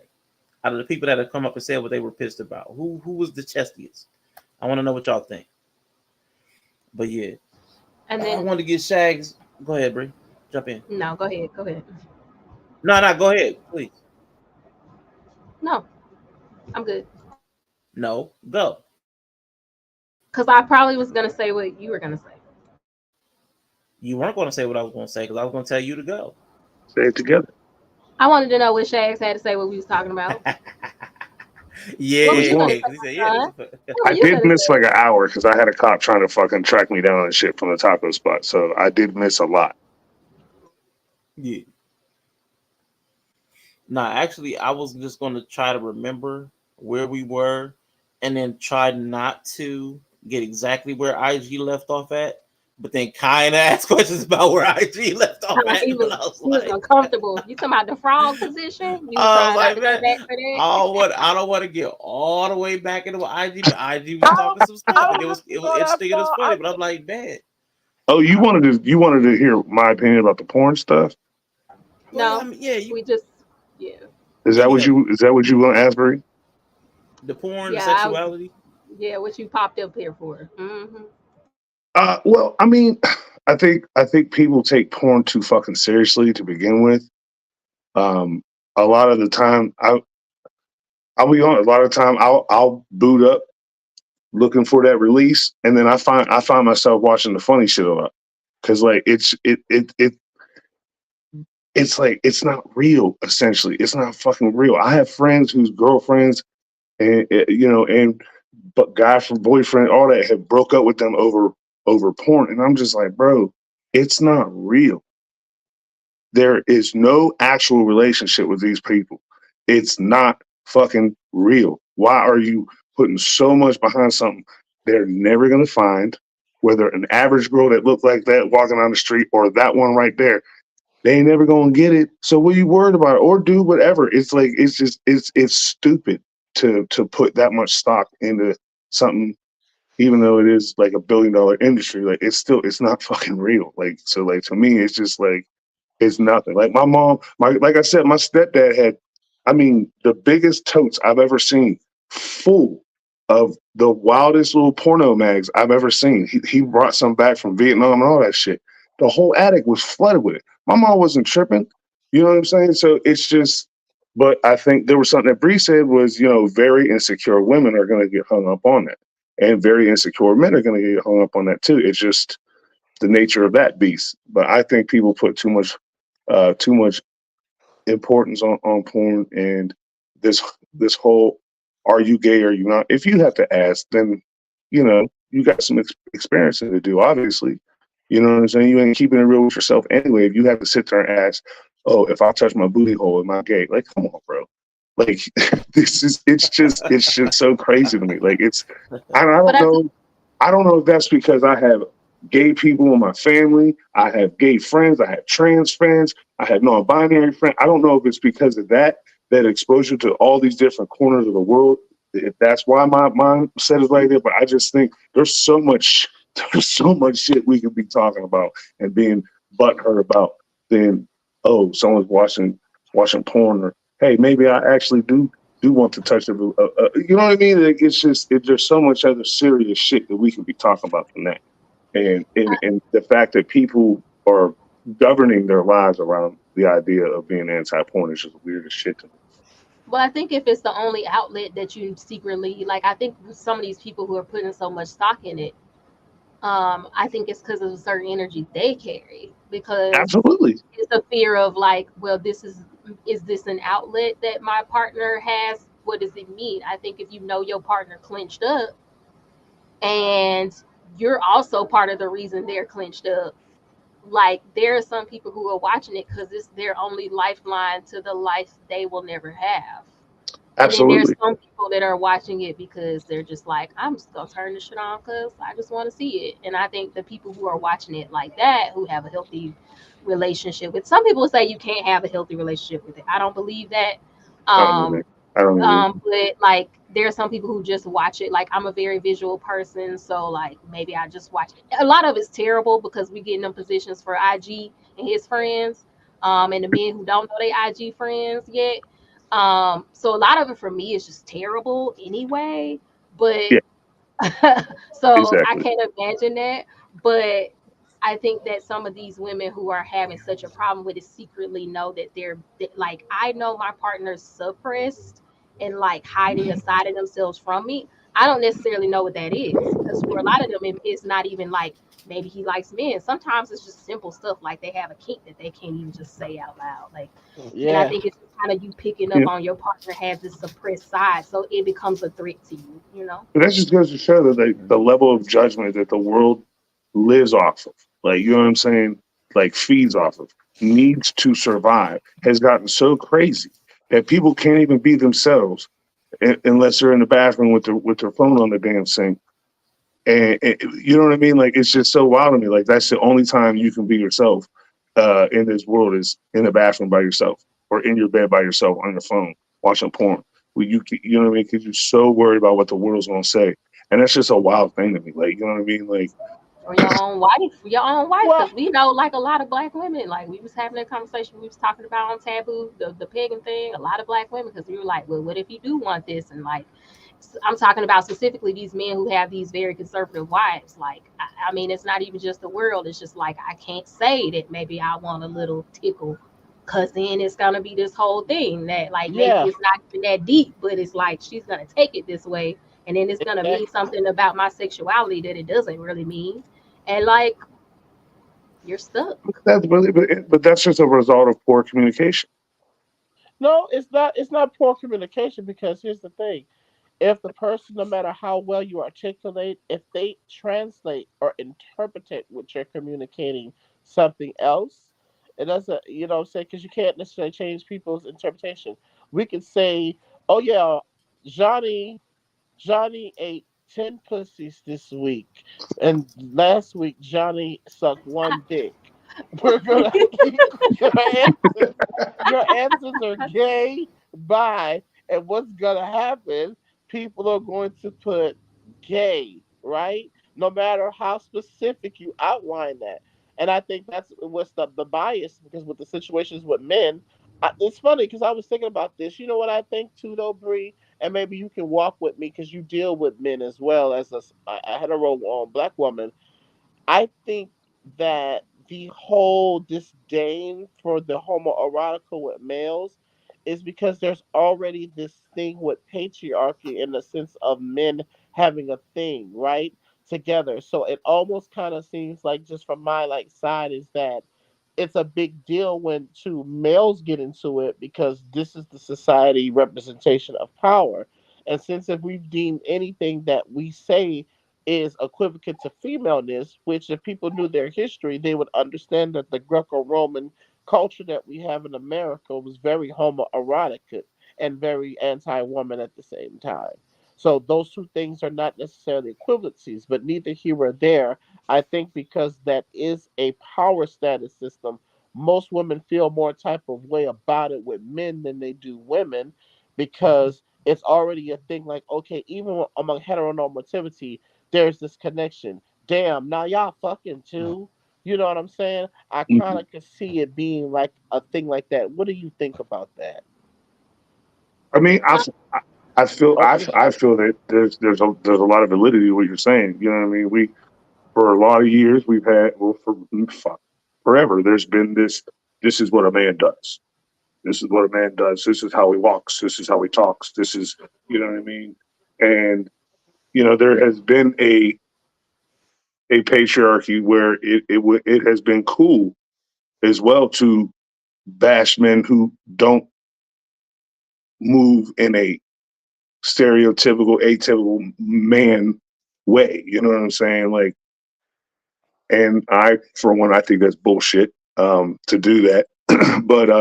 But no, I mean, unfortunately in this country, it is the norm to be against anything that is the opposite of you and what you were taught, and while also being 35% of whatever it is you hate. So it's you know what I'm saying. So that's how I look at it. You know what I mean? Um, I do think it's a power thing. I don't think it's as much as like, oh, they're getting together. The power is here. Like for me, I have this weird view that I always say in a traditional marriage, cheating is baked in. And in patriarchy, homosexuality practices were always a part of it, like in Rome and stuff like that. So I always say those things, but I don't really think it's that. I think that's something that subconsciously we already kind of know is baked in. Like I just feel like it's mhm. it's a fear thing of it because it's kind of baked in, but also I think it still goes to the power of desire. I think a lot of women, specifically in my generation, are very power hungry, and I look at it because I'm very sensitive to power dynamics Yeah, me too. in relationships and everything. And I think power dynamics, now you can choose not to play into power dynamics, but most of us do because it's America and that's kind of what we do. And so Yeah, let's be real. Yeah. so really it's a power dynamic. I think to know, like a lot of women feel like I have power. Like a lot of women are taught men will do anything for puss. There is a And confidence and a security that I think a lot of women find from thinking that they have this ultimate power over a heterosexual man as the person who has the puss. If he secretly desires something else, women are like very sensitive about resource management, ah, their power over resources. If I am not the only thing you desire, that means my power isn't absolute. and then it makes me wonder too, because I always think about the whole you saying power dynamic also triggered the linking of the deityism of God being a he, him, and his, and everything being lead to it. I think that sometimes plays in a role too of that. Like, for people who have the Judo Christian belief, the fact that it's the same time as abominable, but at the same time, it's the same male energy, he, him, and his, that think that sometimes plays in the subconscious of women's mind when they see or engage in their men being something seen as such. But then the part, just my thought is that how could you, that means how could you create hate something that's created everything, a part of everything. So it's kind of like in that aspect, it's just I kind of look at it like, I can see where that could be a little bit more disheartening from coming from a woman's standpoint of view because it's already this. But then if you started adding this on top of it, I don't know. I just it because to me I kind of look at it like yeah, that's kind of because I talk to a lot of women and black women trans friends, and they have very strong opinions about it. Not and I'm able to have those conversations with them. But I kind of wonder, like, is that also what's playing into that? The fact that the deityism of the masculinity, and then that being same gender loving and only attractive and desiring it over you. From hearing women who've gone through it and just like Yeah. trying it out, it's never really it's always a power thing. Like, and it comes out in the like him even watching it. Like Shad said, people will break up with people over watching it. It's the Uh, same thing. It doesn't even matter if it's hetero. It's just like you desire something else from me. That means my power is absolute, which means my position is now at threat. I think it's like a hyper vigilance over resources and power dynamic in the relationship. And a lot of women like to believe, like we talking about very hetero, like on this far end of the spectrum. We're talking about them. They want to believe that they are the pinnacle of the desire. We talked about that earlier. Like they want to believe that you desire me. You see these other women, maybe you look at them, but I am the it for you. I'm the pedestalized goddess of your temple. And if that starts to be attacked in any way, it becomes problematic. A lot of times it doesn't matter. Yes, it being a man is like more shattering because of a lot of things, but I think it's really just the power over desire. Like we like to gatekeep desire. I was having a conversation in the Discord. Like we were talking about how the prostate is like the male G spot, and I was like, imagine if someone told us that like we could never have our G spot stroked. Like if we were gate kept from our own G spot inside our own bodies, like that's crazy to me. So like we have this habit of gatekeeping male pleasure, right. desire, and so I think that's where what it comes down to. Yeah, because people don't realize that you don't have you can have anal stimulation without a man. I mean, Yeah, that's what I was saying. I was like, there that's crazy because yeah, your partner. there are feminine lipstick lesbians that you would not be able to tell that they are homosexual, and the things that they do inside and outside of their clitoris is glorious without the presence of a man. But So imagine doing all of that stuff with a opposite gender partner and still being called gay. Like that's yeah, crazy. That's what I was. that's Yeah, crazy. yeah. That's Yeah, that's crazy. crazy. Like the whole partner you're with is like a woman and you're a man, and like The some. dude who's getting his dick sucked by another dude and the dude that's getting pegged by his wife is more gay. The dude who's getting his dick, actually the dude who's sucking the dick and the dude, they both gay. But out of all of these dudes, the dude that's getting pegged by his cis hetero Right. woman, like this, He's gay. he's not gay because he's getting his prostate stimulated with the excision of a toy for a woman on the side of it. Because if But he want, they don't understand that the dude who's getting brain in the king chair, looking all hard and shit, is the gayest. He gayer than a nigga getting pegged by his You, woman. go ahead, Shay. uh, it, that's a very good point. And I would like to bring this up to extrapolate on that and just, like when you look at like the Romans or you look at the Spartans, you know what I'm saying? There's this idea of what masculinity is. There's this idea of what a true soldier is, what they look like, and this and that. But them boys was fucking in the field. Them boys was in the tents, double down in them Yep. tents before battle, fucking in the field right after they got done fucking their wife before they left. And no one ever said, "Oh, them ain't men," Yep. because they Swallowing fucking each each other. No one other's ever said nut that shit. for substance, swallowing each other's nut for life force and It's substance. protein. Yeah. Yeah, no, I'm serious. Dead Yeah. ass. That's the part of me that's homosexual that I know. That's why I know that it isn't just the sexuality for me. It's the anatomy. It's the sex physiology of why I'm with a man. It isn't just the sexuality. Yeah, you enjoy sex with men Well, no, because you like men. not just sex sexuality. I enjoy the camaraderie of the same sex, Yeah. not sexuality. You get it? Hmm. Yeah. Exactly. Like outside of the actual sexual acts and bedrooms, like you actually enjoy. That's actually why I said, like, when people tell me, like, as a woman, I don't think most people ask, like, how do you know you're straight? But I was like, I know I'm straight because, like, I enjoy the company of men. I enjoy men. I enjoy the anatomy. Like, even when I look at a woman who, like, because I like K-pop stars, and everybody's like, oh, they're so feminine, but I'm like, but their proportions are still of a man.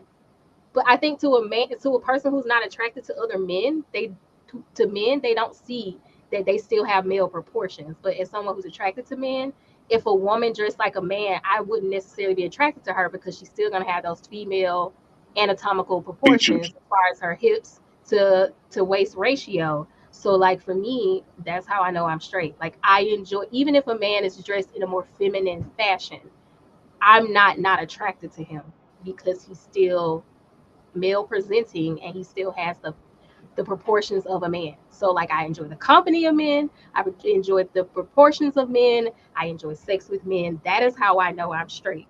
Like, and I've tried. I did, like you said, I dabbled in it. Look, let me dabble because these niggas ain't shit.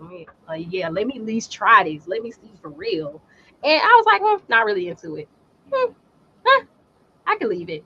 That's how I know I'm straight. Like, that's absolutely how I Yeah, know. like I ain't got to. It's like, but here's the thing: when you say to leave it, because I'm not gonna say that I won't ever have a penetrative sexual situation with a woman ever again, but I'm not looking for it. You know what Exactly. I'm saying? Yeah, I'm not looking for it. It's one of those things to where I know, like, okay, if the energy flows right, it can happen. Do I think that makes me bisexual? No, I understand absolutely that. not. I understand that I have a 90-10% fluidity of sexuality, but my orientation is still the same. I know that Right. I'm still psychologically wired to be with a man by gender role and by sex, by male autonomy. It's funny you say 90-10. I always say 80-20. I say 80-20 because see, I I will say say 80-20. yeah, I would say 80-20 because I'm not gonna lie. I have these weird moments with just certain women. It's just really bizarre because I'm not thinking about sex. It's just the because that's how I was with like dudes. I wasn't thinking about it. It's just this weirdest thing that as Hey, I got older, that but I also understand. But here's the thing: I've always liked the company of women. I just could never sexually get attracted like to them until later on in life. But I also realized that I enjoy the company of women. I can't be. That's why I say I don't want to go to jail either, girl. That's too much dick for me. That's too much testosterone. I say, Somebody gonna get hurt. I don't like dick and booty that much to be around these motherfuckers all day. Absolutely not.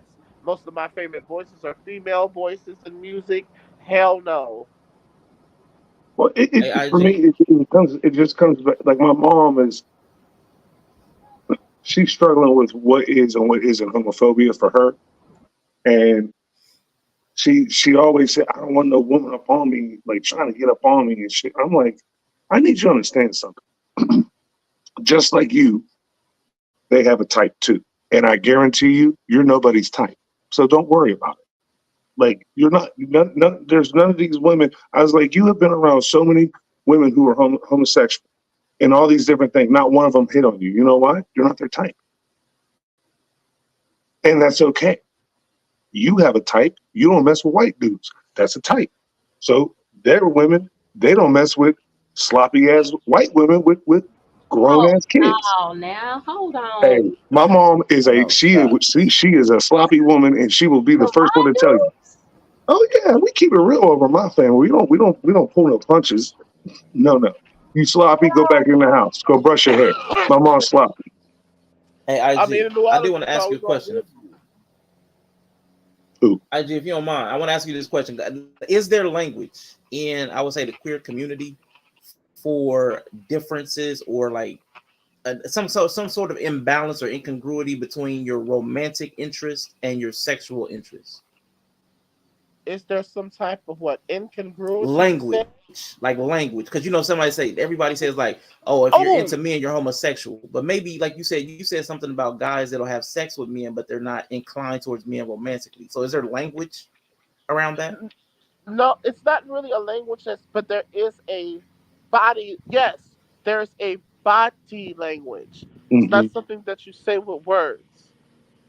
It's a body language, and it's something because see, okay, there's a way that all sex is outside of sexuality.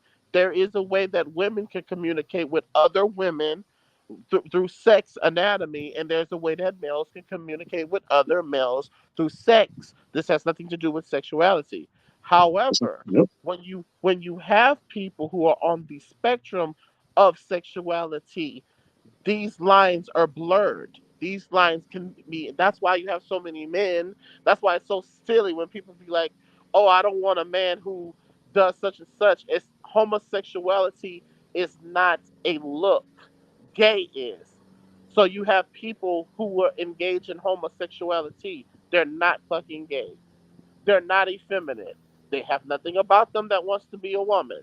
They might take a dick and suck a dick good. That's it. As a man, they want to do that, not thinking that they are a woman. So that's why you're going to have so many people that are going to always be deceived. They're going to always have people who are going to fall for women and men being on the down low because you're going to have so many people who's going to archetype gender and sexuality when they're not the same. It's like a transaction. You know what I mean?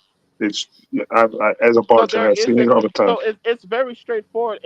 But here's Hmm. the unfortunate thing with the queer community. Here's the other kickback to that though, because we've had to be so sexual transactional. Now the culture it is the thing is because we've had to be so hidden just with sexuality. There's a flaw there because yes, we can be honest with our apps and our dating apps and our festivals about our kinks and openness, but there is because we weren't permitted to exist as relationships. Our relationships were so sexualized to where the roles of relationship is now underdeveloped Mm. as a That consequence. makes sense. Yeah. So you see there, you know what I'm saying? So for us, it's unfortunately that's the give and take for us. It's there's a reason why same gender loving relationship or same sex attractive relationships we are more open. We have the complexity of sex because we already see, and this is no shade, but we already see how with heterosexuality, sexuality and gender doesn't match. We already see that who you have sex with as heterosexuals do not determine who you love because we have sex with y'all too. And I'm not telling you to leave your wife. I don't want to be in the place of your wife. I'm glad that you have your wife so you can go back to her and live your life and we can have our moment as men. And that's what you have put her there for. This is kind of ouch, but this is what it is. Because he's going to do this. But here's the gag: men do this with other women more than they do with other men. Hmm. Right. It's not a Hmm. new concept. It's not.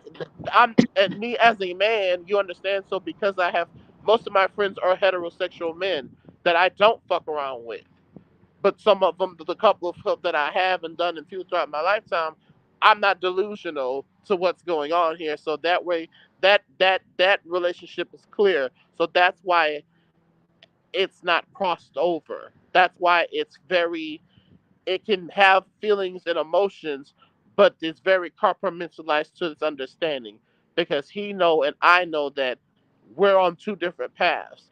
And what I want out of a man, totally, you can't give me that. But what I want from a male, you can give me that. Exactly. And the hetero conception of homosexuality for a very long time was that it was just a fetish. It wasn't a personality trait for a very long time. Yeah, And now the hetero world is starting to see, you're starting to see, homosexuals coming, coupling yeah, more and more and more. It's being more, it's not saying that they never did. I'm not saying that, right. but now it's out more and um, it's been normalized more in society. You see it more when you go to the grocery store. You see a homosexual couple, they're married, they may even have a child that they're pushing around, and you know what I mean? It's seen more. So now the idea of finding love while being a homosexual is, everyone can see that's a reality now. Right. Like, you know what I'm saying? Back in the 60s and 70s, you was a freak. You know what I'm saying? Oh, you a freaky motherfucker. Like, you know what I mean? You like to get down all weird. And now it's like, no, this is just who I am and this is who I love. So it's totally, societally, it's totally changed. And I think for the better. And so I know, but there's still a lot of people in this world that are grasping at that old timey bullshit For and Black Americans, mindset. though, it hasn't changed as much. That's the thing I was for gonna us. say. Yeah, That's what I'm saying. For y'all, it hasn't changed that much. for Black queer people, it hasn't changed that much because Nope. that there's a different navigation. Because see, what the LGBTQ represents, they use us when it's time to represent HIV and AIDS and all of this. But where the funding goes to, outside of that, what it's doing in the representation for the education of the Black community with trans, that's Nope. not getting. That's not. We're not getting that. Nope. So for us, we still have to never. There's still Black gay men that are only in love with the archetype of the straight man who does that. Because see, they don't realize too that they're also in love. It's a term, I forgot what it's called, when you're attracted to masculinity. Because of masculinity Oh sake. man, it's Oh, androphilic. it's No, because called female Androphilic. is it androphilic? and androphilic. Yeah, because gynophilic is the women. Yeah. So for androphilia, So it's kind of like a lot of people, and see, your androphiliac, which I got to thinking on that thing, it's like, well, it will be based off of societal. Because if you're basing your masculinity based off of idealism and a perception, right? That means that your androphilia has to be connected to what that means.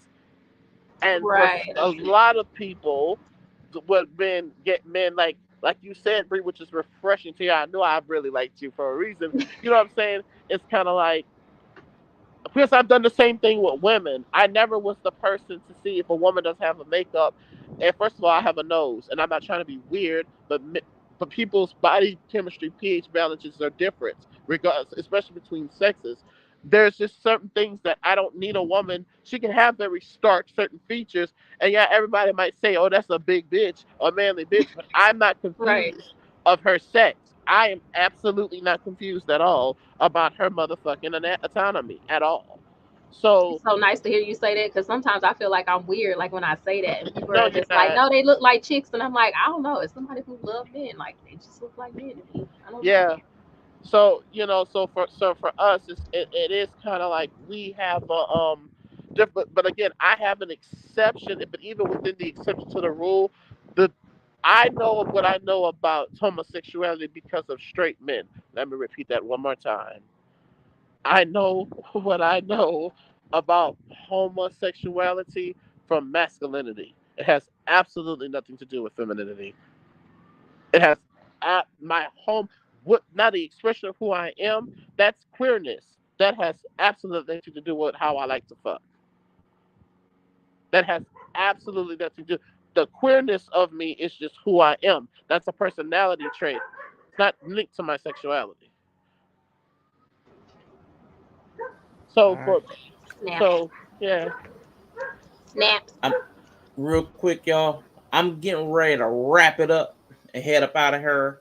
But I did want to let everybody get a chance to get some like last words in. Ain't got to be related to the topic, man. Anything that's just close to your heart. If it's just something you want to get off your chest, if you want to tell somebody off, if you want to tell somebody to have a good day, whatever's on your heart, man. But I'm gonna start with the last man in, my guy Shags, man. Shags World, man. Go ahead and tell the people where they can find you over there on Twitch, in the real world. If you advertise anything in the real world, any last thoughts, man? World peace, what you thought about the Yeah. topic or anything. First and foremost, I think we need to be better to each other, just hands down. Like as humans, like I work in a nightclub, and I just this weekend a dude punched a girl in the face on a dance floor for defending her friend who he called fat for no reason, just straight up, you fat, Wow. you're a fat bitch. And she defended her, and he punched her right in the fucking face. Blood every fucking where. Like, we need to be better. The men need to be better to women. Women need to be better to themselves. All the way around. We just need to be better to each other in general. That's my first thing. You brought up Twitch, which is funny because I'm at 2 hours. In 2 hours, Tuesday Night Takedown comes on Shag's World on Twitch. I actually just popped on after I got the booking done. Lazy week, but yeah, just be better to each other, man, and just try to listen to listen. Don't listen to respond. And I think, and you guys already know, I think we need to be communicating better to everybody as well. So just be better. Just try. I'm not saying, just try. That's all. That's all. All right. Big facts, man. Big facts. Are you with us, Summer? Are you still with us? Let's give her a few seconds to respond. She is on a temporal delay. She's also from the future. She's also from the Yes. future. Yeah. The future might be including sleep. So. Yeah, the time paradox has swallowed her up. Swallowed her. All right, man. Is Yella not in game? Is he here? We'll come back to them. IG. Oh yeah, there you go. Go ahead, Yella. Hold on, where's it? Trying to find. Oh, you. Bye. I'm here. My bad. I had to take off. He came out of the time paradox. He said, bye. That's it. Yeah. I mean, yeah, that's it. Bye. See y'all later. Toodles. Au revoir. Arrivederci. You know what pisses me off? When you tell somebody to get some last words in, they give you like 3 words. Right. Right. It's ridiculous. I jizzle, and I definitely appreciate you stopping by, man. Here we go, CS. No, you didn't do that to me. It's been a it's been a while since I've been on the panel, so yeah, I'll be more involved, man. Thank y'all for having such a great space. Hold on, Bree. What I'm going to do is put my phone number back there, and everyone in the chat is welcome to use it. Okay. So, yes, that is my number right there. And guys, thank y'all for always. Arshawn, appreciate you. Yellow, Bree, of course, love you, boo. This space is my favorite, one of my favorite spaces. Like, this is the only space, honestly, low key, that I've been tuning in and listening to and stuff like that. So I appreciate you guys. I appreciate you too, IG. And let me just make sure I ain't tripping. Oh, did he bounce out? I think he bounced out. That was quick. Okay, well, it's Brizzle time. Brizzle. It's been a while, so it was great having the little chat talk stream. Don't get used to it. I was just saying, y'all. Sorry. Woo! Bless you. I have quite a cold. It's terrible. I've been sneezing the whole time, but I've just been muted. But no, it was a good conversation. And that's it. Wow. Oh wait, go to my website, I guess. What am I supposed to say? Subscribe to my YouTube. I'll be watching anime on Saturday. So come watch anime with me. We be having fun. We're gonna be starting B-Stars soon. And yeah, that's it. Is that all better? right? In this summer, make sure everybody gets their tickets to DreamCon, where you can go see Bree live in person, visit her table, buy some merch, say hello, take a selfie. Yeah, do all that. Y'all come to that. And I might be at BlurredCon in Virginia too. I'm not 100% sure yet. And I might be at Anime Week in Atlanta. So I'm trying to do 4 cons this year, y'all. So kids, can't tell you how much y'all disappoint me. One more time from a twin, Summer. Let's go. That Brit. That Brit, that Brit, that Brit. She's so pissed off she don't even want to talk to us no more. See, that's what kind of stream I like to have. Oh man. Well, thanks, Summer, for coming through and giving us all the stuff that pissed you off. Yeah. And we talked about porn quite a bit, Greg. You would have enjoyed some of it. Have a good night, Ty, Ine, IG. Yeah, that's what I was gonna ask you about the hair. I was like, did you go blind?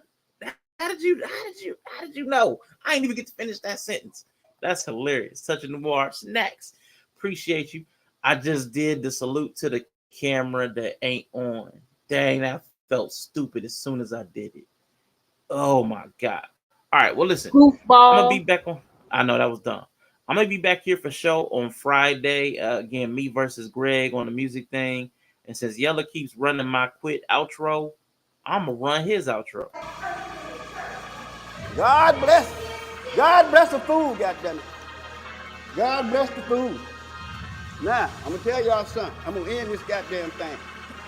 Look, where's that goddamn money bowl at? Who got that money bowl? We taking that money right now before you leave this bitch. We ain't leaving out here for free, motherfucker. Where that money bowl at? You can give more than what you've been giving. And so if we had 500 people give $10,000, if we have 500 people give $10,000, we can raise $1 million in one day. Lord, I also break a stingy spirit because I sense that there's some heavy hitters watching me tonight. There's some people that can give 200,000, 300,000. They can give 50,000, 20,000. They had it saved up. But God, that's a stingy spirit on. There's a spirit of fear. Shameful shit. So I break that spirit of stinginess. Some of you are just giving maybe a little money, $10 here, 20, when you know you have thousands of dollars. Don't be like that. Come on, tell me what you can give. You have money put away. You have money in accounts that you know you are sitting on. And it's not right that you come into a ministry like this and get the presence of God and the glory of God, and it's hard for God to get your natural things. You should be willing to give when you have finances. Jesus Christ. You have finances that you have to give, but you're holding it up. You will have it saved. You have it put away somewhere. God wants you to sow that right now.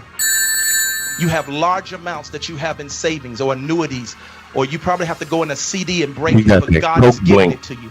You need to sow it tonight. He got that coke. Built anything. These raggedy ass niggas running around here. We built the world. He never built anything. Something wrong with his mind. Something wrong with the black man mind. You niggas is crazy. Tell them again. But if you're tired, take a nap. That's probably the most spiritual thing you could do is take a nap.